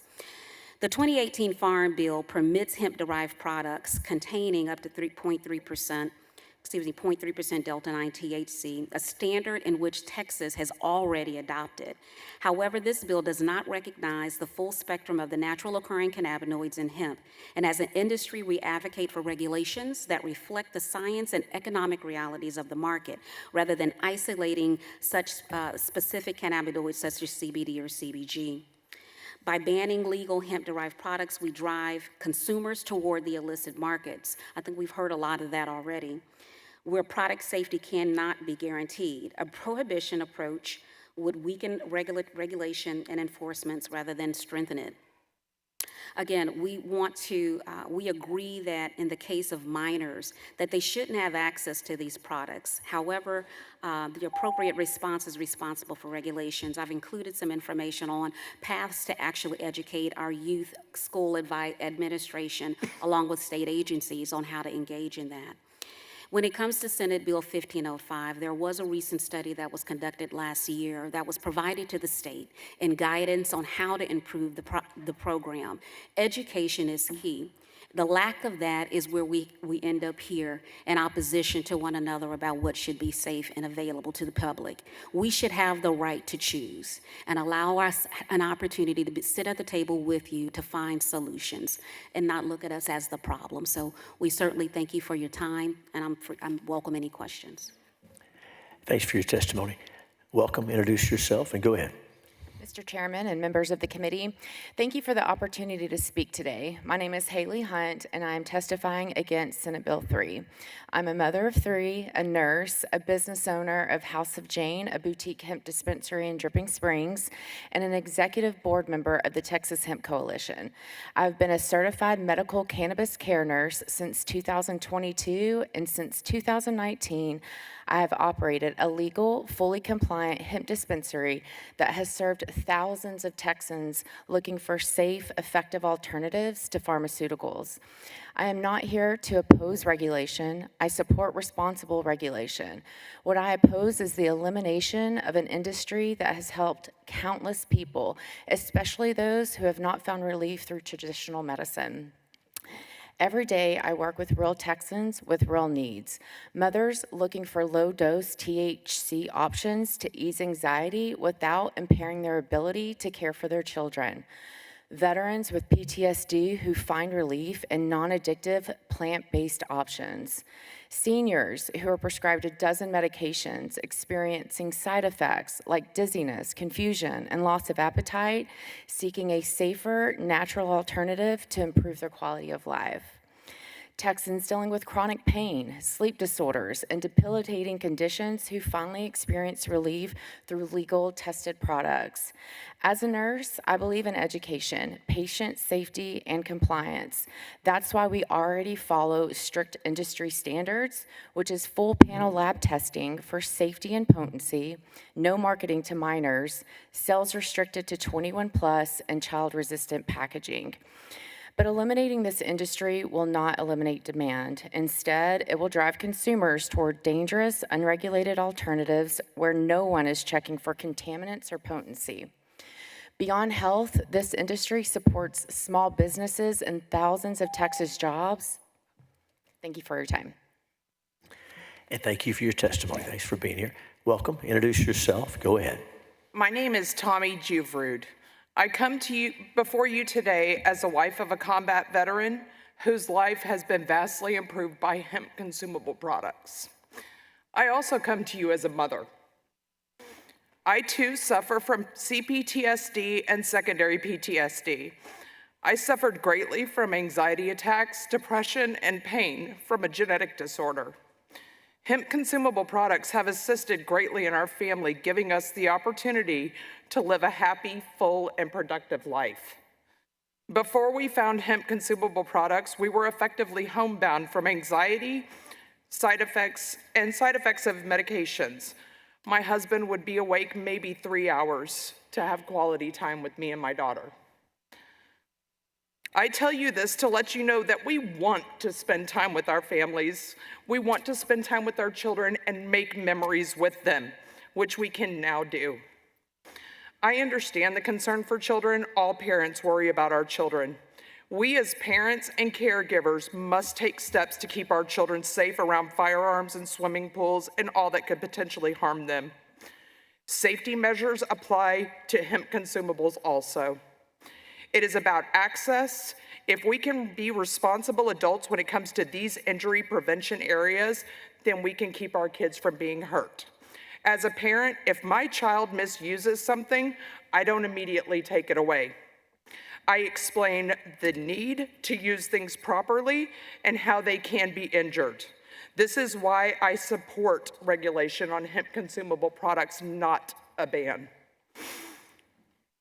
If there is an all-out ban, we will be de facto taking parents away and taking parents away from families and children. Thank you.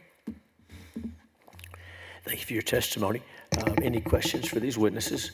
Thank you each for being here. Thank you. Thank you for taking the time. The chair calls Shan Claudio, Katie Fraser, thank you, Joshua Sherrill, Aaron Owens, Tara Latil, Tammy Gross, Eddie Velez, Oscar Guerrero, John Culp, Elizabeth Meigs, Adam Bazaldua, Brandon Tijerina. And if I called your name and we're out of seats, just hold tight and we'll have you on the next panel. You're welcome to take a seat around the chamber.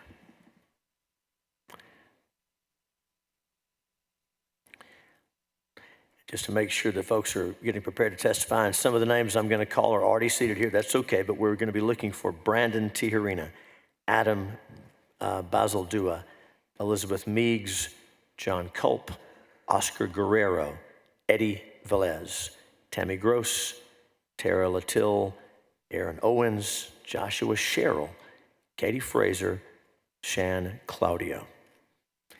Welcome. Please introduce yourself, and we'll start on my left, your right. Introduce yourself and go ahead. Yes, my name is Elizabeth Meigs. I accidentally registered wrong the first time, so I went and fixed it. So thank you for allowing me this opportunity. Yes, and ma'am. And Ms. Meigs, get a little closer to that microphone. We want to hear you. Okay. My name is Elizabeth Meigs. Thank you for this opportunity. I am speaking against Senate Bill 3 on behalf of myself and everyone that I've helped over the past 6 years. First, I'd like to ask you to think of your daughter or your granddaughter, if you have children, when you're listening to my story. 25 years ago, at the age of 14, I was severely injured in a car accident where I suffered a traumatic brain injury. As a result of this traumatic brain injury, I had insomnia, unable to sleep more than 2 to 3 hours. I had severe muscle spasms, which required Botox injections every 3 months for 19 years. I had hormone issues and none of these issues that I had were ever fixed using big pharma pharmaceuticals. I would always take something natural or pharmaceutical that never worked 100% of the time. 19 years post-accident, I found my hope in a bottle, which is full spectrum CBD. THC, all of the hundreds of cannabinoids came together to help my muscle spasms. I no longer required the Botox injections. My sophomore year of high school, my family had to rush me to the emergency room because they thought I was having a heart attack because I had severe muscle spasms in my chest. I would get these severe muscle spasms throughout my body at least once, if not twice a year for 19 years. Full spectrum CBD, the THC specifically, is what was able to control those muscle spasms. This was natural, not using botulism, which is a toxin, not using other synthetic pharmaceuticals that never worked 100% of the time. If you ban THC, you are taking away my freedom. Ms. Mix, thank you for your testimony. Thank you for telling your story. Welcome. Introduce yourself and go ahead. Hello, my name is Tammy Gross, and I am here representing myself. I apologize. I'd like to thank you all for hearing us out. I know that this is a tedious task for you, and I really appreciate your time. In 2023, my husband was hit and T-boned by an 18-wheeler. Both hips were crushed, and he's had to have replacements. His left shoulder was injured, his spine, and his neck. We have been through several surgeries and trying to relieve this naturally. I am a naturalist. I'm a massage therapist. I work a lot with people that are in constant pain. And I am asking that SB3 be thrown out because while I agree with absolute regulation, I own a CBD store because it has been the only thing that has naturally helped my husband. In 2024, I had a severe leg break, and I had to have hardware put in. I don't like taking medications, so I was able to use my product, and I actually healed within half the time by using natural things. I work with a company that does the proper labeling. We make sure that everything is third-party tested, and everything is presented to education-wise to our customers so that they understand how to properly use this. Taking away THC is going to hurt so many people, and please do your research before this bill passes. Thank you. Thank you for your time. And thank you for your testimony. Welcome. Introduce yourself and go ahead. My name's Tara Latil. I'm a conservative native Texan, if you can't tell by my accent. I am the Director of Franchise Operations for CBD American Shaman, overseeing over 50 franchise locations across Texas and over 200 locations across the U.S., including my own small business in Beaumont. I'm here today to speak against SB3 and ask for a more balanced, responsible approach instead. SB3 would effectively ban all cannabinoids and even some CBD and CBG, cutting off access to widely used beneficial products that thousands of Texans rely on daily. Veterans, seniors, and working families who are simply looking for safe, legal relief they can access right in their own hometowns. These are Texans seeking help with helping manage discomfort, helping manage everyday stress, and support with sleep. These are not people seeking intoxication. The hemp industry supports close to 50,000 Texas jobs, and American Shaman franchisees alone employ hundreds of Texans. At American Shaman, we have franchise owners across Texas, from Austin to Houston to Lubbock and everywhere in between. These are not drug dealers. These owners are moms and dads, grandparents, veterans, and first-time entrepreneurs, the very people who make up the heart of Texas. They invested their life savings. They purchased hemp licenses, and they took the initiative to even offer waivers to adults to make sure that they held their product in a safe manner. They've followed every requirement ever put in place. They've paid taxes, and they've built trusted, compliant businesses within their local communities. If you pass SB3, these jobs and businesses will disappear along with that tax revenue and consumer protections that come with a well-regulated industry. I ask you to consider additional missing regulation, not elimination, by testing a final product, age gating, enforcing penalties for bad actors, over shutting down compliant companies. Let's work together on a balanced approach that protects consumers, supports law enforcement, and preserves Texas jobs and businesses. Thank you. Thank you for your testimony. Welcome. Introduce yourself and go ahead. Yes, sir. Good afternoon. My name is Aaron Owens. I'm a Texas farmer and rancher. I'm a hemp business owner and I'm a founding board member of the Texas Hemp Coalition. I'm here today because SB3, as written, would destroy my business and hurt countless Texas farmers just like me who have been following the rules properly since day one. I'm here to testify against SB3. I started and operate one of the first hemp farms in Texas, where we grow on average 5 to 10 acres of hemp a year, and then we extract those plants ourselves and we manufacture our own products, including Texas' first hemp beverage, which is my flagship product. It's called Tejas Tonic. Each acre of hemp I grow can create up to 25,000 cases of this beverage. Hemp allows myself and other Texas farmers to earn up to 10 times more per acre compared to traditional crops like squash. The mission of Tejas Tonic is simple. We're here to help people. Americans and Texans alike can all benefit from consuming something non-synthetic, organic, and natural without alcohol that reduces stress, enables rest, and generally calms everyone down. I'm just gonna give this to you straight. 99% of the problems and concerns you have mentioned are a direct result of synthetic versions of THC. There never needed to be, and doesn't now, any other THC than the naturally occurring Delta-9 THC found in the plant, period. Also, just a little insight, real benefits have never come from an isolated active ingredient like CBD by itself or CBG or THC even, but rather an entourage effect of all the naturally occurring compounds found in the plant itself, all working together to create the natural relief and benefits that users experience. Ultimately, if SB3 were to pass as is, it would effectively take me completely out of business. From having to break my agricultural leases to the hundreds of thousands of dollars of inventory that I've worked very hard to get would also be at risk.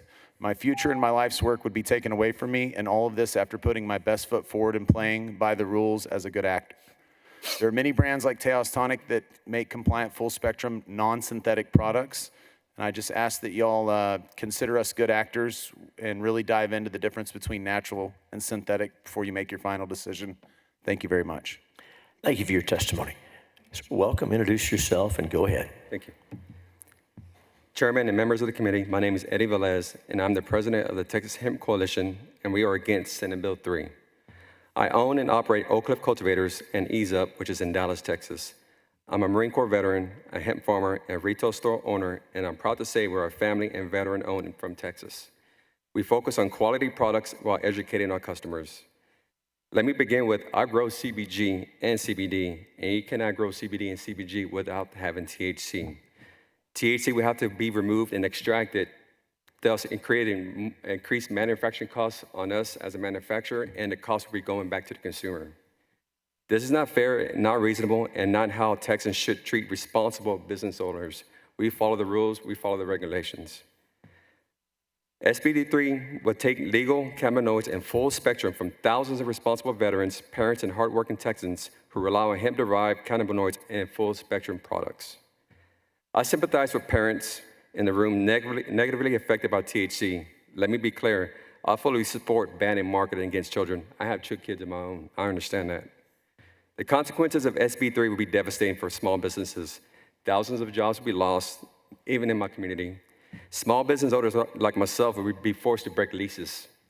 I personally have a 5-year lease on my retail locations. Who will cover the financial losses for my business and others like me when these leases have to be broken?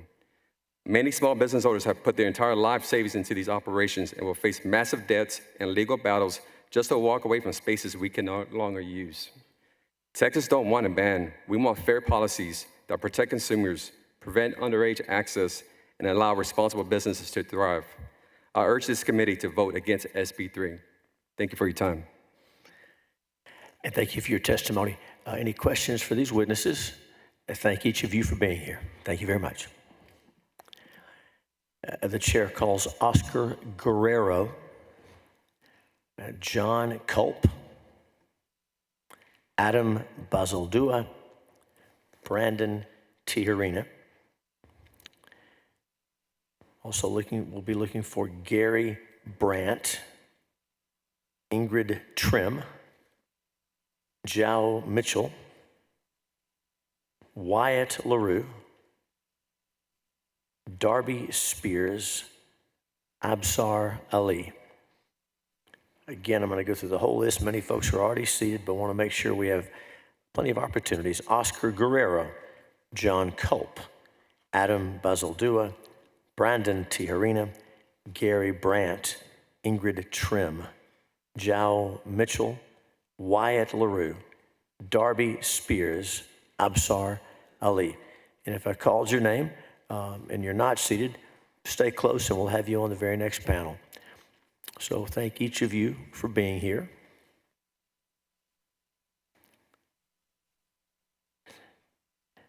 And if you're ready, right over here in the pole position, to introduce you, when you get, do you need a minute or do you want to go ahead and get started? I'm okay. Welcome. Get close to the microphone, introduce yourself, and give us your testimony. Is this good?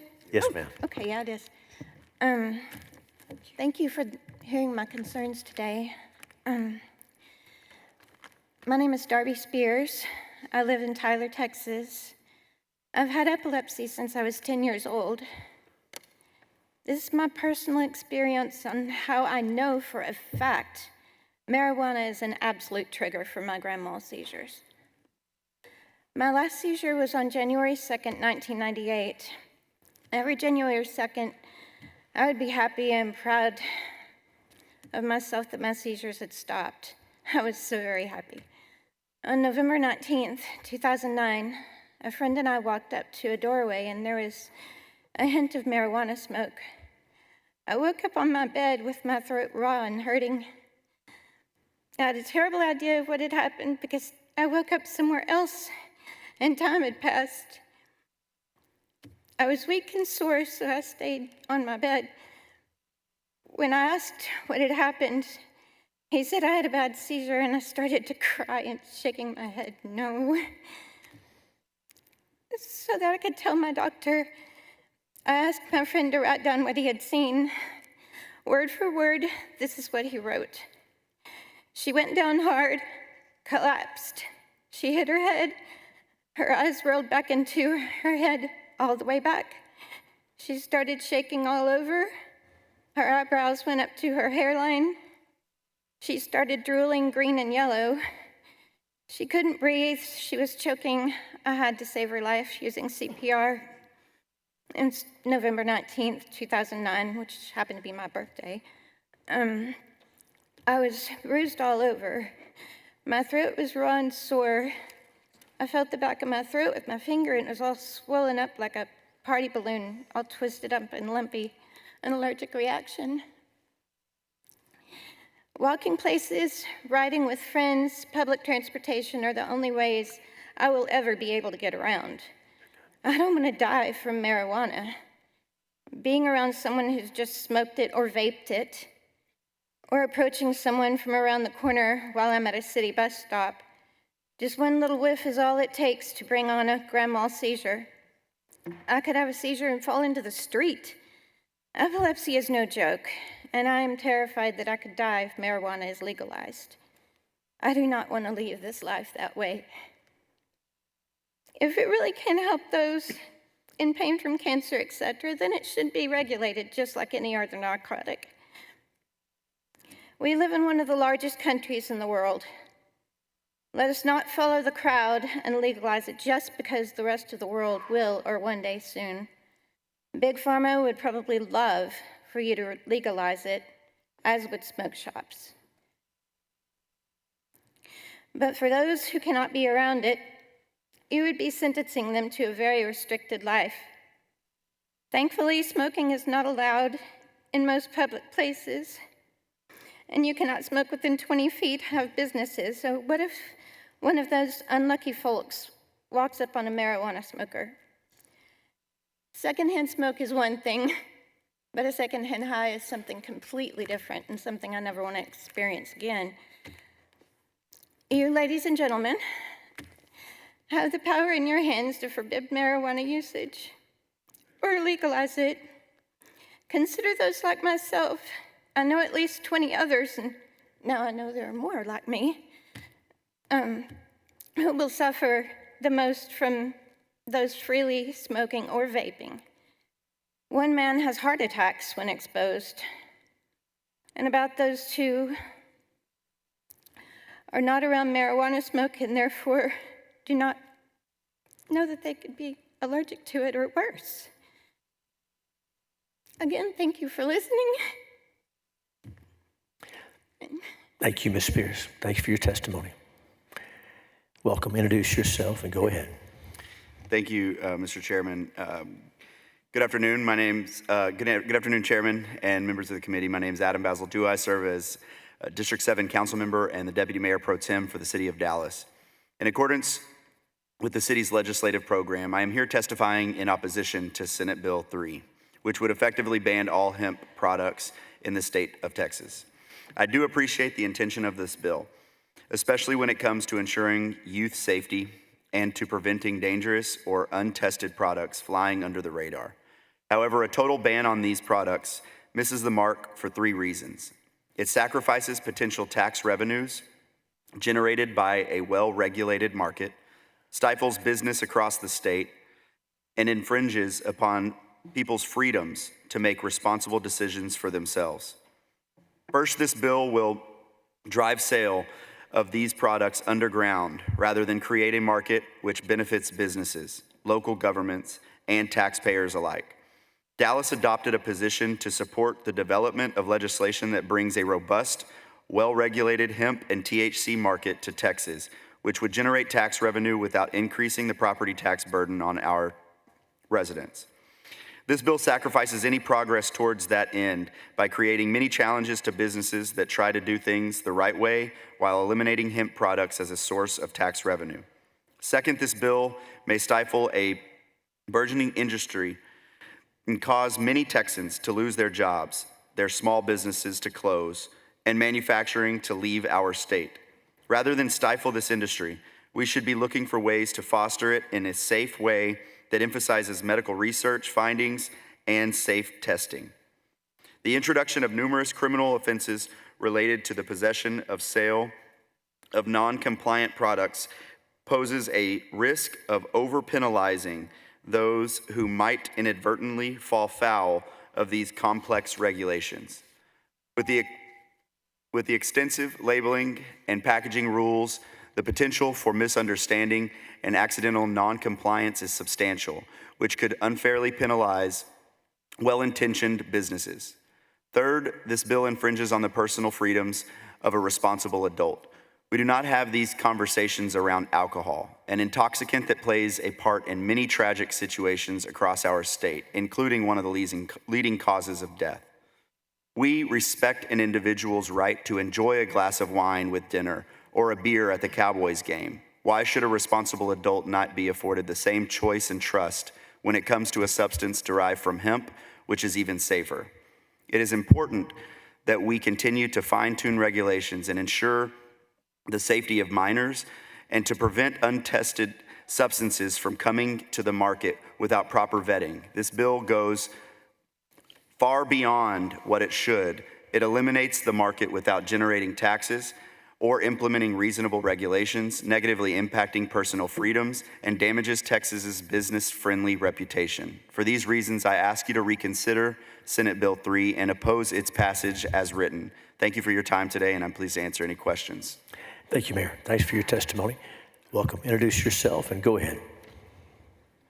Thank you, Mr. Chairman and Senators. My name is John Culp. I'm a multi-generational Texan dating back from when this state was a republic. I own a company called Beer Dudes Canning, or now is operating as Bev Pro Solutions. We're a Texas-based canned beverage contract packaging company employing 23 hardworking Texans. We're a licensed winery and distillery operating under the strict regulations of TABC, TTB to ensure proper compliance, product safety, and proper taxation of alcohol. We're also a hemp-based food manufacturer licensed in the state of Texas now for over 3 years. If SB 3 passes, it will bankrupt my company and eliminate 23 jobs, Texas jobs overnight. And mine is just one of many responsible businesses that will be shut down. Not because we're acting outside of the law, but because the law is being written to erase an entire industry rather than to regulate it properly. I want to be clear. I am not against regulation. In fact, I fully support strict oversight and taxation of hemp-derived products like we have for alcohol. Right now, our industry lacks proper accountability. At my company, BevPro Solutions, we already implement strict quality control measures. We test every single batch to ensure compliance with the current laws and provide certificates of analysis for full transparency. We do this because we believe in Texas manufacturing consumer product safety. Instead of a ban, Texas should implement clear regulations that require all producers to meet the higher standards. Prohibition will not make these products disappear. It will push sales underground where products are unregulated, untaxed, and potentially, as we've learned, unsafe. Instead of forcing Texas businesses to shut down and eliminating good-paying jobs, let's do what we already do with alcohol: track production, enforce compliance, and collect tax revenue. I urge you, do not pass SB 3 as written.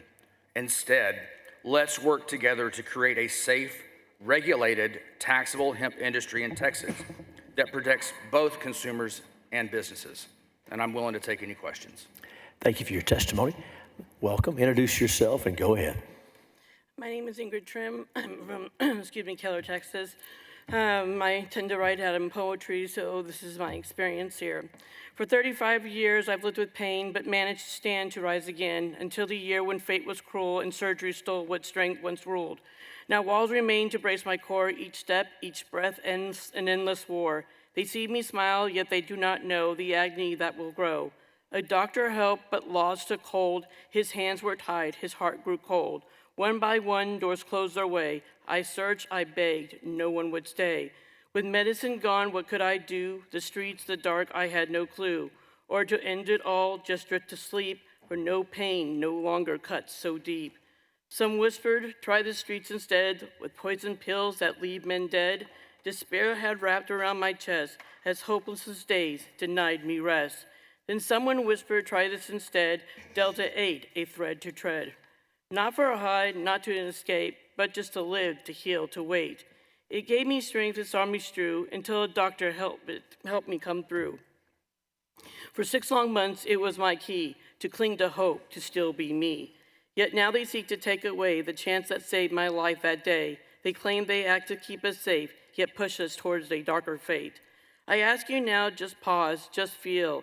Imagine wounds that never heal. Would you not fight? Would you not plead for just one hope, for just one need? Don't ban a choice that helps us cope. Don't steal away our final hope.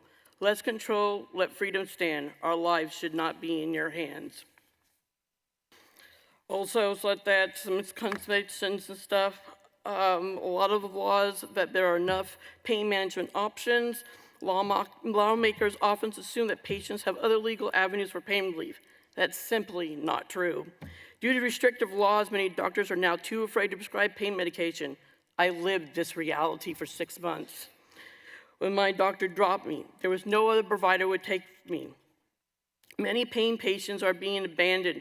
Without Delta 8, they will have nowhere to turn. We have already seen a rise in suicides and overdoses due to the lack of access to legal pain management. Banning Delta 8 will only make this crisis work. The consequences of banning DATE, I feel, will be devastating. More chronic pain patients will turn to dangerous, illegal drugs. Suicide rates may increase among those with left no pain relief. The government will be criminalizing suffering patients who just want to live. Yes, there will always be individuals who will abuse the substances, but that is true of any medication, including prescription painkillers. The answer is not to punish legitimate medical users by taking away yet another option for relief. We do not need a nanny state. We need personal responsibility for more freedom and less government. I plead for you to go ahead and oppose Senate Bill 3. Thank you. Thank you for your testimony. Welcome. Introduce yourself. Get close to that microphone and go ahead. Good morning, Chairman, Vice Chair, and esteemed members of the committee. My name is Oscar Guerrero, and I have proudly called Texas my home for 17 years. I own Motivation Dispensary in McAllen. As a small business owner in the hemp industry, I am able to support my family. For this, I thank God. Through my work, I have witnessed firsthand how regulatory changes can disrupt our local economy and directly affect the well-being of community members like myself.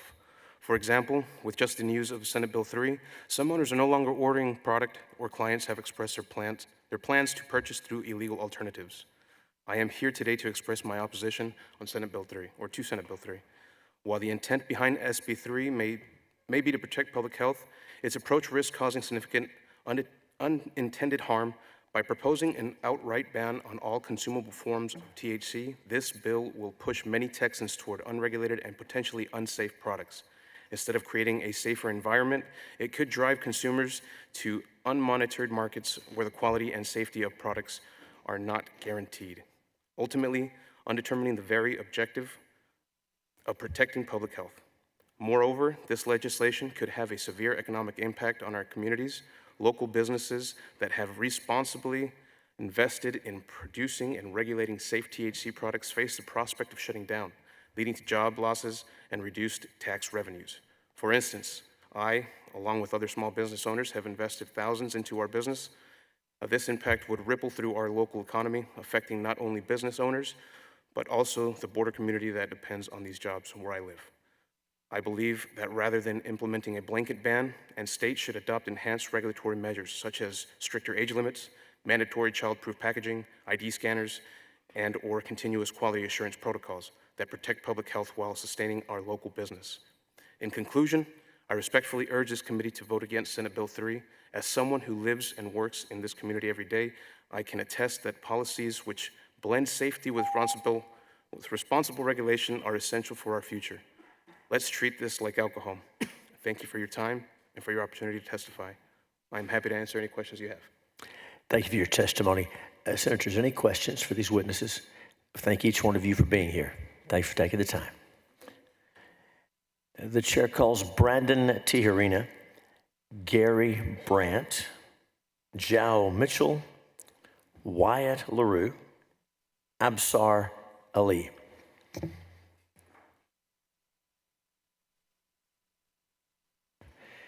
And we're going to ask the following folks to be making your way down for the next panel. We'll be looking for Draven Sheen, Assad Prasla, Saqib Sobhan, Jesus Monjarez, Adet Rodriguez, and Steve DiMatteo. Again, for the next panel, we'll ask these folks to be coming down. We're looking for Absar Ali, Draven Sheen, Assad Prasla, Saqib Sobhan, Jesus Monjarez, Adet Rodriguez, and Stephen DiMatteo. Welcome. We'll start over here on my left, your right. Introduce yourself and go ahead. Hello, my name is Brandon Tijerina. I'll be representing myself as well as my employees. I'm testifying to express my strong opposition to Bill SB 3. I firmly believe the bill will do more harm than good. I'm a fourth-generation Austinite. I'm the proud owner of ATX Organics, a brand I founded to uphold quality and to educate people on the benefits of cannabinoids such as THC, CBD, CBN, and CBG. Our gummies and tinctures are meticulously crafted in-house using the highest quality ingredients and, most importantly, precise dosages. I take great pride in setting an industry standard for transparency, safety, and effectiveness. Unfortunately, many wholesale brands, often found in gas stations, do not share this commitment. They prioritize profit over quality, misrepresent dosages, and contribute to the negative perception of our industry. That's not what we stand for.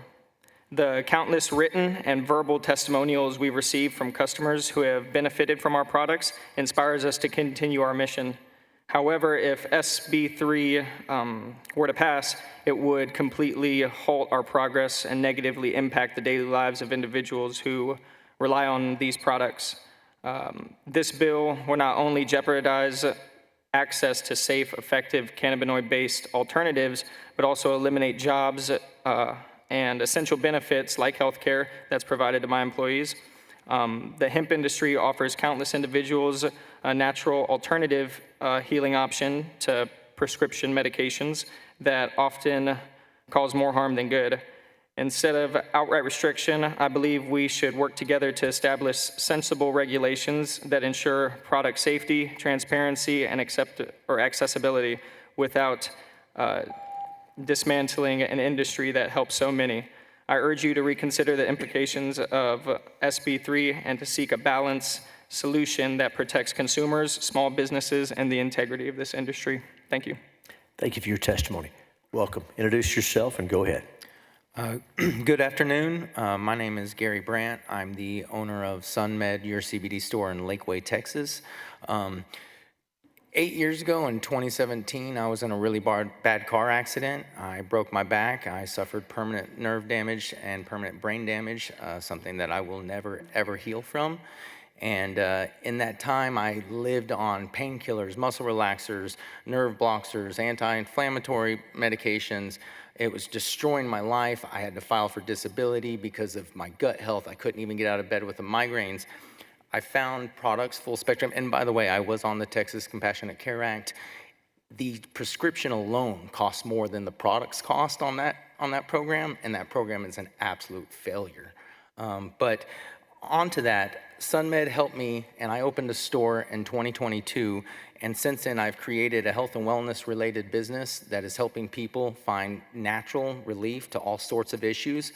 At SunMed, we have self-regulated for years now, and we can be a prime example of what proper regulation can look like. In my community, I support my local community through employment, events. I do a lot of charitable donations. This proposed ban on full spectrum products would eliminate 90% of my products and effectively put me out of business. Rather than an outright ban, I strongly urge you to consider a more robust regulatory framework, including stronger enforcement mechanisms, licensing requirements for both manufacturers and retailers, independent third-party testing, clear descriptive packaging that prohibits child enticing labels, as well as clear age restrictions for all consumable products. These measures ensure that adult consumers maintain access to safe products while preventing intoxicating products from getting to minors. I respectfully urge you to reject Senate Bill 3 and instead pursue more balanced solutions that protect people without also jeopardizing responsible businesses. Thank you for your time today and your consideration, and I freely invite each and every one of you to come visit my store in Lakeway if you want to see what proper regulation and proper, an example of what this business and industry could look like. Thanks for your testimony. Welcome. Introduce yourself and go ahead. Good afternoon, Chairman and members. Thank you for allowing me the opportunity to speak here today. My name is Absar Ali, and I'm a partner at the Bahama Mama franchise in Houston. I've transitioned into this great industry over the past several months, and I'm here to oppose Senate Bill 3. I left my corporate job in the oil and gas industry as a financial analyst to join this industry. After firsthand seeing the several benefits this industry, the people, and the products can bring forward. We serve customers that range from working professionals, veterans, retired individuals, patients with chronic conditions, entrepreneurs, and others that want to use our products to treat pain, improve their standard of living, and support their creativity. Customers purchase products based on their specific needs and desires. Amongst the most popular are products that aid in sleep, pain relief, and help to improve anxiety and depression. Customers have turned to natural methods as an alternative to pharmaceutical drugs. Sleep aids are used commonly and used specifically to improve overall sleep quality and to regulate your sleep cycle. These sleep aids contain CBN, which is often combined with hemp for optimal performance. Customers have shown great appreciation for CBN-based products as it has helped numerous people improve the quality of their life, which starts with their sleep. Products like these and several others are used by many to improve their daily lives in one way or the other. The customers that use our products for very functional purposes could be your neighbors that would be impacted by this ban, which will directly impact the quality of their lives, their ability to deal with the pain naturally, and find aid in our products that support their everyday lives. In addition to customers, there will be numerous vendors, business partners, employees, landlords, and other peers that have made their livelihoods in this industry, support their families, give to charities and other similar organizations, pay their taxes, and most importantly, employ other Texas residents. Thank you again for the time today and for allowing me to share my thoughts. Thank you for your testimony. Welcome. Introduce yourself and go ahead. My name is Wyatt LaRue. I'm the founder of Wyatt Perp. I am a transplant patient. I've come a long way, okay? I am here today to not tell you guys how this works, but to demand accountability for what you've done. Marijuana is a Schedule I narcotic. You guys are asking all of these people to relinquish their constitutional rights and violate federal law and overthrow the federal government of the United States of America. Marijuana is the legal description under UN drug charters of cannabis that describes illegal cannabis. Hemp is the legal definition of legal cannabis under UN drug charters. Therefore, marijuana will never be legal. I oppose 1505 because you're compelling me to violate federal law, and it goes against all the principles that you gentlemen and ladies have signed as Republicans in what you have allocated for yourselves to follow under your rules as a conservative. I'm going to read the rest of this. I strongly oppose Senate Bill 3, which aims to ban hemp-derived THC. As the first company in Texas to bring to market legal Delta-9 THC, I assure you this is an advanced in technology, also known as intelligent design. My company does over 10 million revenue. I call the multi-billion-dollar technology I developed the Controlled Substances Act compliant THC delivery system. That was my sole intent. SB 3 isn't about public safety, but the exact opposite. It's a calculated move driven by money and corruption. If passed, it would destroy thousands of small businesses in Texas while negatively affecting millions of Texans. It will push Texans into an unregulated illicit market and funnel literally tens of billions of dollars into criminal enterprises. It's also ignoring my natural technology itself for corrupt bureaucratic-based systems that violate the laws of nature, AKA First Amendment rights. This bill will cost me countless tens of millions of dollars. Let's be clear, marijuana MSOs, multi-state operators are not legitimate nor legal businesses. They are simply drug cartels masquerading as Americans operating federally illegal businesses, crying afoul to all of you that they are trying to trick you into this because they don't have access to the federal court system like we do. They lose in court every time. Teacup license holders not affiliated with drug cartels are simply victims of predatory attorneys who are making a fortune engaged in RICO guiding clients how to break federal law. Under the leadership of the new Trump administration, many of these marijuana companies are to be labeled terrorist organizations due to their ties to organized crime, money laundering, and Schedule I narcotics trafficking, with over 100,000 citizens' deaths annually from fentanyl. Under the supreme law of the land, these federally illegal entities should not exist. Go ahead and wrap it up. Go ahead and wrap it up. Yes, sir. Because of RICO statutes that protect my business from this type of illegal behavior. They shouldn't exist, much less be supported by my state government, who now wants to use the DPS to sell illicit narcotics. Why do you want to turn Texas into a narco state like Mexico, where the cops pick who gets to sell illegal drugs? We need regulations that will address the concerns that we all have as Texans. Thank you. Thank you for your testimony. Welcome. You're recognized. Give us your testimony. Chairman Hughes, members of the committee, thank you for the opportunity to testify. My name is Joel Mitchell. I'm a third-generation Texan, born and raised in Houston. I have lived in Austin for the past 4 years while attending St. Edward's University, and I'm a proud constituent of Senator Saffarini. I have also worked in the hemp industry for 4 years in the retail sector, where I've firsthand seen how responsible regulation, not prohibition, ensures consumer safety.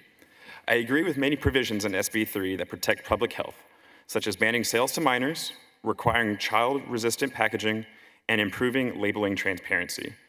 However, I strongly oppose the restriction limiting legal sales only to CBD and CBG. This is not regulation, this is prohibition. Texans should have the right to make informed, safe, and regulated decisions, rather than having the government dictate which cannabinoids they can and cannot purchase. These economic consequences will be severe. The hemp industry supports farmers, small businesses, and thousands of jobs across Texas. Restricting products that Texans already purchase legally will push consumers to unregulated markets or out-of-state businesses where Texas will lose tax revenue and oversight, making products less safe. Instead of forcing Texans to look elsewhere, we should focus on smart regulation that protects consumers while keeping businesses operating in Texas. Texas has always stood for limited government and free enterprise. Instead of banning an entire category of legal products, we should regulate them responsibly, balancing consumer protection with economic opportunity. I urge you to reconsider the broad restrictions in SB 3 and take a measured approach that ensures safety without limiting the individual liberty or hurting Texas businesses. Thank you for your time, and I'm happy to answer any questions. And thank you for your testimony. Senators, any questions for any of our witnesses on this panel? Thank you each for being here. Thank you very much. The chair now calls Draven Sheen, Asad Prasla, Sakib Soban, Jesus Manjares, Idet Rodriguez, Stephen DiMatteo. And then we'll ask the following witnesses to be making your way down to be prepared. For the next panel, we'll be looking for Simon Demas, Candace Stinnett, Andre Sandoval, Elizabeth Groh, and Madison Wickham. Again, for the next panel, we'll be looking for Simon Demas, Candace Stinnett, Andre Sandoval, Elizabeth Groh, and Madison Wickham. Welcome. Introduce yourself and give us your testimony. Thank you, Chairman and honorable members of the community. My name is Jesus Manjares. I am a partial owner of Bahama Mama. I'm a partner. Most of all, I'm a person that loves to learn any information pretty much. I'm not a doctor, but I definitely like to help as much as people as I can. The biggest thing for me with this bill I have against is pretty much any farmer that you ask, they will tell you that it would contain CBD, CBN, and THC, even if you're growing a hemp flower or even if you're doing a cannabis industry.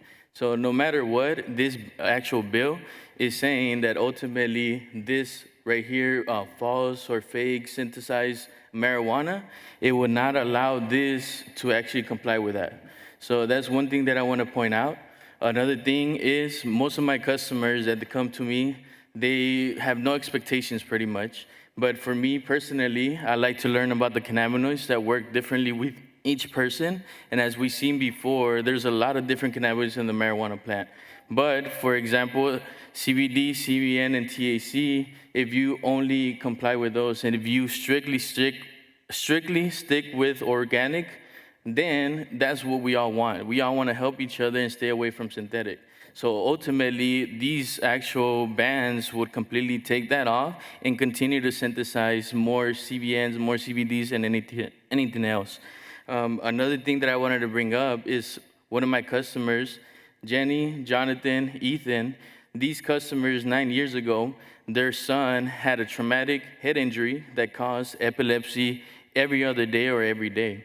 They went to doctors, they went to all kinds of physicians, everything. They had prescribed 3 medications. Out of those 3 medications, they still seemed like they were going nowhere. The reason why is because they had all kinds of side effects. Once they came into my store not expecting anything, I let them know, hey, I have this tincture. It's 3-Chi, comfortably numb. It contains CBD, CBN, THC, and because of Texas hemp laws, it also allowed me to give them a combination of 100 mgs of liquid juice. With those 2 combinations, they were able to cut off 1 full medication, a third of their second medication, and they're working right now to find the perfect dosage to completely take off all medications. With this ban, then they won't have the relief as a father, as a mother, or a son, and they will continue to suffer every day. Thank you. Thank you for your testimony. Welcome, introduce yourself, and go ahead. Good afternoon. My name's, I want to thank the committee, Chairman Hughes, and of course the staff for the attention at Senate Bill 3.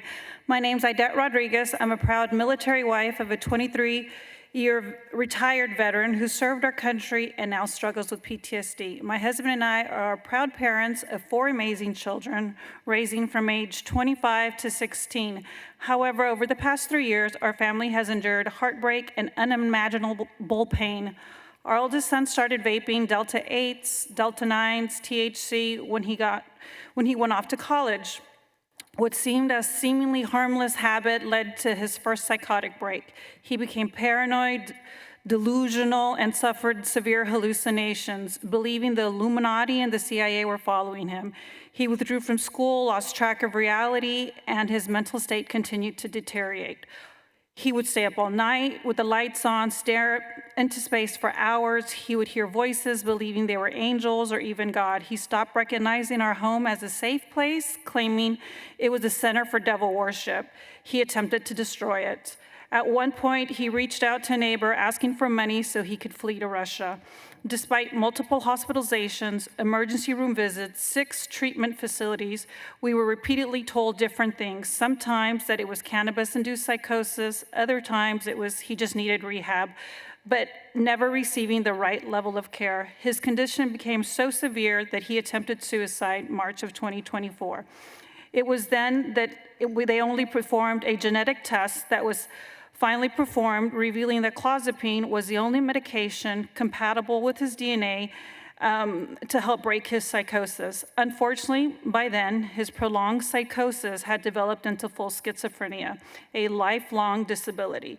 But the devastation doesn't stop there. Not only is my son living with schizophrenia, but he also faces severe side effects from the medication meant to stabilize him. Clozapine has caused obesity, hypertension, depression, medicated-induced fatty liver, and prediabetes. He is consistently fatigued, needing 12 hours of sleep just to function. While medication may help control his psychosis, it has also created a new set of debilitating health issues, ones that will struggle for the rest of his life. This devastating experience has taken an immeasurable toll on our family and has affected our 3 children, drained our finances, and left us navigating a broken mental health system. If only we had known the dangers of THC products earlier, we could have prevented suffering. That is why I support Senate Bill 3, and I firmly believe that a complete ban of THC products is the only way to stop this harm and prevent additional burdens on Texas families and taxpayers. If these products are considered medicine, then the FDA should be the sole authority in regulating them, not gas stations and not vape stops. My son is, hello, it went off, okay. My son is not the only victim. Other young adults, including his cousin, wrap up your testimony, ma'am. have experienced psychotic breaks from these products. This is a growing crisis, and we must act now. I urge lawmakers to pass Senate Bill 3 to protect Texas families and from the devastating consequences of THC. Thank you for your testimony. Welcome, introduce yourself, and go ahead. Good afternoon, chairs, senators, and members of the committee. Thank you for the opportunity to speak today. My name is Asad Prasla. I am a proud Texas A&M University alumni, graduated with honors. Now, I am a partner and a small business owner at Bahama Mama. On a day-to-day basis, we serve working professionals, retired individuals, chronic illness patients, and sometimes even artists. Our best customers are folks that are trying to improve their quality of life, treat pain, relieve their anxiety, and even support their creativity. I am here today to have my voice heard, and I strongly oppose Senate Bill 3 because it is an industry-killing ban that would devastate small businesses, cost thousands of jobs, and push consumers into the unregulated black market, which without achieving its intended goals. Many of our customers struggle with sleep, anxiety, and/or depression. The hemp products that we offer at our stores help these people manage their conditions without having to turn to pharmaceutical drugs as an alternative. By using these cannabinoids, customers are able to improve their overall quality of life without sacrificing for harmful side effects or having to gravitate towards unregulated black market products. This business not only has a positive impact on our customers, but also our employees, business vendors, partners, landlords, peers, and families who have made their livelihoods in this industry, to name a few. I was 23 years old when I left the corporate finance world to explore the possibility of opening my first small business here in the state of Texas. Flash forward 3 years later, I am a part of approximately 100 retail stores in the city of Houston that positively impacts thousands of people on a daily basis. Thank you for your time. Thank you for your testimony. Welcome, introduce yourself, go ahead. Chairman Hughes and honorable members of this committee, my name is Draven Sheen, and I am testifying in strong opposition of SB 3. I'm a proud Texan and an owner at Compliance Professionals, a hemp company based in Austin, and I sit before you today as a young entrepreneur following his dream to build a respectable business in an industry I am fervently passionate about that has brought vast economic growth, job creation, and entrepreneurship to our great state. History has shown us that prohibition does not eliminate demand, it only drives it underground. We saw this with alcohol over a century ago, and banning hemp-derived THC today will only push it into unregulated markets, leaving Texans vulnerable and the state without oversight, control, or revenue. Rather than eliminating a strong and thriving industry, we implore you to add the elements that are missing from when the industry was legalized in 2019. Age restrictions, child-resistant packaging, and setbacks from schools. Last session, Representative Moody of El Paso filed House Bill 4439, a bill that covered these very aspects for our industry, and we continue to respectfully ask for these additional changes. Texas has always prided itself on economic freedom and innovation. The hemp industry is not a threat, it is an opportunity. Allow us to safeguard this market, to regulate it with integrity, and to ensure that Texas remains a leader in intelligent, forward-thinking policy. Let us not repeat the mistakes of history's past, Senators. We want to build a future where responsible businesses can thrive, consumers are protected, and Texas continues to prosper as a paramount of pro-business economies in the world. As a steward of the hemp industry, I stand resolute in my mission to provide safe, consumable hemp products to my fellow Texans, and I know that my constituents agree with me emphatically. We humbly ask for education, for the enforcement of new, responsible regulation, not prohibition. And if I can have just a few more seconds, I'd like to say one last thing. Senator Birdwell, Senator Parker, Senator Zaffarini, and Senator Milton, this has been a long day. I know that this is arduous, we're all exhausted. And thank you for being here to listen to everyone in all of these testimonies. People have come here to express their urge, their opposition, for SB3 because we're passionate about this, because there are veterans who care, because there are citizens who rely on these. There's tens of thousands of jobs, billions in revenue, and in tax revenue we can use for the state. And I implore you to please do your education, research more, and listen to the people of Texas because we oppose this bill. Thank you for your testimony. Thank you. Welcome, sir. Introduce yourself. Give us your testimony. Thank you, Mr. Chairman. Honorable member of the committee, good afternoon. My name is Saqib Soban. I'm a franchise owner of Bahama Mama CBD Wellness Shop in Tomball, Texas, and I'm here to oppose the Senate Bill 3. Mr. Chairman, I came to this beautiful Capitol building many times before to show off the pride of Texas to my visiting friends and family out of town. But this morning, I came to the Capitol with a fear and uncertainty. A fear of losing my business and livelihood, not just mine, but also 10 of my employees and their families. Back in 2020, like many other Texans, I lost my job due to COVID-19 lockdown and restrictions. I put not only mine, but my wife's savings and opened my first store at Tomball at 2021. Since opening Tomball, communities supported our business and shared their stories and struggles. These stories not only changed my perspective about this business, but also necessity to stay and grow this business to help our clients and change their lives, especially our elderly and veteran community. We take pride in not only helping them, but also listening to their struggles and provide them the right product solution. My 65-year-old mother is also our client who has arthritis problem. Mr. Chairman, this ban will affect my livelihood very hard. Right now, my business is the only income source for my household. Besides, I also have the responsibility of my elderly parents, not to mention the families of my employees, partners, vendors, and most importantly, our customer, most of whom have lots of medical-related issues and heavily rely on our product. I will humbly request the members of the Senate and the committee to recognize the importance of supporting our business. They are not just shops, they are vital contributor to our economy and our community. Thank you for the time. And thank you for your testimony. Senators, any questions for any of these witnesses? Thank you each for being here. The chair calls Stephen DiMatteo, Simon Demas, Candace Stinnett, Andre Sandoval, and Elizabeth Groh. And we'll ask the following witnesses to be making your way down. Some of these names we've called before, but please make your way down. Madison Wickham, Veronica Warms, Lauren Bridges, Luke Temple, Daryl Surif. And if I called your name for either of the panels, there's an open spot that's available. And again, I'm going to go through the names one more time so folks can be ready. Some of those folks are here. Stephen DiMatteo, Simon Demas, Candace Stinnett, Andre Sandoval, Elizabeth Groh, Madison Wickham, Veronica Warms, Lauren Bridges, Luke Temple, Daryl Surif. Welcome. We'll begin over here on my left and your right. If you'll introduce yourself, give us your testimony. Thank you.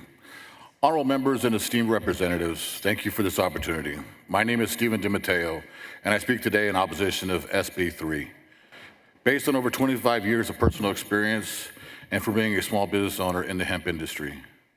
Let me start by saying I agree with a lot of what I've heard today. There are a lot of things that children are getting exposed to these days, and this needs to stop. For over 2 decades, I faced chronic pain and severe anxiety. I was heavily medicated with a cocktail of FDA-approved pharmaceuticals, high-dose painkillers, and anxiety drugs that hazed my mind and made me constantly drowsy, and with the high risk of addiction. Thankfully, over 25 years ago, my personal physician suggested cannabis as an alternative and safely weaned me off those highly addictive pills. Since then, cannabis and hemp-based Delta-9 have managed my pain and eliminated my anxiety, keep me free from prescriptions. But Texas law forced me a hard choice. The demonizing stress of illegally sourcing and the constant fear of arrest for a plant that my doctor recommended, which drove me out of the great state of Texas, away from my family and my home. I refused to be deemed a criminal just for choosing an alternative health option. Now, I long to return to Texas where my loved ones remain without prosecution. Hemp-based Delta-9 is my legal lifeline, a continued access that could bring me home and offer others a viable option beyond pharmaceuticals. This isn't just about policy, it's about Texans' well-being and freedom to choose. As I did under medical guidance, SB 3 will force millions of Texans to once again go back to the dealers and cartels to purchase their much-needed medication. This will not stop Texans from using cannabis. This will only force millions of Texans into becoming felons. I respectfully urge you to preserve legalization, or better yet, just legalize cannabis fully. For 25 years, I've lived healthier because of these products. Thank you. Thank you for your testimony. Welcome. Introduce yourself and go ahead. Hello, my name is Simon. I am representing the glassmith and also myself. We need your full name. Just want to make sure we got it right. Simon Demas. Got it. Go ahead. Thank you. Okay. It has been, I come here today to voice my opinion on why Senate Bill 3 should not pass. It has been 6 years since House Bill 1325 passed that aligned with the Federal Farm Bill of 2018 that removed hemp with less than 0.3% Delta-9 THC from the list of controlled substances. That's over half a decade ago. As a result, a flourishing industry developed. This bill banning legal hemp will harm the economy, the legal economy that is. Just like the alcohol prohibition of the 1930s, hemp will not disappear. We all know the alcohol prohibition was ineffective. What we truly need is standard regulation like for alcohol and tobacco. This can cause 3 positive effects that I can think of for Texans. It will open a floodgate of tax revenue that can be used for important projects that would improve the quality of life for Texans, such as catching up on water funds, which I know is a major concern for Senator Perry. A regulated industry would hamper the Mexican cartels. It is not my point in trying to claim that hemp is a gateway drug to fentanyl, nor parrot Reagan-era sentiments such as claiming hemp is like crack cocaine, the harbinger of HIV and death. I am trying to say that Texans would be forced to interact with the black market, which unsurprisingly offers fentanyl. Not only would this cut away great revenue for the state, but leave open a breeding ground for bad actors who prey on unsuspecting Texans. Proper regulation will protect Texan adults and our children. Even before the 2018 Farm Bill, in 2006, THC vape pens appeared in our schools. I was 16 years old, and these pens were undoubtedly poison. Some were obviously fake, coming in packages of SpongeBob, Fortnite, or Skibbity Toilet, but there were also ones that feign authenticity, claiming to be manufactured in Colorado or California. This proposed ban would put Gen Alpha children in the same boat Gen Z was in. To this day, and I know in your times as well, children and teenagers aren't caught with deep forest Appalachian moonshine. They are typically caught with a 6-pack of Lone Star beer. I'd rather catch my son with a legal THC vape pen and punish him instead of mourning over his death caused by a black market pen. Please reconsider, and thank you. Thank you. Hi, thank you. My name is Luke Temple, and I'm a resident of Lufkin, Texas, where I own and operate TNT Roots, the hemp company. I'm speaking against SB 3. I serve as executive board member of the Texas Hemp Coalition.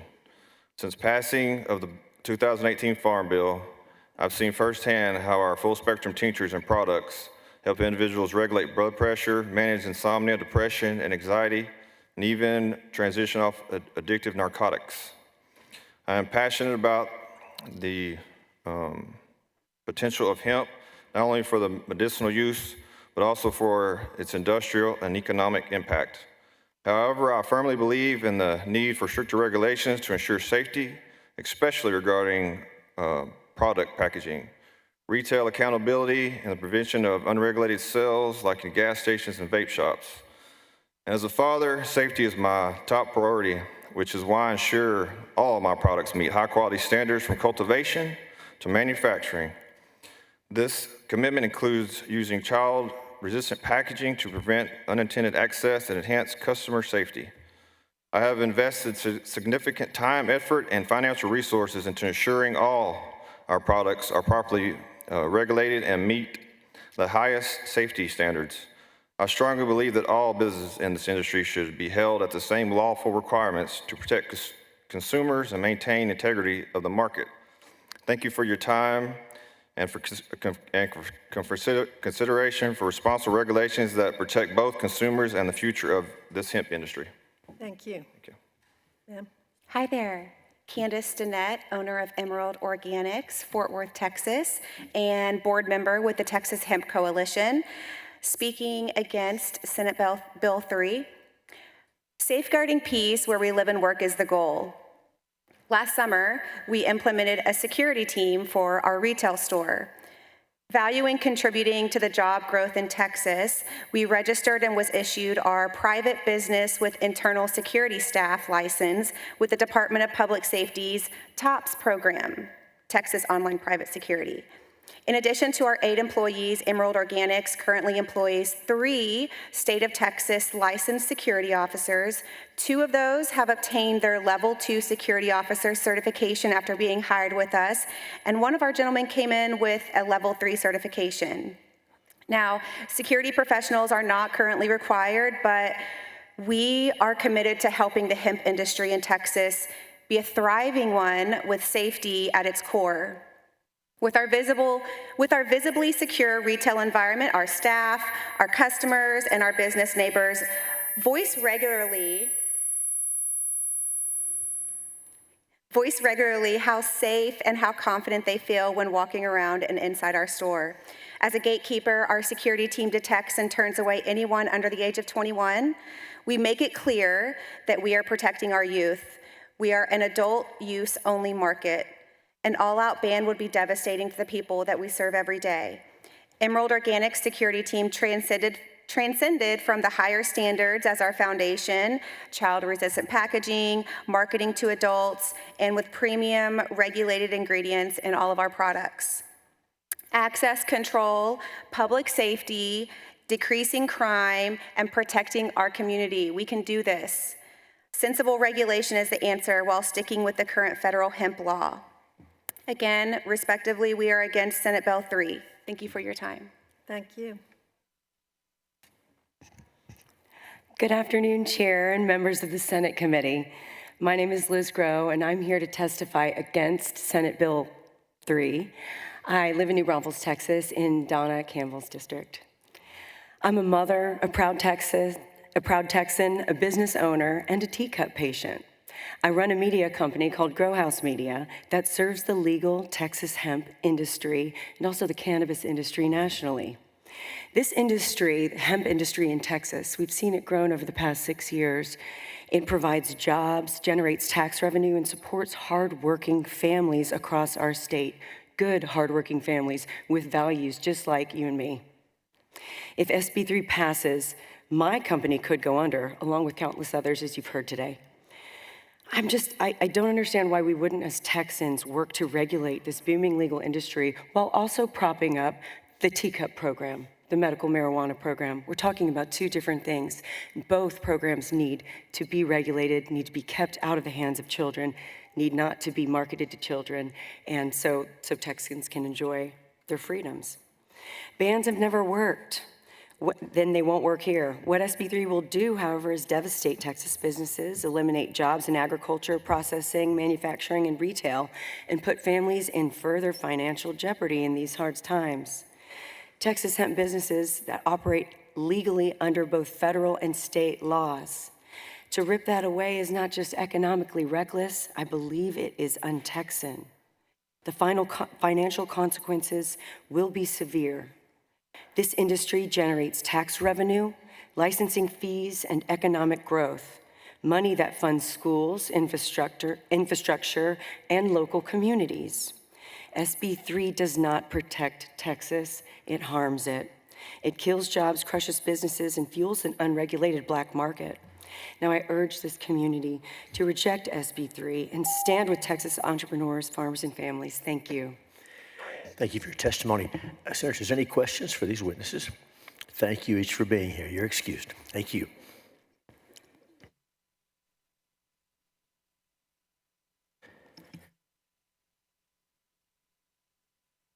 The chair calls Andre Sandoval, Madison Wickham, Veronica Warms, Lauren Bridges, Daryl Surif. Again, we're looking for Andre Sandoval, Madison Wickham, Veronica Warms, Lauren Bridges, Daryl Surif. We'll also call the following witnesses to come down, and if there's a seat, you can have it. Otherwise, be ready for the next panel. We're going to be looking for Austin Zamhariri, Heather Fazio, Judy Corrigan, Chase Rhymes, Susan Hayes. Again, we'll be looking shortly for Austin Zamhariri, Heather Fazio, Judy Corrigan, Chase Rhymes, Susan Hayes. If I just called your name, feel free to take a seat if you want to testify now. We have a couple available.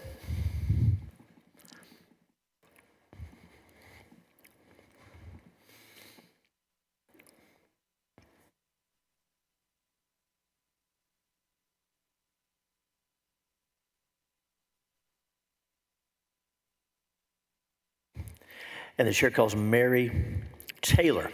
If Mary Taylor is here, there's an opportunity for her to testify, either on this panel or on the very next one. And if we called your name, feel free to come down and occupy this chair. And we'll go ahead and get moving after we go through those names one more time. I know some of the names I'm going to call are here, some are coming, but we're looking for Susan Hayes, Mary Taylor, Chase Rhymes, Judy Corrigan, Heather Fazio, Austin Zamhariri, Daryl Surif, Lauren Bridges, Veronica Warms, Madison Wickham, Andre Sandoval. And welcome. We'll get started here. Introduce yourself and give us your testimony. Sure. Hi, all. My name is Madison Wickham. I'm born, raised, and currently live and work here in Austin, Texas. I'm the owner of a Texas-based consumable hemp company called Chill Country. We're one of the good ones. We use natural cannabinoids, organic ingredients, and we're super responsible. Senate Bill number 3 is being disguised as a moral crusade, but in reality, it's nothing more than a power grab. This bill, pitched as a ban on THC, is not about public safety. It's not even about banning THC. It's about corporate greed.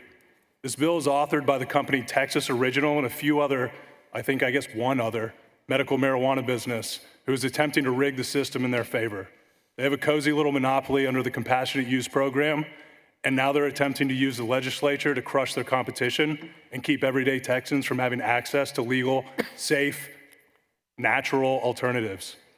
That's not regulation, that is regulatory capture. They want to outlaw hemp-derived cannabinoids not because they're dangerous, but because they cut into their profits. And instead of competing in the free market, they're using the government to pick winners and losers. That's not capitalism, that's not freedom, and that is not what Texas stands for. This is exactly the kind of corporate-backed corruption that both sides of the aisle should be fighting against. If you believe in free markets, if you believe in personal freedom, and if you believe that Texans, not a handful of greedy businesses, should decide what we are able to put in our own bodies, then you should be against Senate Bill number 3. We don't need government gatekeepers choosing who gets to participate in an industry that should be open and competitive. We need policies that work for all Texans, not just a few well-connected companies. This is not about public good. It's about profit, and it is un-American to its core. Let's call it what it is and shut it down. Thanks. Thanks for your testimony. Welcome, introduce yourself, and go ahead. Veronica Worms for the Texas Civil Rights Project and myself against SB 3. TCRP opposes the increased criminalization and harm to small businesses that this bill will impose on Texans, as well as the negative physical and mental health outcomes hundreds of Texans will suffer without access to these products. Reviving the ineffective war on drugs approach from the 90s to public health concerns will only further overwhelm jails, buckling under the weight of overcriminalization. Instead of repeating past mistakes, we encourage common sense regulations, such as the child and tamper-proof packaging proposed, rather than a ban that strips people of their ability to manage their health conditions with this treatment option. I have also come here today to give the committee context on the human impact of this bill. I have endometriosis, an incurable, painful, chronic illness that at least 10% of reproductive aged women suffer from. I have been prescribed more medications and undergone more treatments than I care to remember, including 2 surgeries. To give you an idea of what the pain of being in an endo flare is like, I have felt like I was being stabbed, had barbed wire wrapped around my internal organs, or like my insides were on fire. Ibuprofen doesn't touch a bad endo flare. One of the only things I have used that can dull the pain is Delta 8. There was a time in my life when Delta 8 provided the one source of relief that I could get. I used it occasionally in the evenings after work on my most painful days. It was affordable, accessible, did not have any of the side effects or addictive risks of opioids, and most importantly, it provided relief and hope at a time when it felt like nothing in the medical world could help me. Taking away this resource from people who are in agony because of problems that can be resolved with common sense regulation will callously hurt thousands of Texans who find relief in this resource.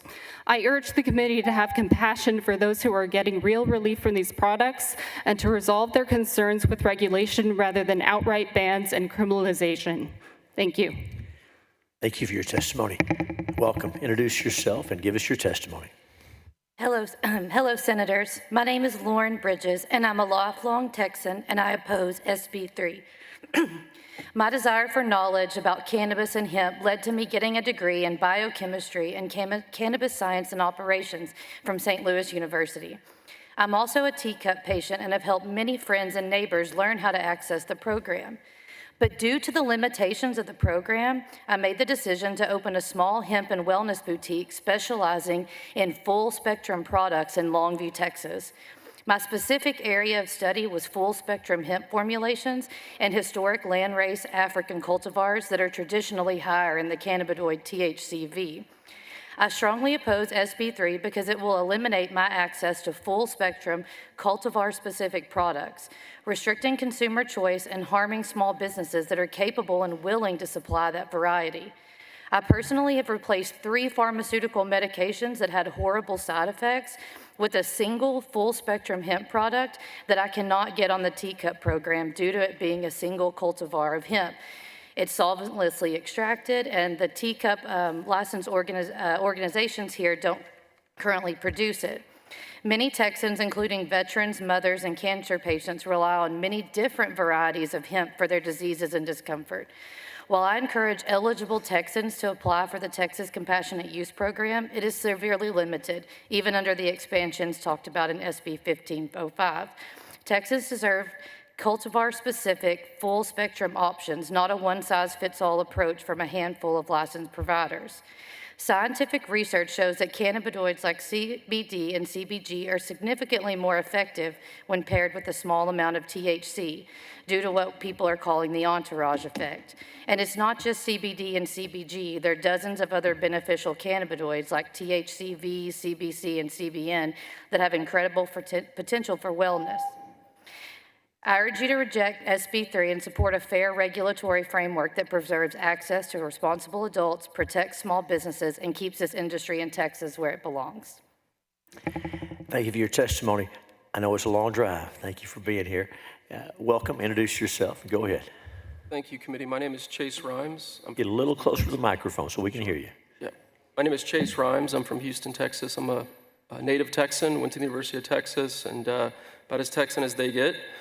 I'm in the industry of CBD and hemp. I am an owner of a store called Secret Library in Houston, as well as part of Bahama Mama Corporate. Secret Library is one of our brands. Bahama Mama employs over 600 people in the state. We also have nearly 100 stores. We pay close to $500,000 a month in rent. And we pride ourselves on following the letter of the law to a T. We consider ourselves to be one of the best representations in the space. All of our products are third-party tested to make sure that what's in the product is actually on the labels, what's actually in the product. We gauge gate at all of our stores and require all of our customers to, at purchase, to scan an ID. We do everything we can, include consulting with judges and attorneys to make sure that we're following the letter of the law. And we want to continue to do that, and we welcome regulation that protects consumers. Having said all that, I think a lot of the statements that I wanted to make have been made today. I don't want to beat a dead horse, but I would like to pose a few questions that I'd like you guys to contemplate while you're making your decision. And one of them is, do you want to return hemp back to the black market? I don't think that that's something that we would like to see done. I think that we've shown over the last 50 years in the United States that there's been no drop in supply of marijuana. I think people want to get marijuana or hemp-related products, they can do so. And I think it's better that they get it from somebody that where there is regulation and is control and no cross-contamination with fentanyl or things of that nature. So I want to make that point. I also want to make sure that you guys remember, I hope that you will remember, to make your decisions based on scientific evidence rather than anecdotal stories. I think we've heard a lot of stories here today, but I would encourage you to base it on scientific evidence. And I know I'm running out of time and I'm short, but I thank again everybody here and for your time. Thank you. And thank you for your testimony. Senators, are there any questions for these witnesses? We thank each one of you for being here. Thank you very much.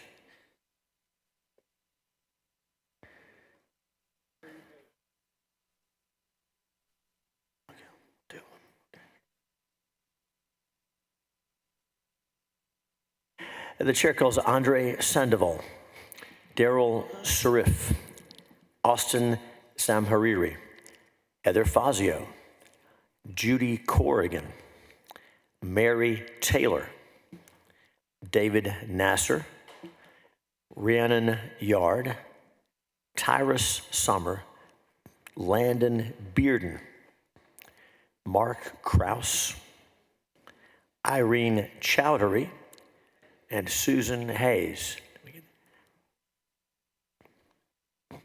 Again, Andre Sandoval, Daryl Sarif, Austin Zamhariri, Heather Fazio, Judy Corrigan, Mary Taylor, David Nasser, Rhiannon Yard, Tyrus Summer, Landon Bearden, Mark Kraus, Irene Chowdhury, and Susan Hayes.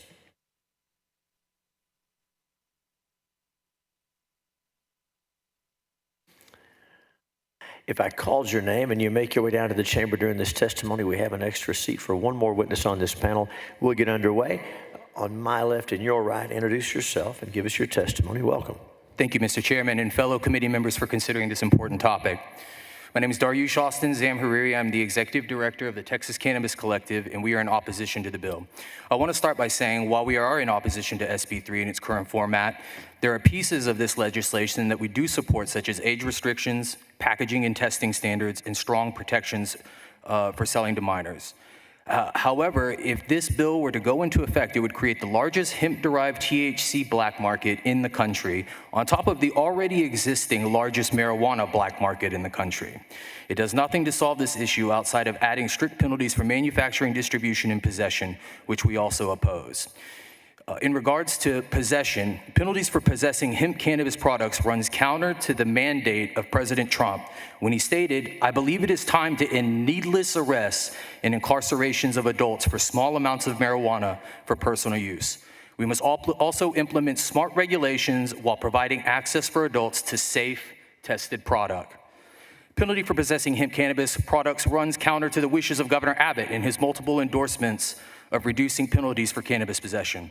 He has stated in both campaigns against Lupe Valdez in 2018 and Beto O'Rourke in 22 that he does not want to see people clogging up jails for low-level amounts of marijuana, and that he would like to see penalty reduction from possession in a Class B to C movement. Penalties for possessing hemp cannabis run counter to the majority of Texans polled on this issue. The most recent poll of University of Houston found that 69% of Texans, 79% of Democrats, and 61% of Republicans support legislation that would decriminalize the possession of marijuana for personal use for those under 21. Also that 62% of Texans, 71% of Democrats, and 53% of Republicans support legislation that would legalize the sale and use of marijuana for recreational purposes in Texas by those 21 and older. Finally, penalties for possessing hemp cannabis run counter to the 9 cities that have overwhelmingly voted through home rule ballot initiative to decriminalize marijuana possession up to 4 ounces with no citation or arrest. When President Trump, Governor Abbott, a majority of Texans polled in 9 cities that have voted to decriminalize all agree, it is time to end penalties for cannabis possession, including hemp cannabis products. Thank you for your time. Thank you for your testimony. Welcome. Introduce yourself and go ahead. Thank you. Good afternoon, Chair and members of the committee. My name is Judy Corrigan, and I'm the founder of Syntex CBD, a health and wellness hemp specialty store with 3 locations in Central Texas. I appreciate the opportunity to speak today, and I urge you to vote no on Senate Bill 3. I have submitted my full written testimony, but I want to emphasize the most critical points. SB 3 is not the right approach for Texas. Banning everything except CBD and CBG would unnecessarily restrict access to other essential, non-intoxicating cannabinoids like CBN and CBC, compounds that provide immense therapeutic benefits. People need access to the whole plant, including THC, because cannabinoids work together for maximum health benefits. Since 2018, my company has educated communities, provided trusted, high-quality products, and contributed nearly $500,000 in taxes to Texas. We have employed up to 15 people at a time, offering good pay, health benefits, and retirement plan. SB 3 would not only eliminate these jobs, it would force our customers, people, toward unregulated, unsafe alternatives. I wish everyone here could hear the stories we hear in our stores, and I know many people here have talked about that. We have the combat veterans who can finally sleep. We have our cancer patients who can eat without nausea. We have people who can focus without debilitating migraines or other pain. Banning these products would force people to suffer, turn them toward black market alternatives, and eliminate responsible businesses that ensure product safety, proper labeling, and ID verification. Before I opened Syntex CBD, I was a licensed professional counselor. It has been my honor since then to not only help people with mental health, but physical health as well. I know firsthand how life-changing these products can be. I urge you all to come to our stores, and you can see how these products can be sold responsibly. Thank you for your time. Thank you for your testimony. Welcome. Introduce yourself and give us your testimony. Well, hello. Good afternoon, Chairman Hancock and Senators. Thank you for the opportunity to speak with you guys. My name is Rhiannon Yard, and I am the CEO and founder of Hemp Gaia, a hemp manufacturing and retail business in Waco, Texas. So I'm representing McLennan County, and I am in opposition to SB 3. I have an extensive background in the legal cannabis industry, having worked in California regulated market before moving to Texas. I've seen firsthand what works and what doesn't when it comes to cannabis regulation, and I started Hemp Gaia because I saw a critical need for safe, lab-tested, and high-quality hemp products in my community. Texans deserve access to legal, well-regulated products they can trust and products that come from our own Texas farmers and businesses. I want to remind the committee of the hemp's legal definition. Hemp is federally defined under the 2018 Farm Bill as cannabis containing no more than 0.3% Delta-9 THC on a dry weight basis. Texas adopted this definition, ensuring that businesses and consumers operate within the law. Moving away from this federal alignment creates confusion and harms Texas farmers, manufacturers, and retailers, while other states and countries move forward. Hemp-derived cannabinoids are legal. We need to protect and promote our Texas farms and brands. One of my biggest priorities at Hemp Gaia is to support Texas hemp farmers and local brands. Right now, Texas is producing some of the best hemp flower in the country, yet many retailers aren't even prioritizing their products. Instead of restricting hemp businesses, we should be looking at ways to elevate Texas-grown hemp and Texas-based brands so that the economic benefits stay right here in our state. We already do this for other agricultural industries in Texas. We have programs like Go Texan, promote Texas-grown produce, beef, and other products. Why aren't we doing the same for hemp? A Texas hemp certification program could highlight high-quality, compliant, and locally grown hemp products, ensuring that consumers know exactly where their products are coming from. This kind of market-driven regulation supports farmers, strengthens the industry, and ensures product safety without unnecessary government overreach. Also, we have a lot of healthier choices with hemp products. We also need to recognize how hemp products are giving Texans healthier alternatives to substances that cause more harm. My dad and all his golfing buddies all shop in my store. They come in and they've all stopped drinking alcohol, and instead they're drinking like Teos tonics and Grabs and other products like that. And they're like way healthier, they're staying sharp, and they're more energized. They're saving their health. Alcohol is like poisoning. The same is true for sleep. Instead of Ambien, people are popping a gummy and are sleeping all night. We need to keep THC legal in Texas and all these cannabinoids that follow the federal guidelines. That's fair. Thank you for your testimony. Welcome. Introduce yourself and go ahead. Thank you, Chairman Hughes. My name is Susan Hayes. I am here on behalf of myself and also Village Farms, which is a NASDAQ-traded controlled agriculture company that cultivates cannabis in Canada, exports medical cannabis to other countries, making one of the few legal international cannabis companies, and also grow tomatoes in West Texas. I also serve as the public representative on DPS's working group advising it about teacup. You've heard over and over again today that teacup has failed. That's very true. It's been a program with a boot on its neck, and I am distributing a timeline for y'all where I am trying to illustrate the interplay of the changes in federal law, namely the 2018 Farm Bill, which legalized cannabinoids in hemp, save Delta-9 under a certain amount, the very slow evolution of teacup compared to other so-called low THC states, and the hemp market in Texas. And just briefly, 2014-2015, multiple states filed low THC programs, including Texas. Then the Farm Bill legalizes hemp.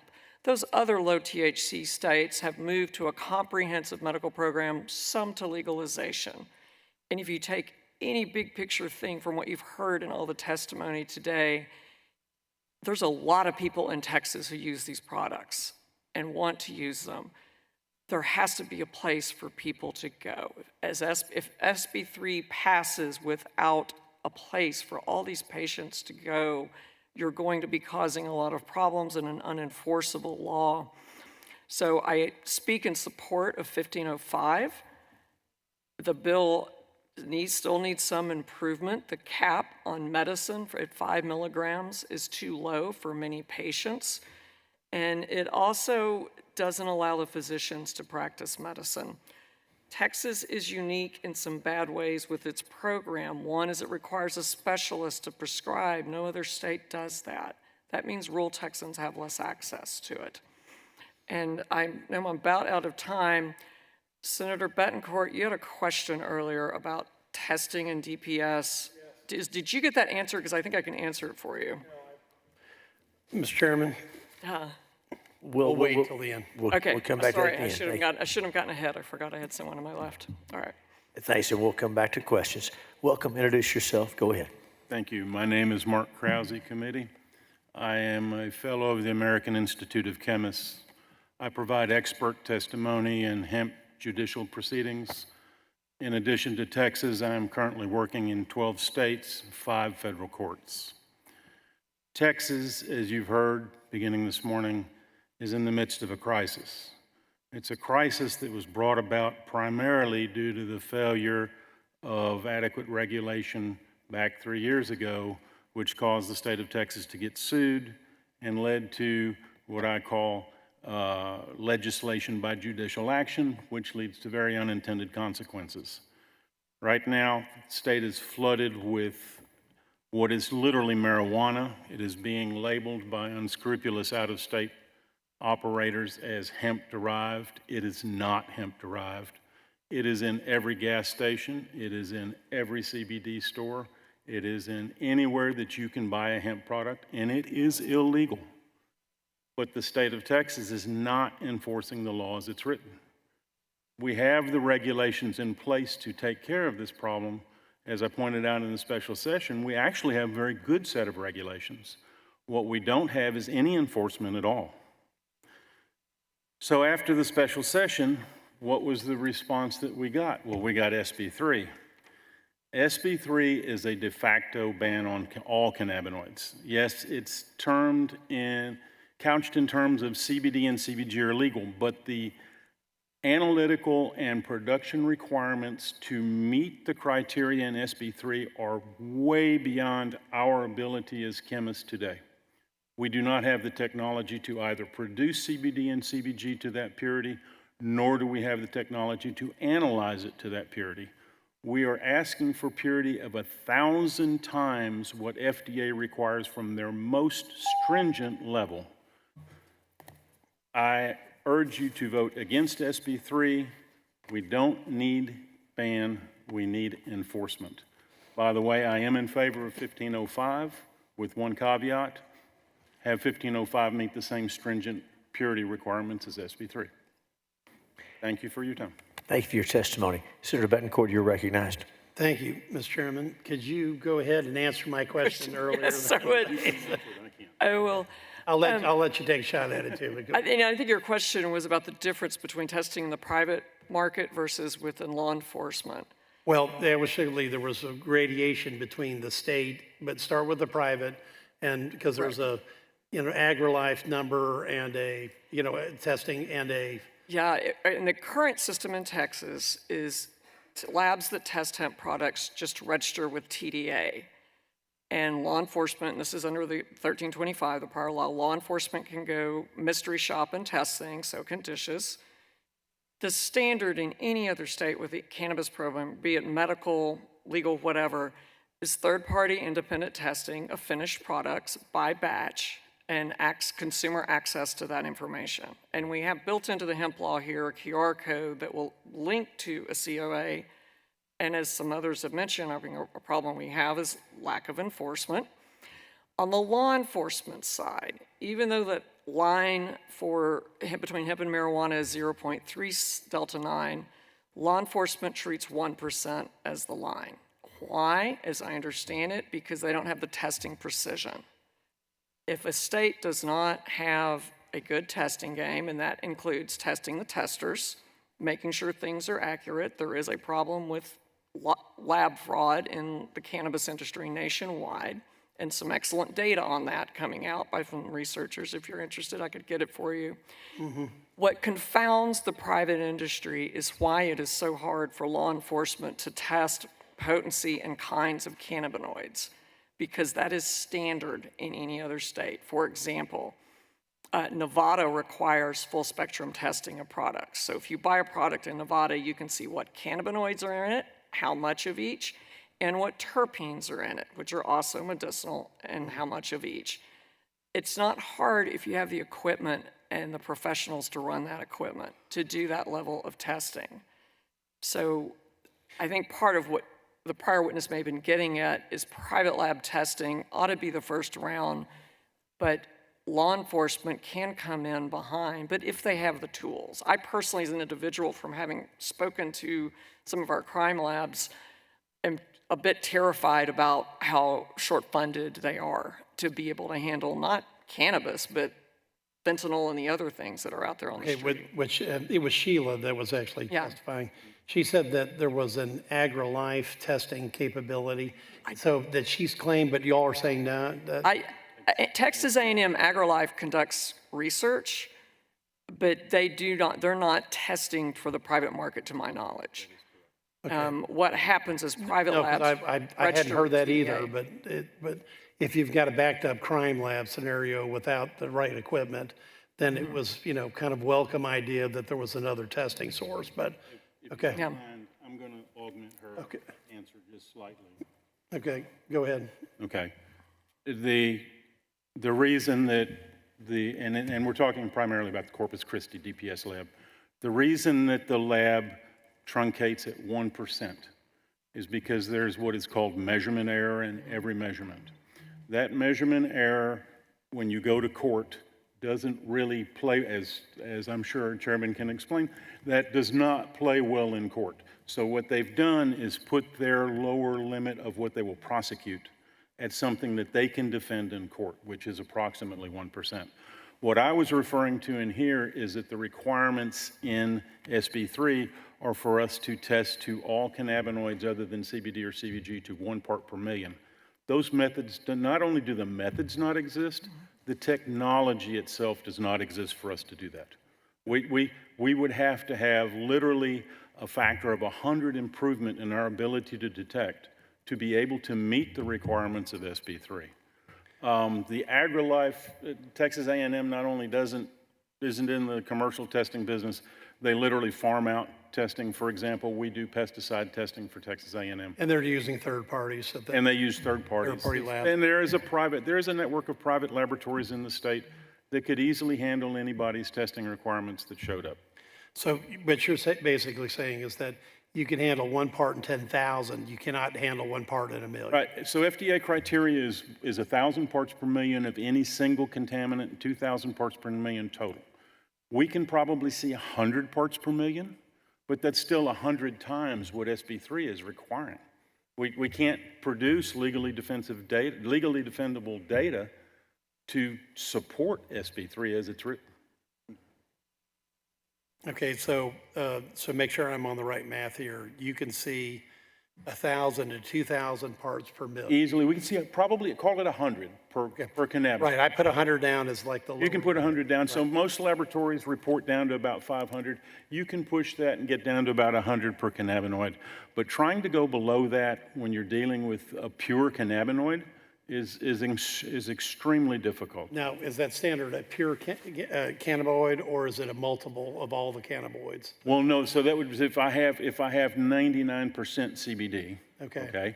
So what this bill requires is that I have what we call in the laboratory 5.9 CBD, 99.999%. Yeah, that's past 6 sigma. It's right. a long. I don't have any methods that will get me past 99.9, much less 99.999. Okay, so the bill as it's written is I can't produce data. First of all, I can't produce the product that anyone could manufacture with. Secondly, is I can't produce data that I can go to court on and defend. All right, and so 1 out of 10,000, so that would be, so really you can't, there's no technology past 5.9s is what there's no way for us to get to 5.9s in these compounds, in these products. And you're, instead of 5.9, so 5 sigma, you're operating at what? And what I can say is, man, if we push it, we can probably get to 3 nines. Okay. Okay. It's very difficult. It's not that it's not doable. It's difficult. But I'm not talking about difficult. No. I'm saying as the bill is written, you're just it's trying impossible. To talk about doable. Right. Yeah, it's just not doable. Okay. All right, thank you. You're welcome. Senator Parker, you're recognized. Thank you, Mr. Chairman. Appreciate all of you testifying. Susan, you made a comment that the compassionate use program is broken, something to that effect. Kind of from your perspective, uniquely, talk about what's worked well, what hasn't worked well with that program broadly since inception. Just kind of give us sense of that. I'd love to get your perspective as to why you think it's. Well, and I'll also add, it's not necessarily just me. You know, DPS did commission a study to see, does the program achieve reasonable statewide access? And that phrase was the directive in the original law in 2015, SB 339. And the conclusion their consultant came to was no, it does not. It is not an accessible program.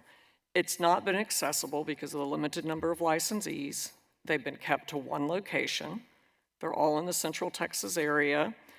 It's also not accessible because physicians, and this is anecdotal, we don't have perfect data on this with the physicians, but I've spoken to physicians around the state who haven't bothered getting into it because they know their patients don't have access to the medicine. It's also broken, and this is true with any being on a regional basis. On a regional basis. Yeah, right. And also broken because when you have excess regulations, you drive up cost. And I can get you a side-by-side of what regulations our hemp program has versus what Teacup has. This is true in any cannabis market around the country. When a legal program is over-regulated, it can't compete cost-wise. So what do consumers or patients do? They go to other markets, whether they're gray or black. And that's part of what has happened in this state. You know, the hemp products are regulated. Those regulations aren't enforced very well, but they should be tested. There should be a link to a COA. So a lot of patients, as you've heard multiple people testify today, drop out of Teacup, go to the hemp market because they're getting what they need, what works for them, and it's cheaper. And until a state lets its legal programs compete financially, that program's going to fail. California is watching that now. California is a legal marijuana state, and people are giving back their licenses because they can't make money with the regulation and the taxation they're under. So the black market continues to rage on. Very good. Yeah, and you know, the other issue with it is it's not a comprehensive medical cannabis program. It's still limited by condition. And part of what I was hoping to illustrate with the chart was showing these other states that, along with Texas, enacted a low THC program in 2014, 2015. And then as the Farm Bill legalized cannabinoids in hemp, except for Delta-9 over a certain level, those other states moved on. They changed their laws to a comprehensive medical program. And what I mean by comprehensive is you let doctors practice medicine. If somebody needs it for anxiety or insomnia, they can get it. And instead, people with anxiety and insomnia are going to the hemp market. Very good. Yeah. And then let me ask one other question. Ma'am, I know you said you were a registered counselor historically, so you've been taking care of people that obviously dealt with all kinds of mental health issues and so forth. Can you kind of take us through, just briefly, the kind of patients you've seen historically, be it vets or otherwise, in terms of the kind of conditions that you're experiencing in your LPC practice, and what you would recommend in terms of medications and so forth, and that era before the current era? It would be beneficial, I think, for me and the members to hear that as well, if you wouldn't mind. That I've run into with the as far as clients were anxiety, pain, a lot of veterans that had PTSD, restless leg. I've talked with veterans, this is when I was in practice, who were taking drugs like Minipress and things to help with PTSD, and they would take the CBD and it would help them more, and they could get off these medicines. And so there are a lot of people who have gotten off these medicines, or at least reduced these synthetic medicines, by taking the CBD, and then they can add the THC to it if they need to. And I guess it's across a variety of different conditions is really what you're describing. Yes. Very good. Thank you very much for your testimony. Thank you. Thank you very much. And Mr. Krause, do we have written testimony from you? That's not required, but did you provide us anything in writing? I did not, but I can send it to you. It's not a requirement, but it will be helpful. If you don't mind, we made good notes, and really smart people are listening. But if you can get us something in writing, that would help us a lot. Absolutely, sir. I thank each of the witnesses, and you are excused. Thanks for your testimony.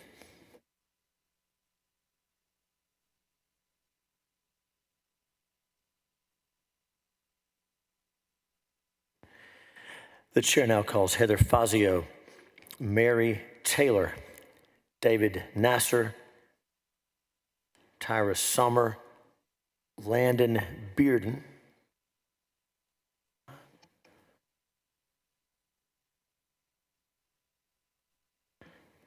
Irene Chowdhury,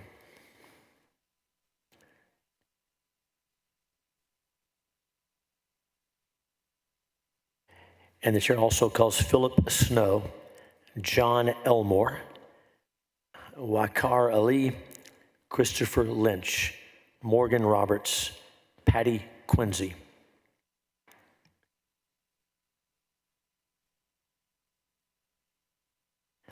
Again, to make sure we're maximizing opportunities to testify, we are looking for Heather Fazio, Mary Taylor, David Nasser, Tyrus Sommer, Landon Bearden, Irene Chowdhury, Philip Snow, John Elmore, Wakar Ali, Christopher Lynch, Morgan Roberts, Patty Quincy.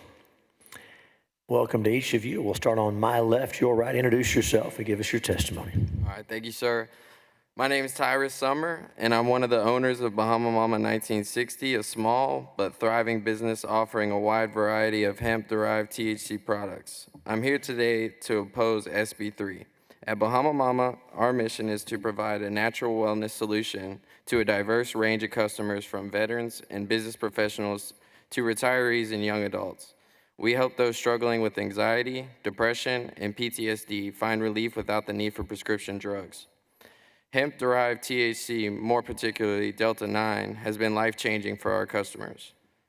It has helped individuals overcome alcoholism, it has provided veterans with the relief they need from PTSD, and offered mood enhancement and relaxation that CBD and CBG alone cannot in order to combat different forms of anxiety. Banning cannabinoids like Delta-9 would be a disservice to those who rely on these products for a better quality of life. Prohibition is not the answer. Actually, it is a recipe for disaster. If the ban were to go through, an industry with so much potential would go to waste, forcing our customers to turn to the dangerous black market or face the nasty side effects of the prescription medication that this hemp-derived THC allowed these people to avoid. The Texas hemp industry has provided financial stability for not only my family, but each and every partner involved that pays taxes. I urge you to consider the profound impact these products have on the lives of many and ensure they remain accessible to those who need them. Thank you for your time. And thank you for your testimony. Welcome. Introduce yourself and go ahead. How you doing? My name is Landon Bearden. I'm here to oppose the SB 3. I have the honor of owning Secret Library, a small business in River Oaks, Houston, dedicated to providing holistic wellness solutions through our THC products. Our mission is to improve the lives of our customers, many of whom are professionals, retirees, young professionals, and veterans seeking balance in a fast-paced world. We carry trusted brands like Wild, Charlotte's Web, Kana, 1906, and Hometown Hero, each known for their THC blends that focus on different things such as sleep, energy, pain relief, anxiety, and depression solutions. However, the true reward of our work is the difference that these products make in the people's lives, particularly among the older customers who come in seeking relief from sleepless nights, chronic pain, and harmful side effects of prescription medications. Our THC products, especially those designed for natural sleep aids, have been life-changing for many. We see customers who have struggled with years with insomnia find rest and reclaim their health, all without relying on harsh pharmaceutical solutions. It's a deep, fulfilling experience to watch someone walk out of our store with a renewed sense of hope and improved quality of life. I come before you today to ask for your support in protecting access to these life-changing THC products. Our customers depend on them not as a luxury, but as a necessity for their health and well-being. These products provide a safe, natural alternative for managing pain, sleep, and overall wellness. And removing access to these would significantly impact the lives of many in our community. Thank you for your time, your commitment, and the health and quality of all Texans. And thank you for your testimony. Welcome. Introduce yourself. Give us your testimony. Good evening, everyone. My name is Naveed Nasser. I've had the misfortune of being called David twice in my visits here, but it happens. Today, unfortunately, is not about me, but it's about my family here at Bahama Mama.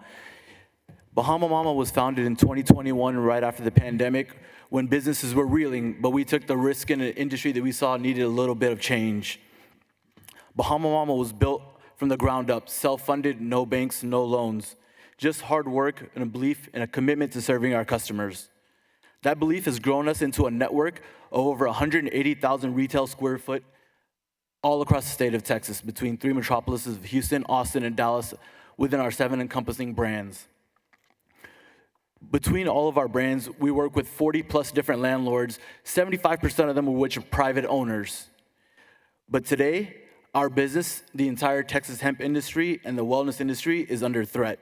The proposed ban under Senate Bill 3 aims to ban nearly all consumable hemp products, including those THC variants that are federally legal and have been servicing millions of Texans for the last couple of years. If SB 3 passes, the impact will be devastating. It'll wipe out an entire industry overnight, an industry that provides jobs, tax revenue, and economic opportunity for small business owners. Bahama Mama alone pays a little over $500,000 every month, $6 million a year in rent to property owners across the street. If this bill passes, the revenue would disappear overnight, leaving landlords, investors, property managers scrambling to fill vacancies. And we're just one company. Imagine the statewide impact this will have on hundreds of hemp businesses that are shutting down across the nation, or across the state, excuse me. This will also lead to a loss of millions in local tax revenue being wiped out, money that helps fund schools, infrastructure, and community programs. The majority of our partners here are self-made, many without traditional college educations, built their businesses with grit, hard work, and no outside help. I know I'm over my time, but I really implore you guys to please think about the small business owners here in Texas. That's what Texas is made of. I like to joke and say that Texas is the greatest country in the world, right? We just passed France as the 7th strongest economic infrastructure in the entire world, guys. Let's remember that. We have a lot of people sitting in this room that rely on this, and not just us sitting here as business owners, but all of our customers, our clients, and the people that we take care of day in and day out. Thank you. David, thanks for your testimony. Next time we meet, I'll try to get your name right. Thank you for that. Thanks for being here. Welcome. Introduce yourself and go ahead. Good afternoon, honorable members of the Senate. My name is Irene Chowdhury. I hold an MBA with a background in healthcare administration. However, I have been in this industry for 4 years with Bahama Mama, a CBD and wellness retail brand, as a proud owner of multiple locations. My sister is a physician assistant and works over 100 hours a week. She used to take Ambien for sleep and would have the worst side effects. She would unknowingly get up in the middle of the night and try to walk out the front door of her house. She even fell into her bathtub from walking around in her sleep and suffered a concussion because of how strong this prescription drug is. We had to put a chair to block the front door so we would wake up if we heard her move or try to leave. Once I got into this industry, I learned the benefits of hemp and introduced Charlotte's Web sleep gummies to my sister. Her life completely changed. This product replaced Ambien and significantly improved the quality of her life. With this proposed ban, I'm in fear for my sister's life. If she goes back to prescription drugs, who's to say she will unknowingly walk out that front door into the street and in the middle of the night and get hurt? And should that ever happen, who do we hold accountable? This product helps someone that I deeply love and care for. I would hate to have to tell her the quality of her life would get compromised again. Thank you for your time and consideration. And thank you for your testimony. Senators, is there any questions for these witnesses? Thank you each for being here. Thank you very much. The chair calls Mary Taylor, Philip Snow, John Elmore, Wakar Ali, Christopher Lynch, Morgan Roberts, Patty Quincy,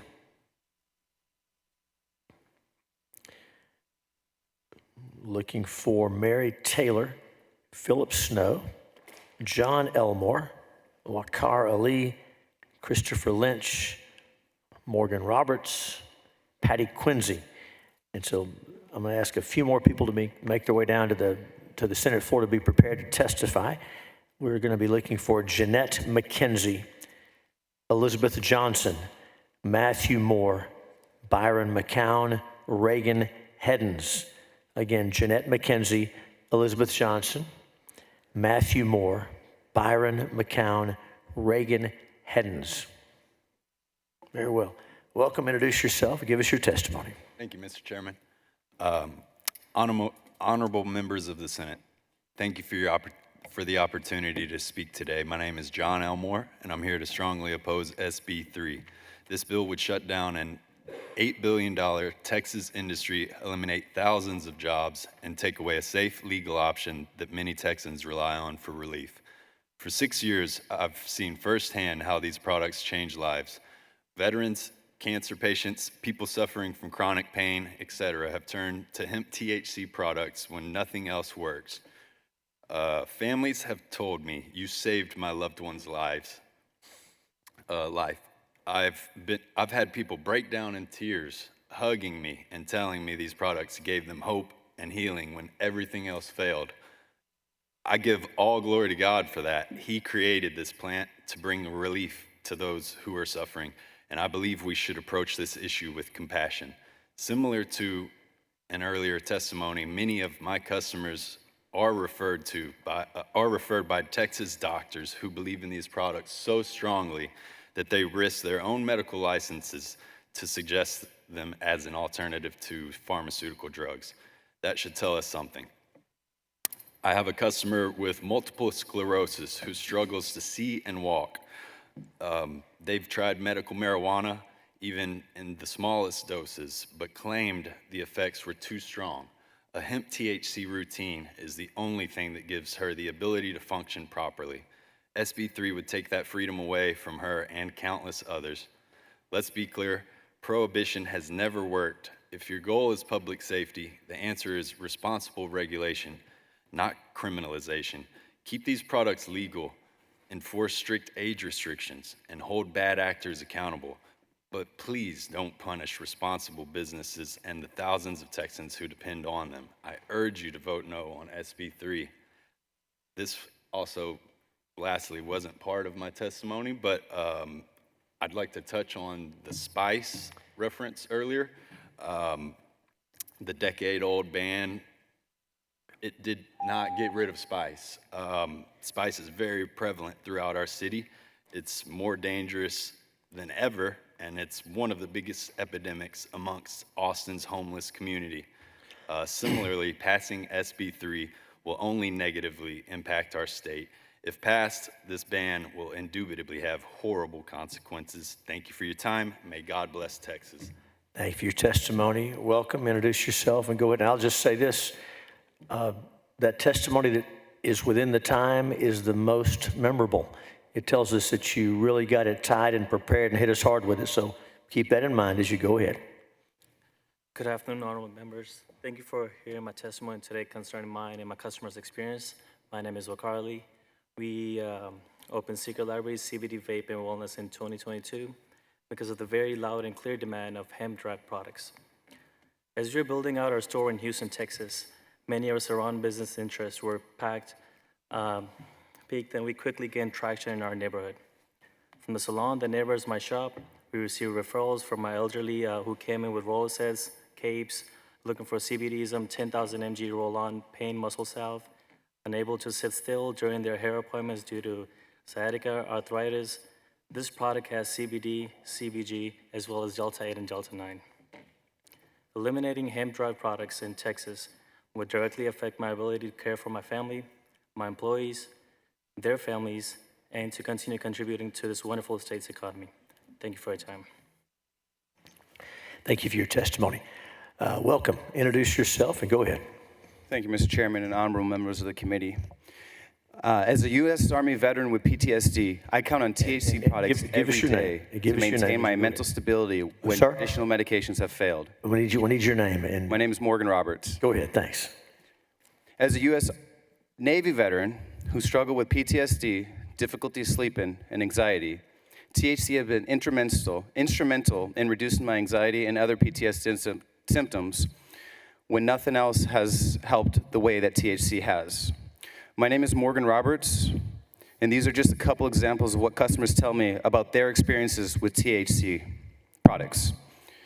Everyone here has thanked a veteran for their service, but few of us fully understand the extent of the post-traumatic stress disorder which they come home with and which has resulted in the daily and weekly suicides of these patriots who have sacrificed so much for our freedom. The effect of the legislation is not simply misguided. It cuts the lifeline and pulls up the ladder of hope and mental stability for those who have given so much. The veteran customers are legion in numbers. All they ask in return for their service is that they leave intact the lifeline and the ladder that they count on to continue surviving and thriving when conventional medicine and alternative treatments have failed them. Many, if not most, of these veterans are parents and guardians. The last thing that they want is for their survival to be at the expense of our most precious commodity, the children of Texas.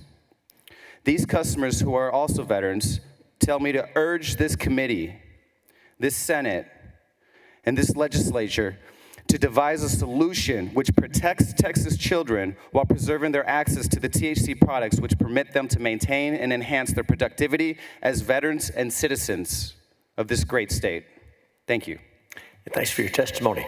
Welcome. Introduce yourself and go ahead. My name's Christopher Lynch. I'm a small business owner in Austin, and we have thousands of customers who rely on high-quality CBD to maintain various aspects of their life, and it simply does not work without all its components. SB3 is transparent in its aim to create a monopoly on cannabis for a very few well-connected players. I see no applicability in how the law attempts to reconcile the alleged life-threatening, unregulated forms of THC and the proven medical benefits, historical human use, and current real-world attitudes surrounding cannabis. It will be a disaster for consumers, law enforcement, and a boon for the black markets. And any legislator purporting to have the best interest of Texas public in mind will appear disingenuous if they support this bill without a major rewrite. If your issue is THC, address the issue of THC. Cannabis is the ultimate proof of intelligent design on the planet. The plant mimics our endocannabinoid system. There are at least 100 components which help regulate functions in the human body, and the medical science indicates that the plant is not as efficacious without all of its constituent parts, particularly THC. The efficacy of the plant depends on it having THC. SB3, as it was introduced, strips consumers of a valuable component, THC, but does it allow CBDV? Does it allow CBC? The current language and intent reflect a profound misunderstanding of both the cannabis plant and the needs of Texas residents. The bill appears misaligned with the prevailing scientific understanding of cannabis, which underscores the necessity of THC alongside other cannabinoids to achieve its full therapeutic potential. Lastly, I'd just say instead, lawmakers, you should consider an evidence-based approach which respects the balance of cannabinoids and the knowledge that the broad spectrum of uses of cannabis include therapeutic applications as well as well-being. And only through this thoughtful legislation, y'all's thoughtful legislation, will we be able to come to an agreement. Thank you. Thank you for your testimony. Welcome. Introduce yourself. Get close to the mic and go ahead. Yes, my name is Elizabeth Johnson, and I'm representing myself. I strongly oppose this bill because it puts lives at risk. My best friend, who was like a sister to me and an aunt to my child, left her stable corporate job of 10 years to open Greenery, Texas, out in Wimberley, which has become a business providing safe, legal alternatives. I work as her event coordinator, and I have seen firsthand how these products help people enjoy themselves responsibly, unlike the dangers of alcohol overusage, which is common in places like 6th Street, as we all know. It is Austin. If this bill passes, people will still seek out these products, but instead of getting them from safe legal sources, they will turn to unregulated markets where there might be fentanyl-laced substances which are killing people every day. Why are we attacking legal businesses instead of fighting for the real crisis? This is about harm reduction. It's about saving lives, because I know firsthand what it's like, what it means to have a loved one suffer and how crucial it is to be safe and to have legal access to hemp-derived products. On February 14th, 2024, my mother was diagnosed with cancer after being misdiagnosed by 4 different dentists here in Austin. Our lives changed forever that day, and hemp-derived products almost saved her life. My mother was a dedicated public servant. She worked for the state of Texas for almost 40 years, and even after retirement, she continued serving our country, which I call Texas, at the federal level. She volunteered during Hurricane Harvey and spent her entire career helping others. Throughout her battle, hemp-derived products provided her with relief that wasn't clouded by heavy disorientation, even though she did have cancer. It gave her relief that allowed her to have comfort in her final days. Now imagine if these products weren't legal. I would have had no choice but to search for alternative on the streets, which could have made me a criminal simply for just wanting to ease my mother's pain. With fentanyl lacing everything, including marijuana, that risk wouldn't have just been legal. I could have killed my own mom. I'm almost done.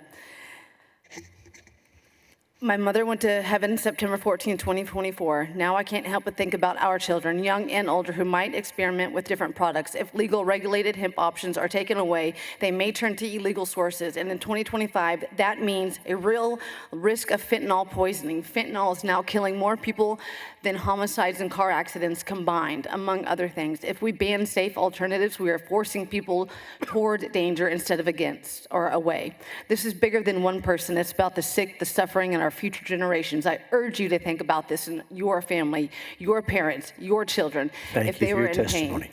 Okay? Thank you very much. Members, any questions for any of these witnesses? Any questions for any of the witnesses? Thank you all for being here. You're excused. The chair calls Philip Snow, Patty Quincy, bless you, Jeanette McKenzie, Matthew Moore, Byron McCown, Reagan Heddens, Dylan Hoppy, Stephen Bethards, Esquiel Lopez Montoya, Christopher Bangs, Corey Bangs. Again, we're looking for Philip Snow, Patty Quincy, Jeanette McKenzie, Matthew Moore, Byron McCown, Reagan Heddens, Eberto Earl Green, Sky Weathered, Brianna Evans, Dylan Hoppy, Stephen Bethards, Esquiel Lopez Montoya, Christopher Bangs, Corey Bangs. I'll go through those one more time to make sure everyone has an opportunity. Philip Snow, Patty Quincy, Jeanette McKenzie, Matthew Moore, Byron McCown, Reagan Heddens, Eberto Earl Green, Sky Weathered, Brianna Evans, Dylan Hoppy, Stephen Bethards, Esquiel Lopez Montoya, Christopher Bangs, Corey Bangs. Welcome. Introduce yourself and give us your testimony. Good afternoon, members of the committee, and thank you for letting me speak today. My name's Byron McCowan, and I'm here opposing SB 3. I'd like to start by saying this is how I make a living. This is how I provide for my family. This is the career path I chose to go down when the state of Texas began issuing licenses in the consumable hemp program. I would lose 4 out of 5 of my businesses. 90% of my employees would be without a job, and beyond that, my customers would lose access to the products that help them live a normal life. I can attest to the fact that more than 40% of customers purchasing hemp products through me in Central Texas are over the age of 55. I have several elderly customers asking me every week how the legal situation surrounding hemp is going. They're scared and they're worried. One man who's over 70 years old is talking about packing up and leaving Texas if he loses access to hemp. These products are easier to access without the side effects or ridiculous costs of pharmaceuticals. Often they have tried multiple medications with no luck until they are given the option to try hemp instead and finding what they needed all along. The industry needs regulation, not elimination. Sure, there are bad players in every sport. Let's eliminate them and maintain access to responsible adults. It doesn't need to be in convenience stores or random pop-up stores that are unaware of the products that they're selling. Those selling these products must do so knowing that they accept responsibility of educating people as well. Alcohol is everywhere, and we see the damage that that causes, yet no one bats an eyelash when they drive past a bar or a liquor store. Cannabis has never killed a single individual. The passing of this bill would affect millions of Texans negatively, and since these products have been on the market now for over 5 years, I promise prohibition will fail way harder this time should House Bill 3 pass. Why? The elderly and the veterans and the American people that have been lied to about cannabis have been able to do enough of their own research and find relief in these products themselves or a loved one they know has, and they realized everything they were told about it in their youth was a blatant lie. Not a white lie, not a slight mistruth, but a bold-faced lie. Don't we teach our kids not to do that? Please regulate, do not eliminate. Thank you for your testimony. Welcome, introduce yourself and go ahead. Good afternoon. My name is Jeanette Bishop McKenzie, and I am the Director of People for Texas Cannabis Collective. I'd like to start by expressing my gratitude to you, Mr. Chairman, and to fellow committee members for your patience and consideration of our testimonies on this topic. Unlike many who are here today, I do not work for any hemp-related businesses, nor do I work for any medical cannabis companies, nor am I a patient. I am simply a concerned citizen and a passionate volunteer in this community. I've heard concerns from legislators today that I don't want to dismiss or make light of. I'd like to think that all of these concerns originate from a place of concern for public safety. This is a noble concern that is not without basis. The current regulations for the hemp market are not being properly enforced due to a lack of infrastructure and systems supporting accountability. There is also a need for additional regulations and clarity that would create industry-wide consensus and strong enforcement processes. I'd like to approach this topic from a perspective of harm reduction, an evidence-based philosophy that emphasizes individual liberty by aiming to reduce negative consequences associated with any behavior or action that has potential risks. Regulation is harm reduction. For example, car accidents are a leading cause of death in the United States. However, we don't ban cars. We do, however, enact legislation requiring seatbelts, airbags, and other safety regulations. Similarly, if a bar is selling alcohol to minors knowingly or over-serving guests, TABC shuts them down, and bartenders are required to go through training to obtain TABC licenses. This is harm reduction. Education and regulation are proven methods that reduce harm and keep our communities safe. My concern as a citizen lies in the criminalization aspect of the bill. Not only will it shut down businesses, but it will lead to mass incarceration for consumers, and throwing people in jail will not solve our problems. Thank y'all for your time. Thank you for your testimony. Thanks very much. Welcome, introduce yourself and go ahead. Good afternoon. My name is Eberto Earl Green. Get a little closer to that microphone so we can hear you. We'll start your time then. Good Go ahead. afternoon. My name is Eberto Earl Green, and I am here not just as an advocate, but as a patient, someone who has battled epilepsy and understands the life or death stakes of this discussion. I was diagnosed with epilepsy years ago, and like many patients, I struggle with conventional treatments that fail to provide relief. I live in constant fear, knowing that a single seizure could end my life. That changed when I discovered CBD full spectrum and then improved with CBDV, a cannabidivarine, a non-psychoactive minor cannabinoid with clinically proven benefits for epilepsy and other neurological disorders. However, what's crucial to understand is that CBDV is far more effective in full spectrum formulations than in isolated forms. The entourage effect, where cannabinoids work together to enhance therapeutical benefits, is key to why full spectrum extracts provide better outcomes for patients like me. The problem isn't the cannabinoids, it's the lack of resources to regulate and standardize these formulations. The proposed ban of all THC products under SB3 would devastate thousands of patients like me who rely on safe, standardized cannabinoids for conditions such as epilepsy, autism, chronic pain, and sleep disorders. It would force people to seek out unregulated products, increasing the risk of mislabeling, contamination, and ineffective treatments. I understand concerns about unregulated products and the risk to minors. but banning all THC products does not solve that problem. It simply drives patients to the underground market. Texas should not turn its back on patients who need access to life-saving medical solutions. Instead, we should be focused on regulating, standardize, and ensure safe access to these treatments. That's why I'm inviting each of you to the PharmaCan US a symposium on March 22nd at Saint Edward's University, where doctors, research, and policymakers will present real clinical data on cannabinoids. I hope you can join and see the difference. Thanks. Thank you for your testimony. Senators, any questions for any of our witnesses on this panel? Thank you each for being here. You're excused.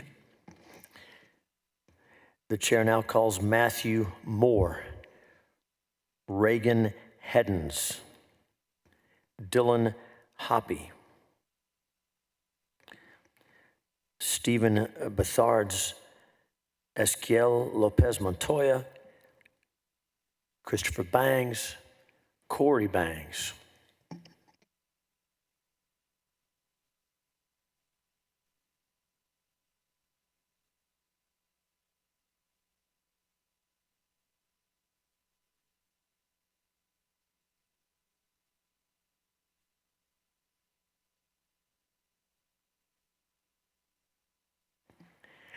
And we're also looking for Christopher Bentler, Shelley Peebles, Suleiman Sharif.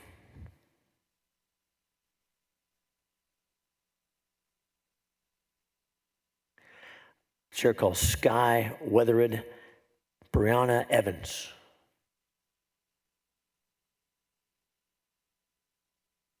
And if I've called your name and you wish to testify, there's a seat remaining on this panel. We're going to start with this testimony, and we'll continue to move through. So we'll start over here on my left, your right. Introduce yourself. Give us your testimony. Welcome. Yes, sir. Thank you. So my name is Dylan Hoppy, and I am the Director of In-Store Sales and Operations for Czar Wellness.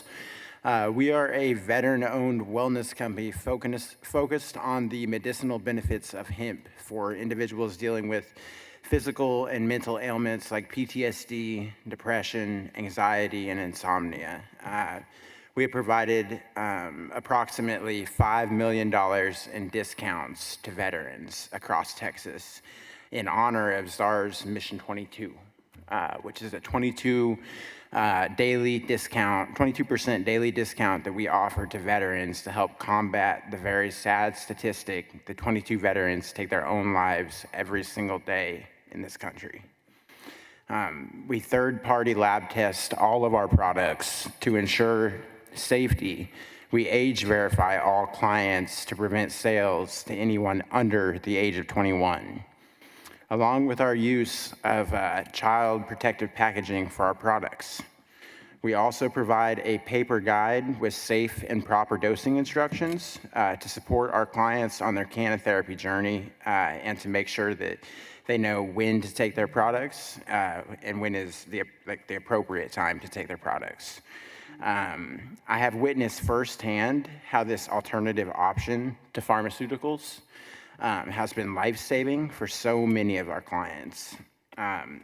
Not only has it been life-saving for our clients, but also for me. I have dealt with severe social anxiety and major depressive disorder since a very young age, and hemp-derived canotherapy is the only solution I have ever found that has actually worked for me. That's actually improved my quality of life enough to make me actually want to live. I'm here today to oppose SB 3, a bill that would severely restrict access to safe and effective hemp products for Texans. This bill would impose unnecessary restrictions on cannabinoids that can be truly life-saving, making it more difficult for businesses like mine to operate and for Texas civilians and veterans to access the products that they need. I urge you to consider the negative impact this bill will have on Texans who rely on hemp products for their health and well-being, and I urge you to vote against SB 3. Thank you, Mr. Hoppy. Welcome. Introduce yourself. Give us your testimony. Thank you, Mr. Chairman. Good evening, members of the committee. My name is Corey Bangs. I'm a small business owner of a CBD wellness shop in Houston, Texas, named Bahama Mama. I started my journey in the hemp industry nearly 5 years ago as a sales rep. Now I'm able to provide for my family and was able to offer opportunities to both of my siblings. It has been life-changing for not only myself, but my family and many other members of my community. I would like to speak about something more personal regarding this issue. My aunt has multiple conditions, including Down syndrome, diabetes, and hip dysplasia. Her conditions do not allow her to take typical pharmaceutical medications. The hemp products I'm able to provide for her are life-changing, as they do not come with the inherent risks seen in many medications that exclude her from their use. She is finally able to sleep at night and not always in excruciating pain. If this ban were to go through, not only would it affect someone I care greatly about, but thousands of amazing patrons I've been able to help along the way. I ask the members of this committee to take my words into consideration and try to understand just how crucial this industry is to the great state of Texas. Thank you. Thank you for your testimony. Welcome. Introduce yourself and go ahead. Thank you. Good afternoon, Chairman, committee members. Thank you for allowing me to speak today. My name is Ezekiel Lopez Montoya. I am here to oppose SB 3. In 2019, I had just started my college career as an aspiring engineering student. I was also a staunch proponent to my friends and family to be against any kind of THC. It's kind of ironic because today, at the age of 26, having dropped out of college, I'm the proud owner of 5 retail hemp wellness stores, such as Bahama Mama and Secret Library, based out of esteemed affluent areas in the Woodlands, Tomball, and River Oaks. In my stores, I sell a variety of hemp-derived THC and CBN products with a clientele ranging from the ages of 35 and older, from teachers to nurses, from veterans to retirees. Let me tell you about customer interaction that I empathize with to this day. 3 years ago, when I opened my first location, one of my initial customers that I had was a 68-year-old dialysis patient who came to my store seeking alternative products for their pain and sleeping issues. I'm not sure if any of you have someone in your family that suffers from kidney failure, but let me walk you through it. 3 times a week, you're hooked up to a machine with 14-gauge needles, pumping blood in and out of your body. The pain from this is agonizing. You get chills, you have pain, you don't have energy to do anything, you lose appetite. Most of the time, all you do is sleep. I've seen the products I sell in my store change and bring life back to this individual. Why do I empathize with this customer? As the customer told me about his story, all I could see was my father before my eyes. My father suffered from kidney failure for 14 and a half years until he passed away in 2019. These products could have helped my father. I wish I knew about them when my father was still alive. Maybe if I knew about them then, I would not have to hear my father utter the words, "I want to go, I want to die." These products would have brought a better quality of life to his suffering. With the passage of SB 3, despite its well-meaning intent, would have grave consequences by removing any ability for people in these situations and similar ones to have access to shop freely and find alternatives that best work for them. I would request that the members of this committee and other lawmakers to take these situations into account before moving forward on this bill. Thank you for your time. Thank you for your testimony. Welcome. Introduce yourself and go ahead. Thank you, Chairman. Good afternoon, members of this committee. My name is Christopher Banks. I am here today to provide testimony against SB 3. I have worked in the hemp industry for nearly 4 years. I operate a location in the Woodlands, Texas. We carry a broad range of products that can custom fit to almost any customer. THC and CBD products have profound effects on people suffering from an array of different ailments, including but not limited to, just bear with me, anxiety, depression, stress, insomnia, PTSD, chronic pain, loss of appetite, and nausea. The products we sell help give people a better quality of life that pharmaceutical medications simply do not provide. Personally speaking, myself and both of my brothers work in the hemp industry. We all 3 support our wives and children, along with anyone else who comes along the way. We come from a family of hardworking men who broke their backs to provide for us. The opportunity given to my brothers and I by Bahama Mama has been life-changing. I'm a better husband and father, a better friend and brother. I'm a better man for having worked in this industry. I believe I have had a positive impact on my community and found a purpose worth fighting for. If this industry was to be eradicated, the last 4 years of my hard work and dedication would go along with it. My brothers and I have worked our way to being business owners and contributing members of society. I plead with the members of this committee to halt their judgment in this matter and genuinely consider the wide-reaching ramifications of this ban. Thank you. And thank you for your testimony. Welcome, introduce yourself, and go ahead and get close to that microphone so we can hear you. Hi, my name is Sky Weatherid-Gio, and I am the Director of Marketing and Compliance at ZAR Wellness. We are a Texas-based, veteran-owned canotherapy company. You just heard my colleague Dylan describe us very, very well, so I'm not going to bore you with that. And I am here to oppose Senate Bill 3. This is not just professional for me, it's also personal. I have suffered from the chronic pain conditions, endometriosis and adenomyosis. I also have gastroparesis, which has left me unable to take traditional pain meds, including opioids, because my body cannot digest them. For 12 years, I lived in constant agony, enduring excruciating pain, relentless nausea, and bouts of vomiting that made eating a daily battle. My body was failing me, and my mental health collapsed under the weight of it all. I felt like I was losing everything: my career, my ability to be a mother, and my will to keep going. Then I found full-spectrum CBD and THC, and suddenly, everything changed. For the first time in over a decade, I could function. I could go to work, I could be present for my family, I could eat a meal without pain or fear. But most importantly, I no longer wanted to die. I am not alone. Thousands of Texans rely on hemp-derived cannabinoids to live the life they deserve. SB 3 does not protect Texans, it harms them. This bill does not keep Texans safe. It pushes them towards black market products, prescription drugs with deadly consequences, or a lifetime of unnecessary suffering.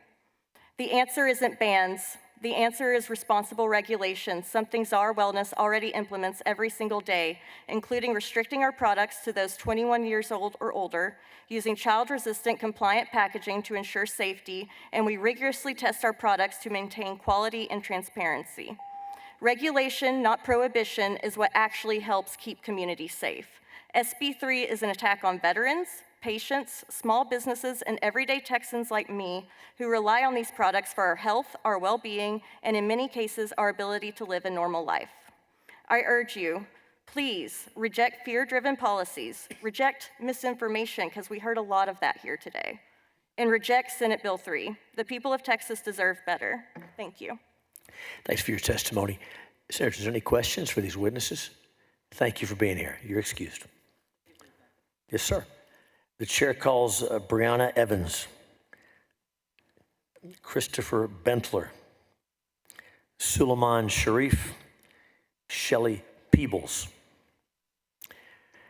And we're also going to be looking for Xiomara Cisneros, Nicholas Mortillaro, Jeremy Rep, Ali B., Shiroz Khan, Wayne Dolcefino, Sarah Reyes, Danielle Larios,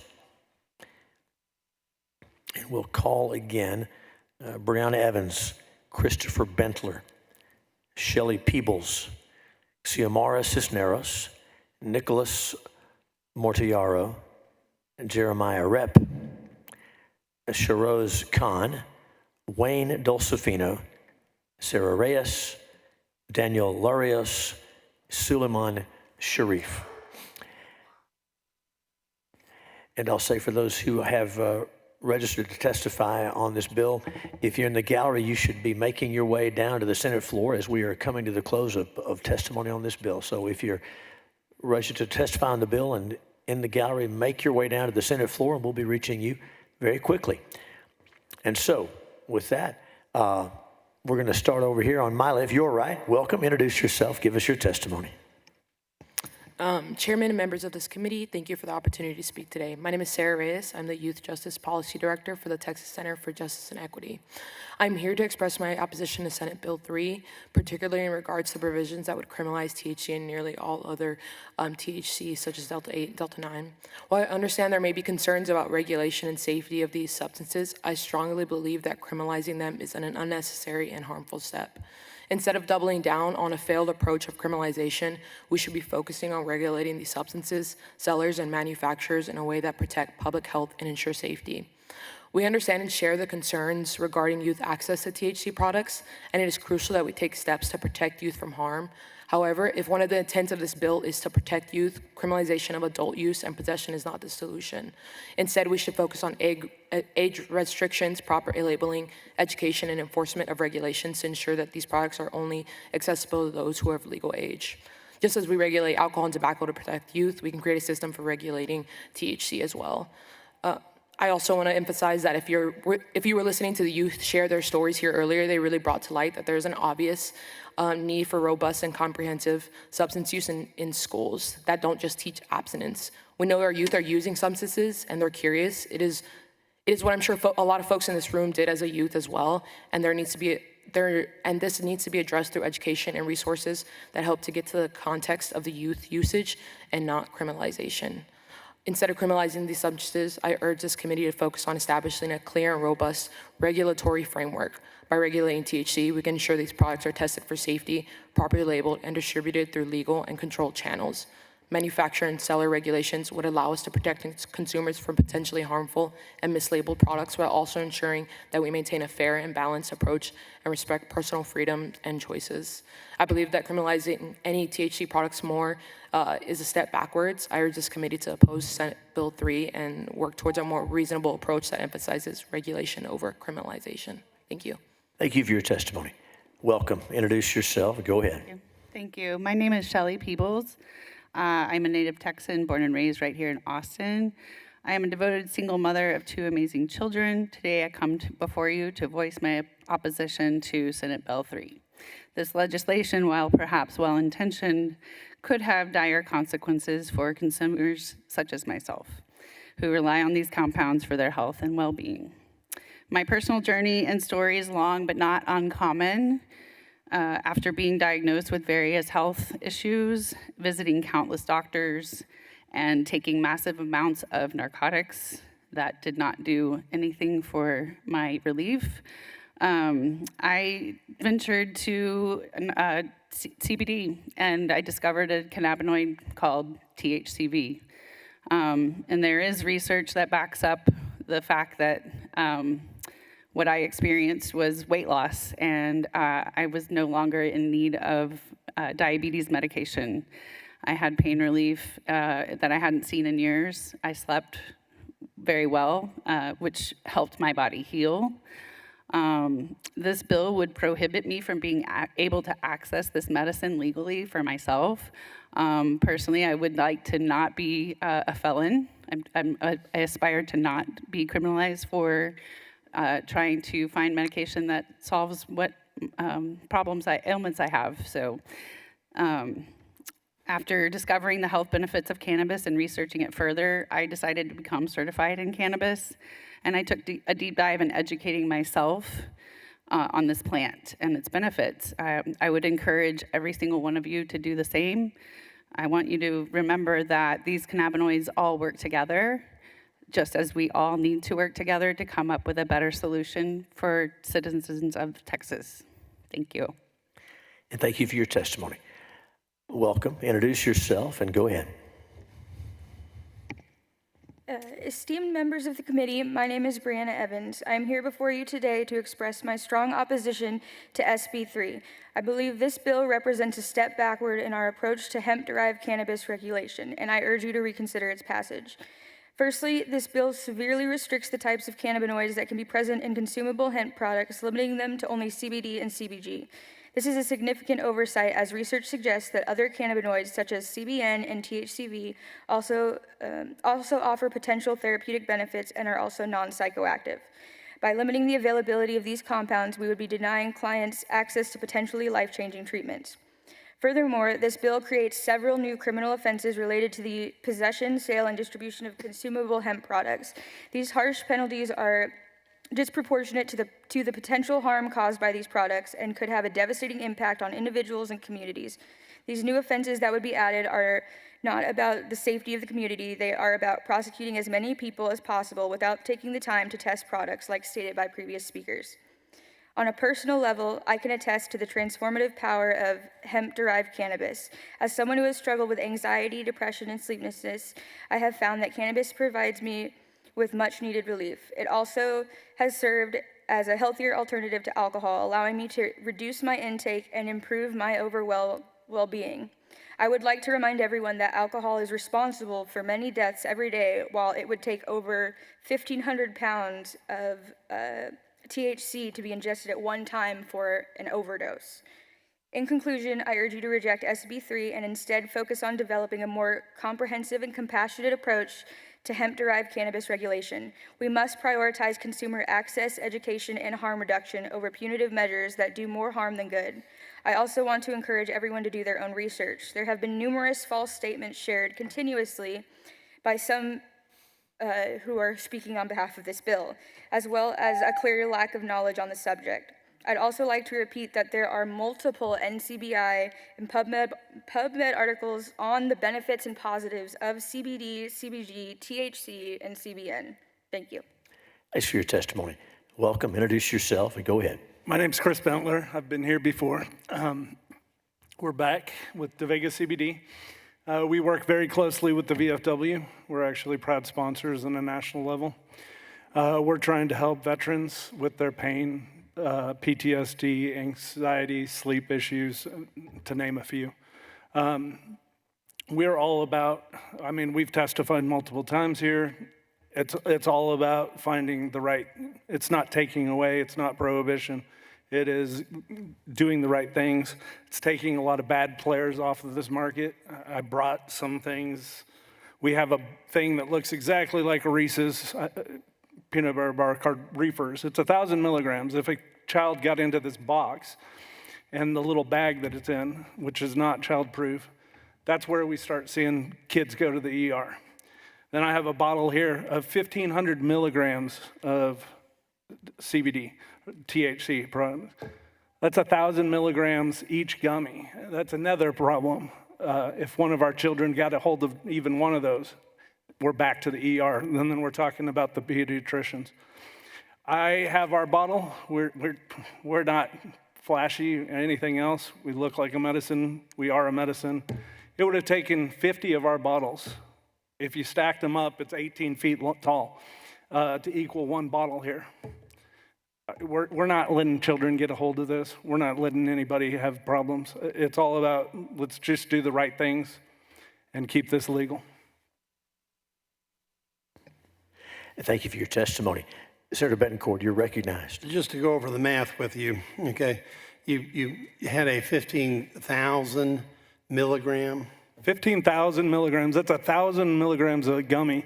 100's more than enough for any normal person. Okay, and you say that's, you said that was 300 times. So, and so your gummies were what, 50 milligrams? Or? No, our gummies are 10 milligrams. They're 10 milligrams, okay. So our gummies are 10 milligrams. It's 300 in a bottle.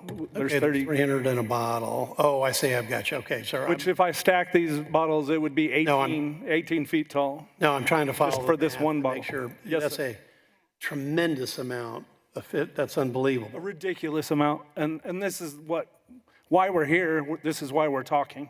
So don't take it away. Let's get rid of the bad stuff. I don't think anybody in here has a problem saying, let's get rid of some of these bad players. Okay, thank you so much. I don't know how that works. I just had a question to clarify. Sorry. Hold tight. We want to see if there are any other questions from the Senator. Did you want to respond to Senator Betancourt's question? Yeah. Good. Go ahead. I was just asking what the milligrams were pertaining to. Is that CBD or Delta? THC, Delta 9 THC. Yes. Okay. So I just brought a similar product of our own. Gotcha.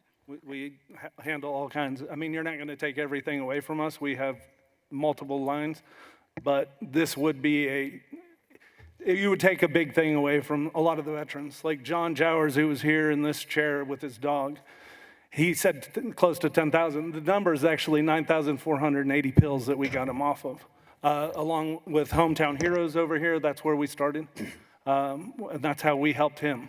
We helped numerous veterans constantly get off all the meds that the VA throws at them. Yeah. Thank you. Can I, Mr. Chairman? Senator Bettencourt. What's the name of that product that has the 15,000? Flying Horse. Flying Horse. Flying Horse. I believe Georgia. I bought it this morning. I'll leave it with you if you want it. I don't need this. I don't need it either at that level. I guarantee you, this whole chamber would be flying out of here if they took this. No joke. Okay. Wow. All right. It's ridiculous. I agree. Thank you so much. Thank you. Thank you for your testimony. Thank you for being here. Thank you.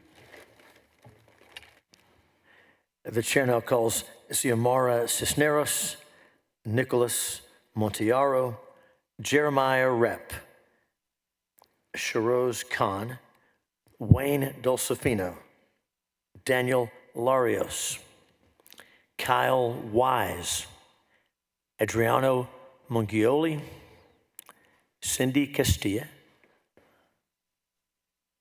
We're gonna be looking for also Suleiman Sharif and Chase Bearden. So,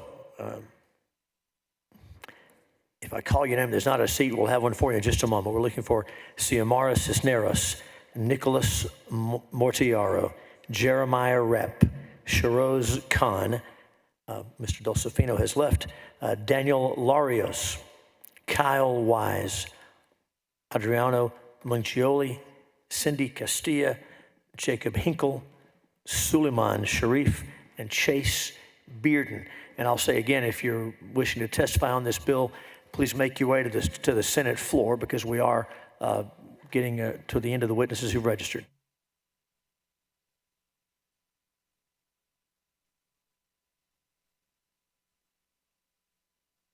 And if I called your name, we don't have a seat for you, hold tight. We'll get you on the next panel. And so welcome, everyone. We'll start over here, my left, your right. Please introduce yourself, get close to the mic, and give us your testimony. Hello, I'm Nicholas Mortellaro from Houston, Texas, right in the area by the Johnson Space Center. I was inspired as a kid to actually work at Johnson Space Center. I had an internship there. I love the innovation of the smart people that we had at the Space Center to solve very difficult problems using math, technology, and science. I went on to study chemical engineering at Northeastern University, Boston, Massachusetts, where I got into biotech. So I started my career at a biotech company making monoclonal antibodies for cancer research. Eventually, I realized that some of the compounds in cannabis had wide therapeutic effect, which has been well documented, studied. I'll remind all the senators here that CBD has been FDA approved. It's called Epidiolex. Was made by GW Pharma, which then sold for billions of dollars to Jazz Pharmaceuticals, a European biotech company. So I jumped into the cannabis space because I realized these are compounds with wide therapeutic effect. They do have medical benefits. This is well studied, well documented, and that science is now increasing as research shows health, safety. We have a new incoming administration that is very interested in some of the health benefits of these compounds. The new HHS secretary has expressed interest in these compounds in the past. I expect there'll be changes federally. But I want to highlight the company I started in Massachusetts was a plant-touching, federally illegal, but state-legal cannabis company. I sold that company and returned here to Texas because I thought it was a more favorable business environment that had better innovation and, frankly, better products than what I saw in the Northeast. I hope to work with you guys. You've heard today from lots of industry applicants about how to make this industry better. There are smart ways to do this. I have age-verified vending units that I'd be happy to go into more detail with you guys about that can safely vend these products to adults every single time. Thank you. Thank you for your testimony. Please state your name and who you represent and give us your testimony, please. Thank you. Thank you for your patience, Honorable Committee. My name is Jeremiah Rep. I'm a district manager for Bahama Mama, located in the south side of Houston. And I'm here today speaking for all hemp advocates and patients in opposition for Senate Bill 3, a complete ban on hemp. Majority of the clients that I see daily in our business happen to be 50-plus-year-old individuals riddled with issues such as chronic pain, insomnia, and serious anxiety. With my personal background as a pharmacy technician prior to this business, I've seen plenty of difficulties that arise with continuous prescription use. Patients all across Texas have used hemp as a trusted remedy for their conditions, not as an illicit drug. More notably, I've seen many clients, and also as many have used as an example today, many patients use products containing CBN, which is a very effective sleep aid used for people, as opposed to other harmful, not so useful prescription drugs like Ambien and Trazodone, which have commonly been, plaguing our entire country.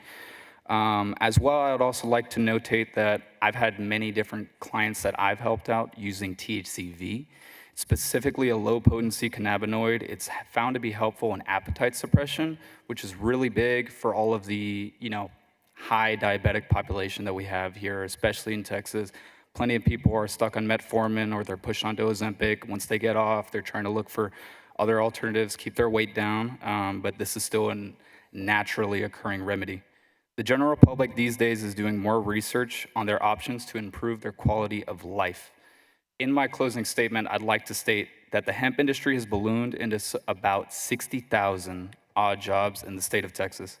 This bill puts many families at risk, owners, consumers, practically everybody involved with it. We can already say that the job market is already very oversaturated. It will be an extremely tall task redirecting all of these people into other jobs in an efficient manner. I please urge that you vote no on Senate Bill 3. Thank you so much for your patience. Thank you for your testimony. Please state your name and give us your testimony. Thank you. Hello, everybody present here. My name is Ali. You might move in a little closer to the mic, please, so we can hear you. Thank you. Hello, everybody present here. My name is Ellie. I'm here to speak against the Senate Bill 3. I'm a proud wife of a Bahama Mama store owner. My role is a software developer in this company. Being a woman is not easy, and 1906 is the only tablet that has benefited me. Like going through the menstrual cycle, my back pain and joint pain prevents me from doing certain tasks. But with this product, I was able to do all this task and sit for a longer period of time. This tablet has 2 milligrams of THC and 25 milligrams of CBD. It is a high dosage CBD tablet. When combined with THC and herbal remedies, it lowers the stress, eases tension, and promotes relaxation. This business has been livelihood for me and my family. My spouse and I are completely dependent on the hemp industry as it has created honest work for us and the people working for us. 4 of our employees, besides our family, depends on this firm as the primary source of income. Thank you. Thank you so much for your testimony. Could you say your last name, or your first and last name again? Ali. It's Ali B. Okay. Thank you. Please state your name and give us your testimony. Thanks for being here. Honorable Senate members, my name is Shiroz Khan. I'm from Spring, Texas. I'm a store owner at Bahama Mama CBD and Wellness. I'm here to testify against the SB3 bill. Most of our customers we serve at our stores are middle-aged veterans, professional workers, and retired individuals that suffer from chronic pain, anxiety disorders, depression, sleep-related disorders, cancer patients, and people suffering with alcohol and opioid addiction. Our store offers hemp-derived products that have helped them manage these health conditions naturally instead of relying on traditional pharmaceutical that are highly addictive and have adverse side effects. There are a significant amount of customers who are currently going under chemotherapy have found significant relief through these hemp-derived products. Chemotherapy can be an unbearable experience, often causing intense nausea, pain, and complete loss of appetite. For them, these products are not just an option, it's a necessity. Many of our veteran customers are suffering from PTSD, chronic pain, and other service-related conditions. Hemp drive products have provided them relief where traditional medicine failed, giving veterans a chance for a better quality of life. Us as Bahama Mama takes pride in ensuring that all the products are clean, lab tested, and backed by COAs. Our customers will be greatly affected by this ban. They will no longer be able to find the hemp drive products that they've been using for years, which have been working out well for them. They will have to go back purchasing from insecure and illegal sources. Many customers have mentioned that they prefer coming to our stores to buy legal hemp products rather than buying them illegally where they can't be sure of what they are getting. Our employees and partners rely on the business as their main source of income and have put a lot of time and effort into this industry. It took a significant amount of investment to build these stores, and we have signed 10 to 15-year leases. This ban will have a severe impact on our personal credit and could lead to bankruptcy. I'm in the favor of regulation, but shutting down the whole industry will have a huge economic impact. We are ready to comply with all the laws that regulation will bring to this industry. It's an $11 million industry with over 50,000 jobs. Thank you for your time and giving me an opportunity to speak. Thank you for your testimony. Please state your name and give us your testimony. Thanks for coming. Cindy Castilla, and I'm representing Texas Eagle Forum as well as myself. We support SB3. We don't have skin in the game. We care about families and that they can thrive in the state of Texas.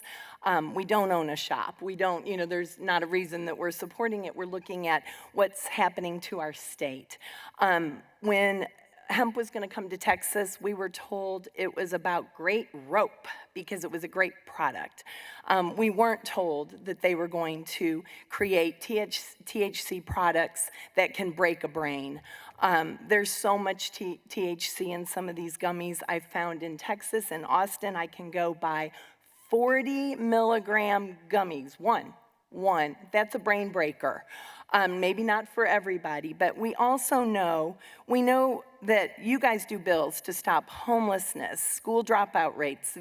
What do we do about severe mental health diagnosis, drug overdoses, fentanyl deaths, jails filled with violent mental health patients, and this high THC content is helping that.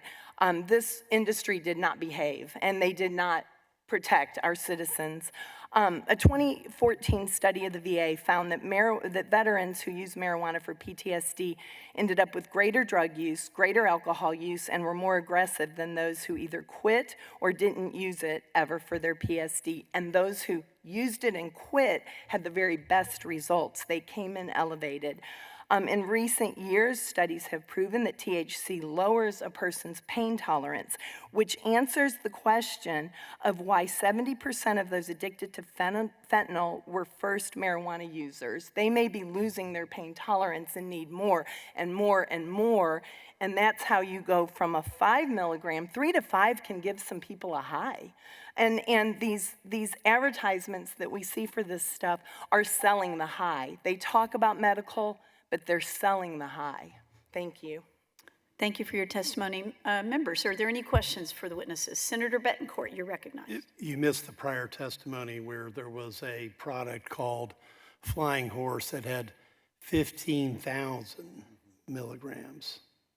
Okay, so that's well past the 40 milligrams per gummy. So just want to let you know that there's high, and then there is higher, and then there is highest. I assume the package content was the 15,000 and that the individual gummies were less. Okay, well, even when you take 15,000 divided by a large number of gummies, you still have a problem. But anyway, I just want to let you know. Thank you. Okay. Thank you, Senator Betancourt. Members, any other questions for this panel? All right. Thank you for coming. We really appreciate it. You're dismissed. The chair calls Daniel Larios, Kyle Wise, Adriano Mungioli, Chase Bearden, Jacob Hinkle,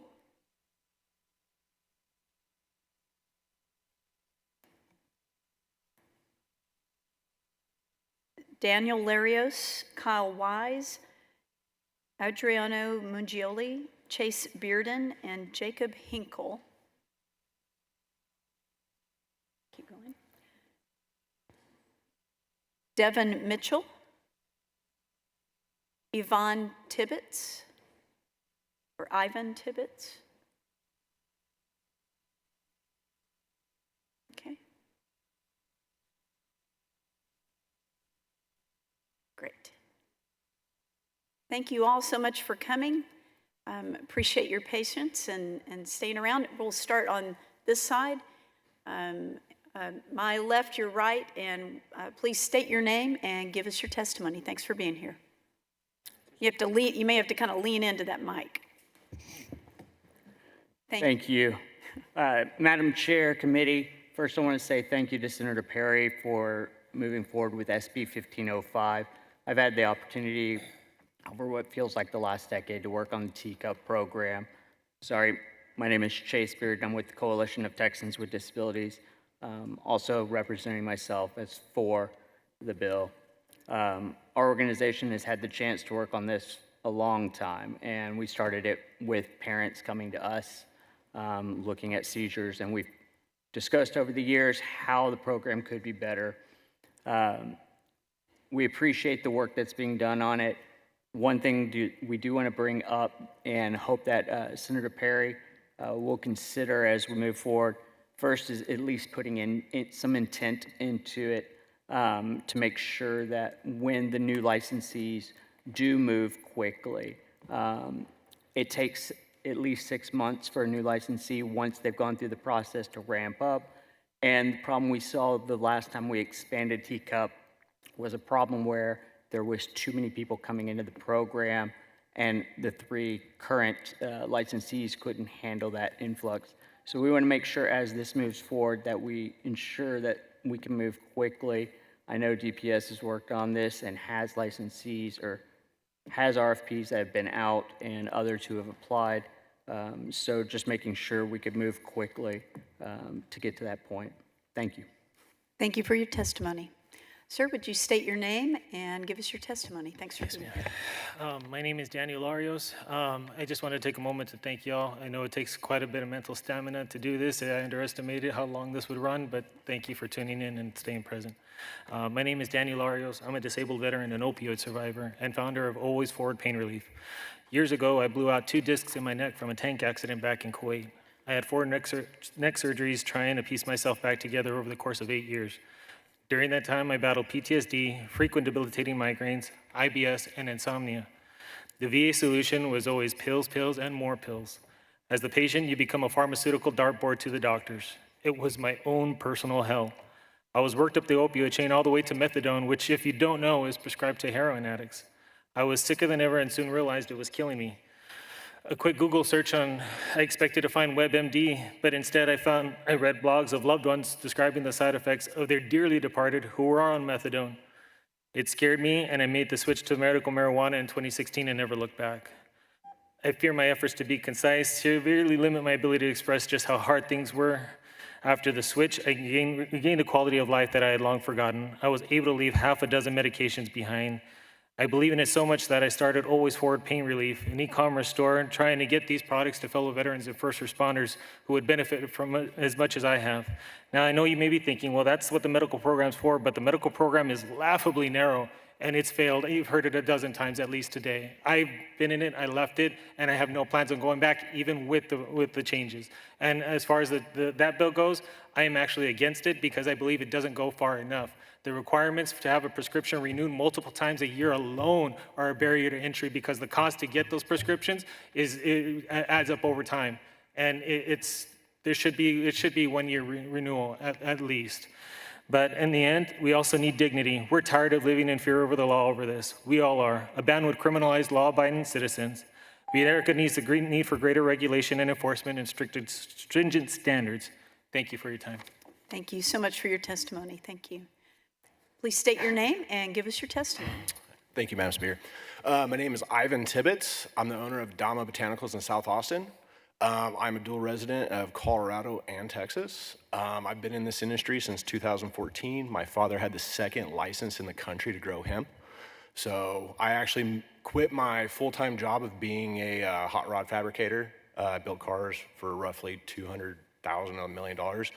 Stopped doing that because my dad called me up one day and said, hey, I'm sick of giving myself shots every day. I'm sick of all the bruises, all the pains. He has MS. I moved back to Colorado. We were able to get him off of every single one of his pharmaceuticals, even the one that his doctor told him that he didn't want him off of, but he said it was a neurological aspect and his brain's fine. He's been off of his meds since 2014. Walks fine, talks fine, has been diagnosed for 43 years with MS. My issue with SB3 is the lack of regulation and certification. When I came down from Colorado, I talked to my realtor down here trying to find a location, and they were told anywhere. And I was like, that's wild. In Colorado, you have to be 1,500 feet away from a school. So I took it in my own respect to put myself that distance away, because when we came to something like this, and they voted distances and all the different certifications, I wanted to make sure that I was already in the correct location for my business. I uphold all the laws. And in the state of Colorado, Arizona, and California, to be a bud tender, to work at a dispensary or a CBD shop, you actually have to go through a certification process. I don't know how many shops. I'm a farmer, supplier, and a business owner. So I supply things to other shops. There's a lot of shops in Austin and the surrounding area that I've been to that the people working behind the counter at a gas station, at a smoke shop, they have no idea what they're selling you. With the certification program for the bud tender aspect, the people that we're hiring, we already know that they know the cannabis family, what they're going to be giving to people.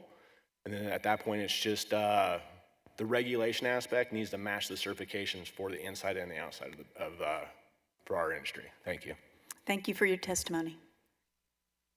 Thanks for being here. Please state your name and give us your testimony. My name is Adriano Mangioli. Thank you guys for being here for so long. This has been a bit of a marathon, so appreciate it, and everyone who came as well. I've been in this industry for the better part of a decade. I've gotten the chance to work in California, Oregon, Washington, Colorado, and Oklahoma, so I've seen a lot of different things.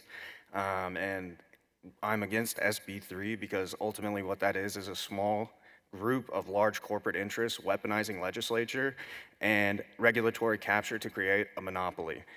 This has nothing to do with public safety in the way that it's written, and I think that it's very obvious that your constituents have spoken, and it's really clear that we're all here for common sense regulation. Children should not have access to any of these products, and we're not looking for brain-breaking, things to be given to people that shouldn't have it. So there are common sense pieces here, but ultimately, you guys have the choice here to show your constituents that you either vote yes on this bill, which shows that you guys are in support of basically monopolies and crushing the small businesses and all the people that have tried very hard to go above and beyond, like you said, with regulation, where they have, taken upon themselves to have child-proof things or be away from schools. The good actors are here. The bad actors are always going to be the bad actors. It doesn't matter. They're not the ones following the rules.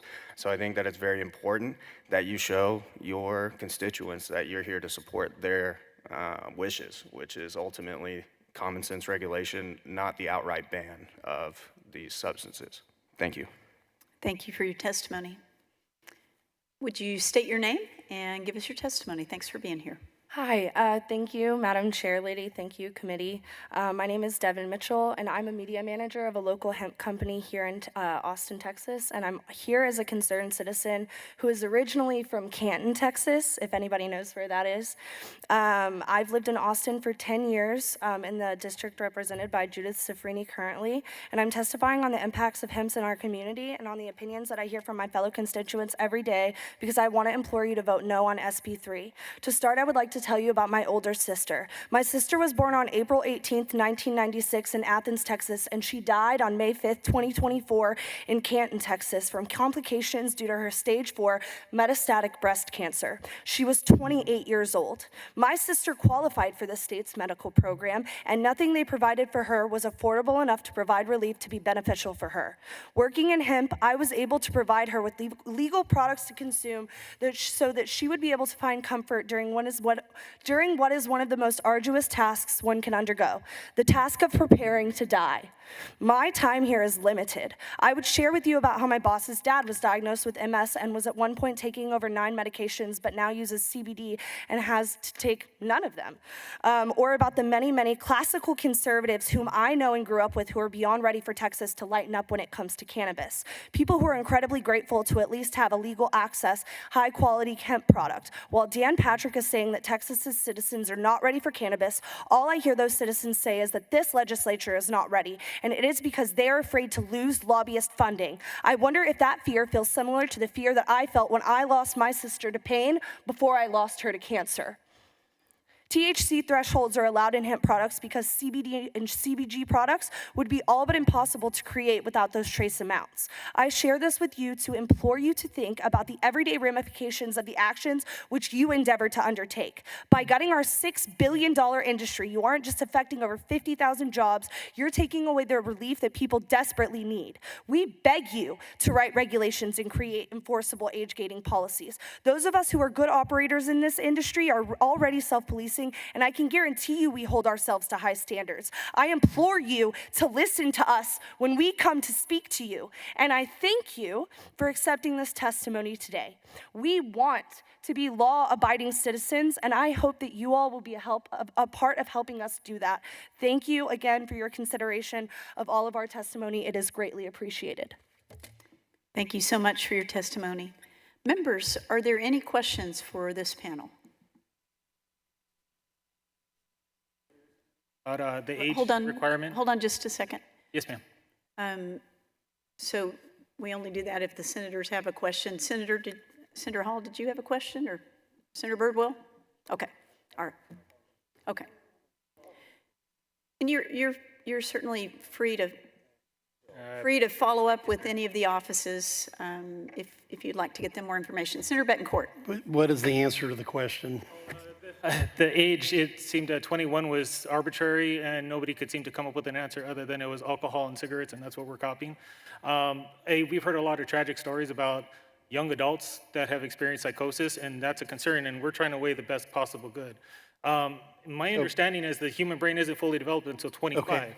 So your point is that 21 is an arbitrary number. 25 would be the more realistic number if we were to pick. Thank you. Senator Birdwell, you're recognized.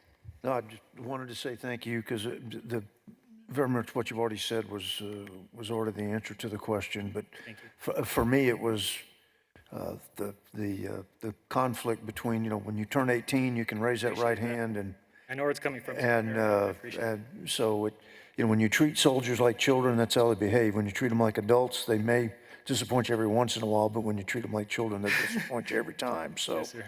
So anyway, thank you for serving, Daniel. Thank you, Senator. Thank you, Senator Birdwell. Members, any other questions? All right. Well, thank you all for coming and testifying today. Appreciate it. You're dismissed. Thank you. All right. The chair calls Kyle Wise, Jacob Hinkle, Dalton O'Neill, Gina Alani, Jay McGuire, Tristan McCandless,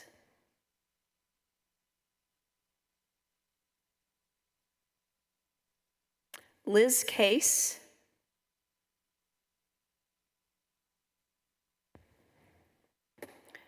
Omar Kura,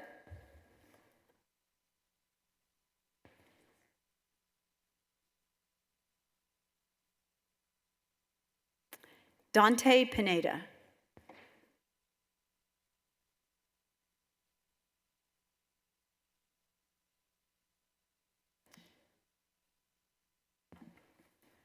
Thank you all for being here.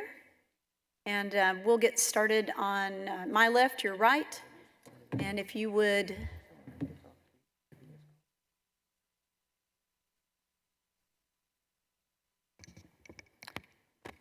Sir, if you would give us your name and give us your testimony. You sat in seat number 1. Madam Chair, my name is Jay McGuire. Members, thank you for having us today. I am the Executive Director of the Texas Hemp Federation, which is transitioning to the Cannabis Retailers Alliance of Texas, or CRAFT. It is our goal to play a small role in helping to establish best practices for retailers in the industry. I think I listened to much of the testimony that was given today about the shortcomings in the retail sector. Our goal is to clean that up by offering trainings of employees, best practices for things like documentation and reviews of lab reports, certificates of analysis to establish their bona fides. I spent the last year or 18 months helping to uncover fraud in our supply chain that exists, not because the mainstream manufacturers, distributors, and retailers have sought it out, but because opportunists have hijacked this opportunity for people to have wellness products for the sake of money. And so we want to clean that up. The committee and the Senate, in its wisdom, will do what it chooses to do, either prohibit these products containing THC altogether, which will foreclose any opportunity for future discovery and future benefit, and may have some knock-on effects that you are not anticipating. I suspect you've heard more than you want to hear about the black market and the cartels, so I won't belabor the point with you. But the choice you make today could very well be between regulating an industry that shows great promise in offering relief to people who have not had it, and re-empowering inadvertently those forces which we are trying so hard to stop at our border. Future generations of patients, well, thank you. I hope that future generations of El Chapos do not. I have submitted my written testimony and I won't go into it. I'm happy to answer any of your questions. Thank you. Thank you for your testimony. All right, if you would state your name and give us your testimony. Good morning, Senate Chairman and woman. My name is Dante Pineda. I'm a 21-year-old business owner from Bahama Mama, which has not only positively impacted my life, my family, my friends I've made through the journey of being in this business. I can truly say that I've been told I've changed more people's lives than I could ever imagine. A kid from A-Leaf, Houston, which is very low income, having parents with addiction to alcohol and having to grow up with my grandmother, to getting scholarships to play lacrosse at any college I had the opportunity to get offers from. I am a city champion, a state finalist, and I also played for some of the best programs in the country. I dropped it all because I knew I could do more in a business with 100 daily interactions than me being out of state where I knew I couldn't bring a true impact to this world. In the Heights, Houston, where my store is located, we see so many different kinds of people, from doctors, teachers, parents, business owners, and even world-class athletes. And the one thing everyone has in common is that they're looking for the next way to relieve the stress to improve the quality of their life. Many of my customers don't walk in and don't even know what they're looking for. Our job at the stores as employees is to have enough information as possible to give them the best possible recommendation for each individual. Some people might think they need THC, but at the end of the day, by the end of our conversation, CBD worked better for them. Even if we flip the situation, some people might be looking for CBD, but the needs for low-dose THC products work for them better in the long run. One thing I can't seem to skip over is that the DSHS website shows that the charts of Cannabinoid Poison Control Center calls are at all-time low since 2017. That's 3 times less than last year alone. Thank you, guys. Thank you for your testimony. Welcome, introduce yourself and go ahead. Thank you so much for allowing me to be here today. Sharing freedom of speech and ideas is what makes this country great. My name's Omar Kuda. I'm a hemp industry lawyer, and I'm also an investor in a company called Flower Dash down in San Antonio, where we're a hemp retailer, and we focus on health and wellness, and we help people to be happy and be safe. Now, I really would appreciate you all pay attention, because I noticed right off the bat, it needs to be said that the invited groups that were here at the beginning, they seem very unknowledgeable compared to these other experts that have come later, the doctors. I hope you put the weight of that testimony and those invited guests that seem very, very biased that were here at first, and the mothers that provide anecdotes without having firsthand knowledge. You've heard different people talk about firsthand knowledge and experiences with cannabis. And in the past 4 years, the cannabis has been openly sold as hemp here in Texas.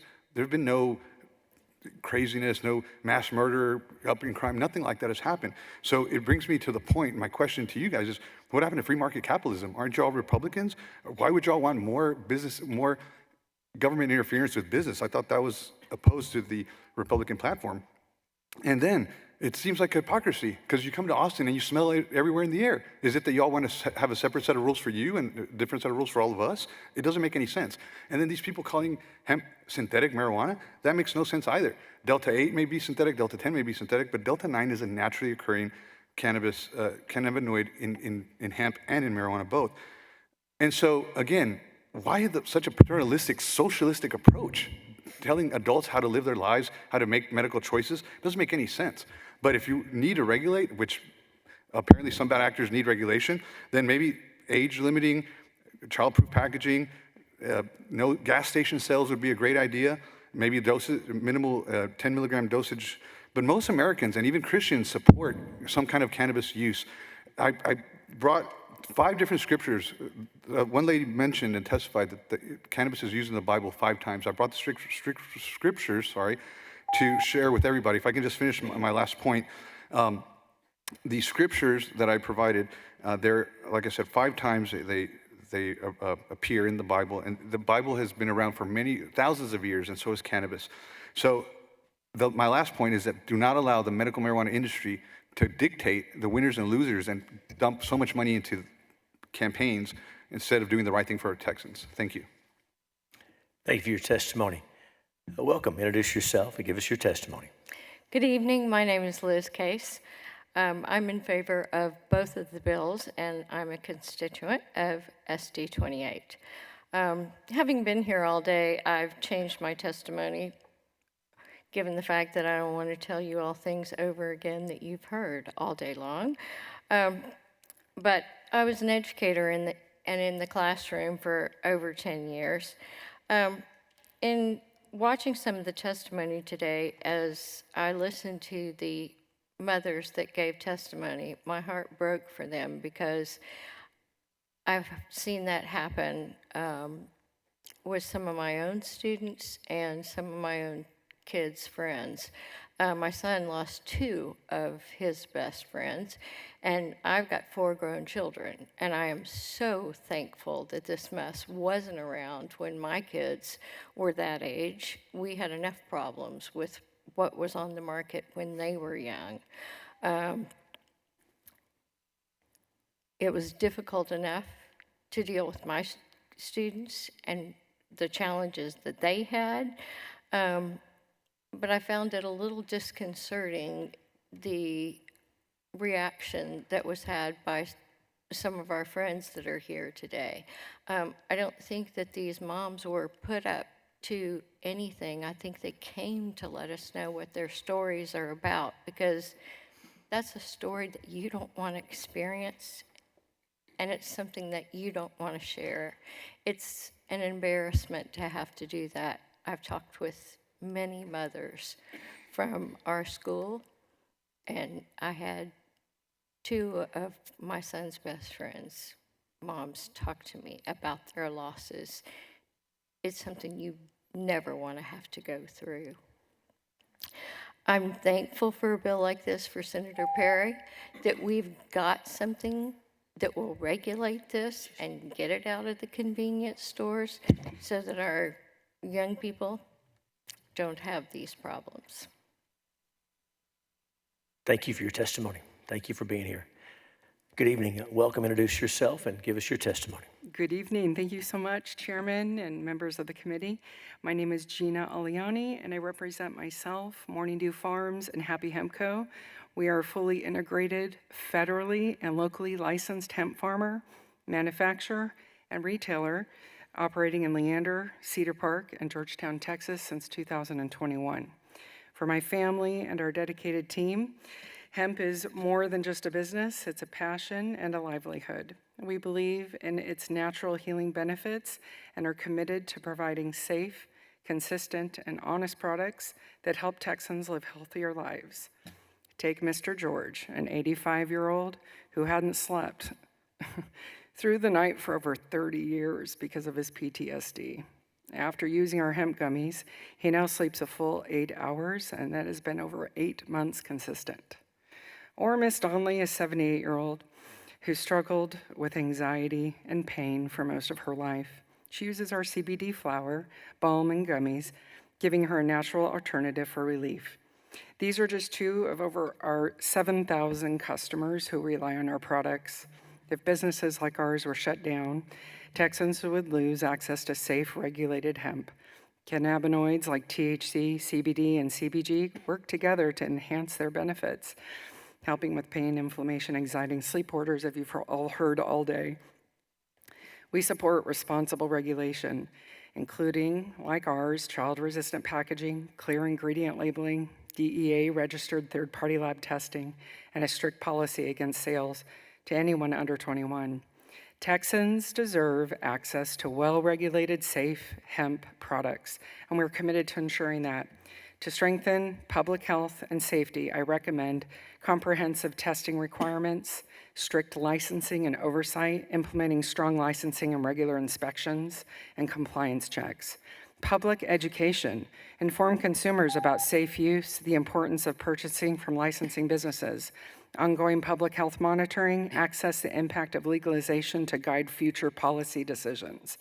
By enacting strong regulations and testing protocols, we can protect public health, ensure customer or consumer safety, and uphold the integrity of the legal market. Let's make informed decisions that prioritize the well-being of Texas. Thank you so much for your time, y'all. Thank you. And I'm happy to answer any questions. Testimony. Senators, is there any questions from this panel that haven't been covered before? Senator Betancourt, you're recognized. You mentioned that you had you had friends that had lost 2 of their family members. I just didn't hear to what exactly it was. Was it to this, or was it some other drug use? It was drug use. Okay, thank you. Senator Zaffarani, Dean, you're recognized. For the record, I'd like to state that I'm a Democrat. I know, I wasn't talking about you. I know. That hasn't been on the record yet, Mr. Chairman. I wasn't talking about you. I know. Thank you. For the record, I'm an independent. Ms. Case, I want to clarify one thing, and I thank you each for your testimony. Ms. Case, from your testimony, I got the impression that you are for Senate Bill 3. I'm for both of the bills. I thought so, and for some reason, on your registration, we have you as against Senate Bill 3 and for Senate Bill 1505. So I don't want to put words in your mouth, but would we show you as for both bills? Can you please correct that? Yes, ma'am, we will. I just wanted your permission. Thank you. And I'd have done the same thing if she had it the other way. Just want to make sure it was accurate. Thank you. You're excused. Senator Tittle, educate them, please. The chair calls Dalton O'Neill, Tristan McCandless, David Sergi, Brianna Menard, Mariano Green.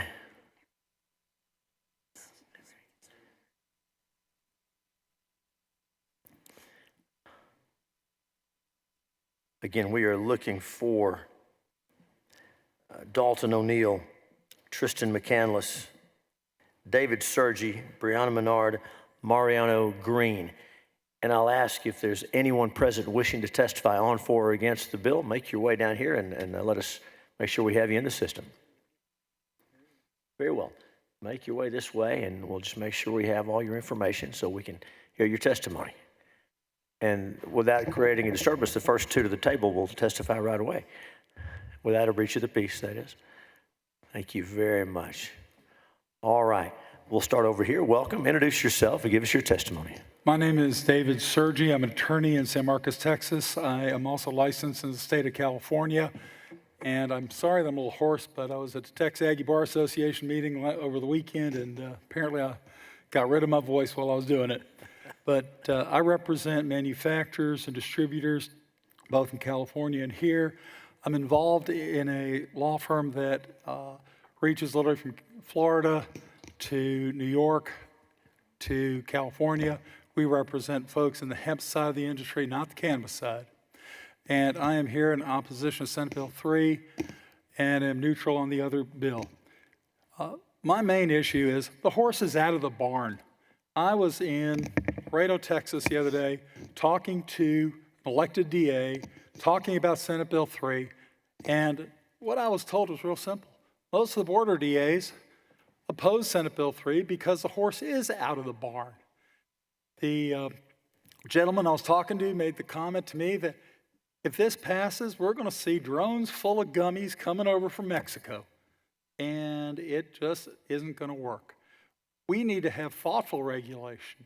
My clients, for example, I will not take a gas station as a client because I don't think they do a good job in not selling to under 21, even though currently it's legal. What we really need are things like thoughtful regulation, things that, such as ID checks, so you can't even get in the door of a store before giving an ID, before having your ID checked, make sure you're over 21. Regulation. We have TDLR. We should have licensed bud tenders. We should have the ability to have thoughtful classes that teach the employees what to look for. And if you sell to under 21, give misinformation, you can lose your license, just kind of like a barber or a hairdresser. Anyway, I could say a lot more, but I will pass on, and thank you so much for taking my testimony. And thank you for your testimony. Welcome. Introduce yourself and give us your testimony. Good evening. Thank you for your patience and for sitting here with us today. My name's Brianna Menard. I work for a CBD vape and wellness position at Secret Library. Previous to this position, I worked in food and beverage for 17 years, 10 years as a server bartender, 5 years in management and operations. And what I learned in working in food and beverage in my community is a value to serve, to take care of people, and to give them what they're asking for. The vast majority of the customers at our CBD vape and wellness shop are blue-collar workers and folks who are traveling to the state. They are patients from the medical center who are looking for CBD consultation and hemp consultation. They are referred to us by others who have had success battling issues like sleep, pain management, loss of appetite, stress management, and cessation from alcohol, opiates, and barbiturates. Some of our recommendations do have THC, but really we try to fit what fits the individual person. That's what's really important to us. We make sure not to pressure. Because of my experience as a bartender, I know how important it is to give people what they're actually asking for and to serve responsibly. Texas has a history of innovation, hard work, and taking care of each other, and it's self-evident. In the time I've spent working with Secret Library, I've fellowshipped in my community, and I'm proud to provide relief to Americans so that they may show up and be present in their lives. American hemp products are helping to make Texas a friendlier, more compassionate, thank you, and a safer place. I have 3 children. I am not interested in permanently altering children's brains to make a profit. They don't have money. It's not that profitable. It's not in our goals. Thank you for hearing me today. Y'all have a good evening. Thank you for your testimony. Welcome. Introduce yourself and give us your testimony. Hello, everybody. My name is Mariano Green, Mexican-American. I'm speaking on behalf of my sister, Sofia, whose cerebral palsy imprisoned her in a world of neuropathic pain. I don't know if you have had any neuropathic pain. It's the worst kind of pain that you might ever have. Muscularity and self-harming anguish, a torment that conventional treatments could not break. Until THC Delta 9, she uses THC Delta 9 under her doctor's care. That medicine become a relief, softening her suffering, easing her stiffness, and restoring her sleep, peace, and fragile glimmer of hope. Now, Texas Senate Bill 3 threatens to extinguish that light by banning all consumable THC, including her hemp-derived lifeline, prioritizing safety concerns over the ruin it will break in her life. I implore you, look through my eyes at Sophia's relentless life. Feel the weight of reclaiming dignity and stop SB3 from thrusting her back into an enactment she barely escaped. Preserve her access through salvation and her of her every silent sufferer it could born. She needs approximately between 20 and 40 milligrams of THC every 6 or 8 hours, more or less, only for her just to be normal, for stop her pain, stop hitting herself all day and screaming all day. That's what she needs. I can show you videos. There's a lot of evidence around there. So I know there is a substance that can cause many harms to the young ones. And I know that THC is the right alternative for pain healing instead of using the other things that we are using right now. Thank you. And thank you for your testimony. Good evening. Introduce yourself and give us your testimony. Good evening, Chairman Hughes and other honorable members of the Texas Senate. My name is Jerron C. Hill. I'm a medical doctor and board-certified anesthesiologist. I've practiced anesthesia for the past 35 years, and I have a case in Frisco, Texas at 6:40 in the morning. I've taken care of many people who suffer with depression, PTSD, generalized anxiety, insomnia, and chronic pain for the past 8 years by using intravenous ketamine. Some of the patients that I treat for chronic pain are patients that have migraine headaches, fibromyalgia, complex regional pain syndrome, and neuropathies. I also own a retail store called Dr. CBD and Nutrition Centers for the past 6 years. My greatest joy is teaching people about the endocannabinoid system, which we don't have enough time to talk about here this evening. I use nutraceuticals, broad-spectrum CBD products, and full-spectrum CBD products to help and support my patients' physical and mental well-being. Should THC products that contain 0.3% or less be banned from Texas? Emphatically no. The Farm Bill allows this. That concentration of THC does not overstimulate the endocannabinoid system. The endocannabinoid system is a system that we all have as humans, and we have this interaction with phytocannabinoids, endocannabinoids that we make, and this whole system wants to keep us all in homeostasis. That's the medical term, and it's called balance. THC in concentrations of 0.3% or less does not lead to habituation, addiction, causing anxiety, paranoia, and insomnia. I know because I've treated patients with cannabis use disorder who would see me in the ketamine clinic for depression and anxiety and suicidal ideation. Full-spectrum CBD products should be regulated, but not sold to minors, obviously, but not be banned altogether from being sold in Texas. The Teacup program has helped many, but is limited because it does not address the need of patients nor consumers that do not qualify for its programs. How are we going to address the need of patients and consumers who do not qualify for the program? Full-spectrum CBD products are an alternative to using anxiolytics and opioids. Long-term use of anxiolytics are addicting and may lead to dementia. We have an opioid crisis in our country with over 100,000 citizens dying annually from overdose.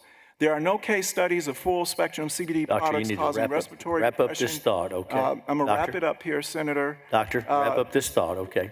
Okay, thank you, sir. Because there are no CB1 receptors in the pons and medulla, the respiratory center of the brain.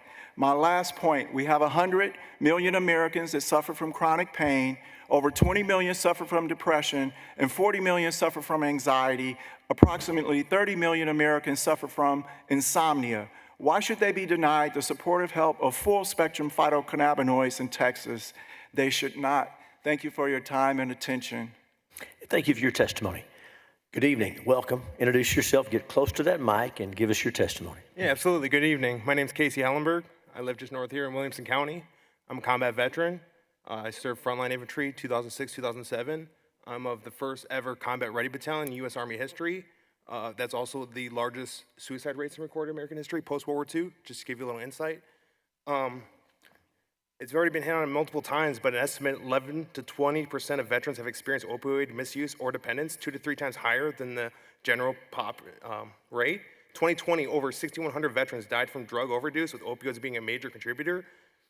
Fentanyl, as we all know, synthetic opioid, 50 to 100 times more potent than morphine, has become a major public health crisis in the USA, impacting various vulnerable populations, including veterans, homeless, among many other.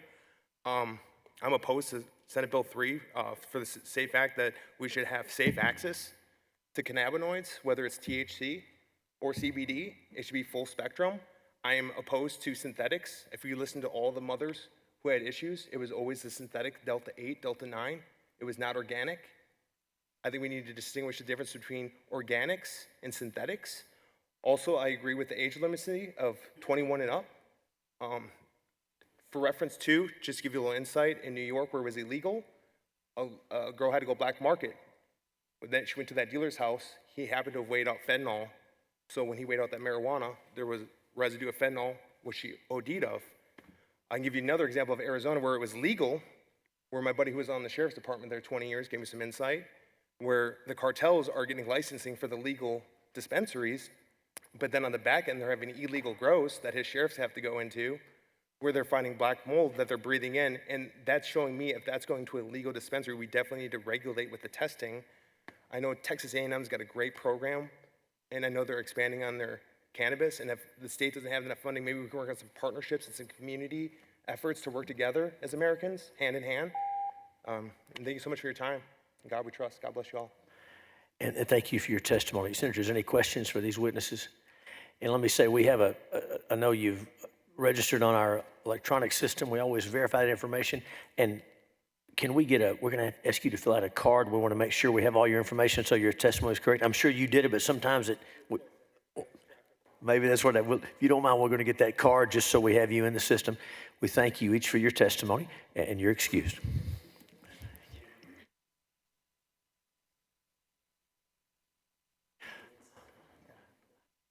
Okay, if you have registered to testify or wish to testify, make your way down to the table, and we want to make sure we hear from everyone who wishes to testify on the bill. So.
All right, so if anyone else wishes to testify on, for, or against Senate Bill 3 or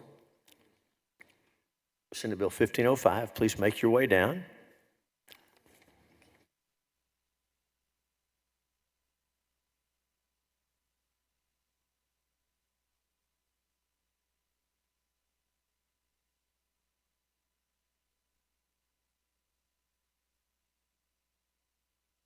Anyone else wishing to testify on, for, or against Senate Bill 3? Anyone else wishing to testify on, for, or against Senate Bill 1505? Very well. Start over here. Welcome, introduce yourself, and give us your testimony. Senators, thank you for taking the time. My name is Marco Krause. I am a consultant and business owner here in the hemp industry in Texas. I'm also a sixth-generation Texan from Austin. I attended Southwestern University in Georgetown, where I ended up studying chemistry and then eventually dropped out to go research in my father's laboratory. Most of y'all will probably recognize him as he's the chemist that came up and told you that your regulation doesn't work. One of the issues that we run into is that I own a manufacturing group where we do multiple third-party tests using him and other laboratories. They already have issues getting their test results to line up. When it comes to me as a manufacturer, I can buy cannabinoid isolates and I can buy cannabinoid extracts from out-of-state suppliers. I can buy them from in-state suppliers. None of them can meet the current regulation that will be set forth if SB3 passes. As you can tell, I'm probably testifying against SB3. I'm not going to comment on 1505 aside from if we are going to eliminate THCs and cannabinoids in this state, let's just do it in general. Thank you. Thanks for your testimony. Ms. Castillo, I think I understood what you were saying. So you want 1 minute. You had testified on one bill, not the other. You're recognized. I didn't get called during Go right the ahead. 3-minute period. Go ahead. Yes, thank you so much. I appreciate it. I just hope you all will discuss some questions among yourself Even though we know, tell us your name again. Cindy Castilla, Texas Eagle Forum. So reading 1505, we had some concerns. It's not very detailed, and maybe there needs to be more detail. We're happy with teacup the way it is right now. I don't feel sure that we're not going to end up with a dock-in-the-box situation next to a dispensary, and I don't think we want that. The states that have had that, that's a problem. It's a problem for people who live anywhere nearby. It's a problem for the families. So that concerns us. Also, a lot of the things that people talked about using marijuana for and why they go this medical route I listed some of them: anxiety, sleeplessness, cramps, stress, pain, nausea. Most of those, pain can be proven if you've had an accident, you have x-rays and such, but a lot of those can't be proven. It's just like, if I want pot, I've got cramps and anxiety. We have that question that we hope you all will talk about on, who are we dispensing to? And is a doctor, if one is nearby, is he allowed to be invested in this dispensary? Just those kind of connections, we would have concerns. Thank you. Thanks for your testimony. Senators, any questions for either of our witnesses? Senator Betancourt, you're recognized. Just, you used a term, jack-in-the-box problem? Dock-in-the-box. Dock-in-the-box, okay, I couldn't hear with it. Yeah, meaning next door and Right. a provider of patients. No, thank you, sorry. Okay, thank you. I'm sorry, yeah, I'll try to be more clear. Thank you. And Senator Betancourt, that sounded like some of the marketing we've heard about today. So I can see why you would have thought that, some of these products, some of these. Any other questions for these witnesses? It's actually dinner time. Yes. Sorry. Thank you both for being here. Thanks for your testimony. Anyone else wishing to testify on, for, or against Senate Bill 3? Public testimony is closed. Bills left pending. Anyone else wishing to testify on, for, or against Senate Bill 1505? Seeing none, public testimony is closed, and Senate Bill 1505 will be left pending. Is there any other business this evening for the Senate Committee on State Affairs? Seeing none, we will again thank the excellent team at the Texas Senate that keeps all of these things operating, setting these tables up, keeping the sound and the video going, keeping folks informed of where they need to be, keeping everything secure, everyone safe. Of course, we're thankful for the committee staff and each member staff and each member and all of our witnesses, regardless of their position. And with that, Senate Committee on State Affairs stands in recess, subject to the call of the chair. Good evening.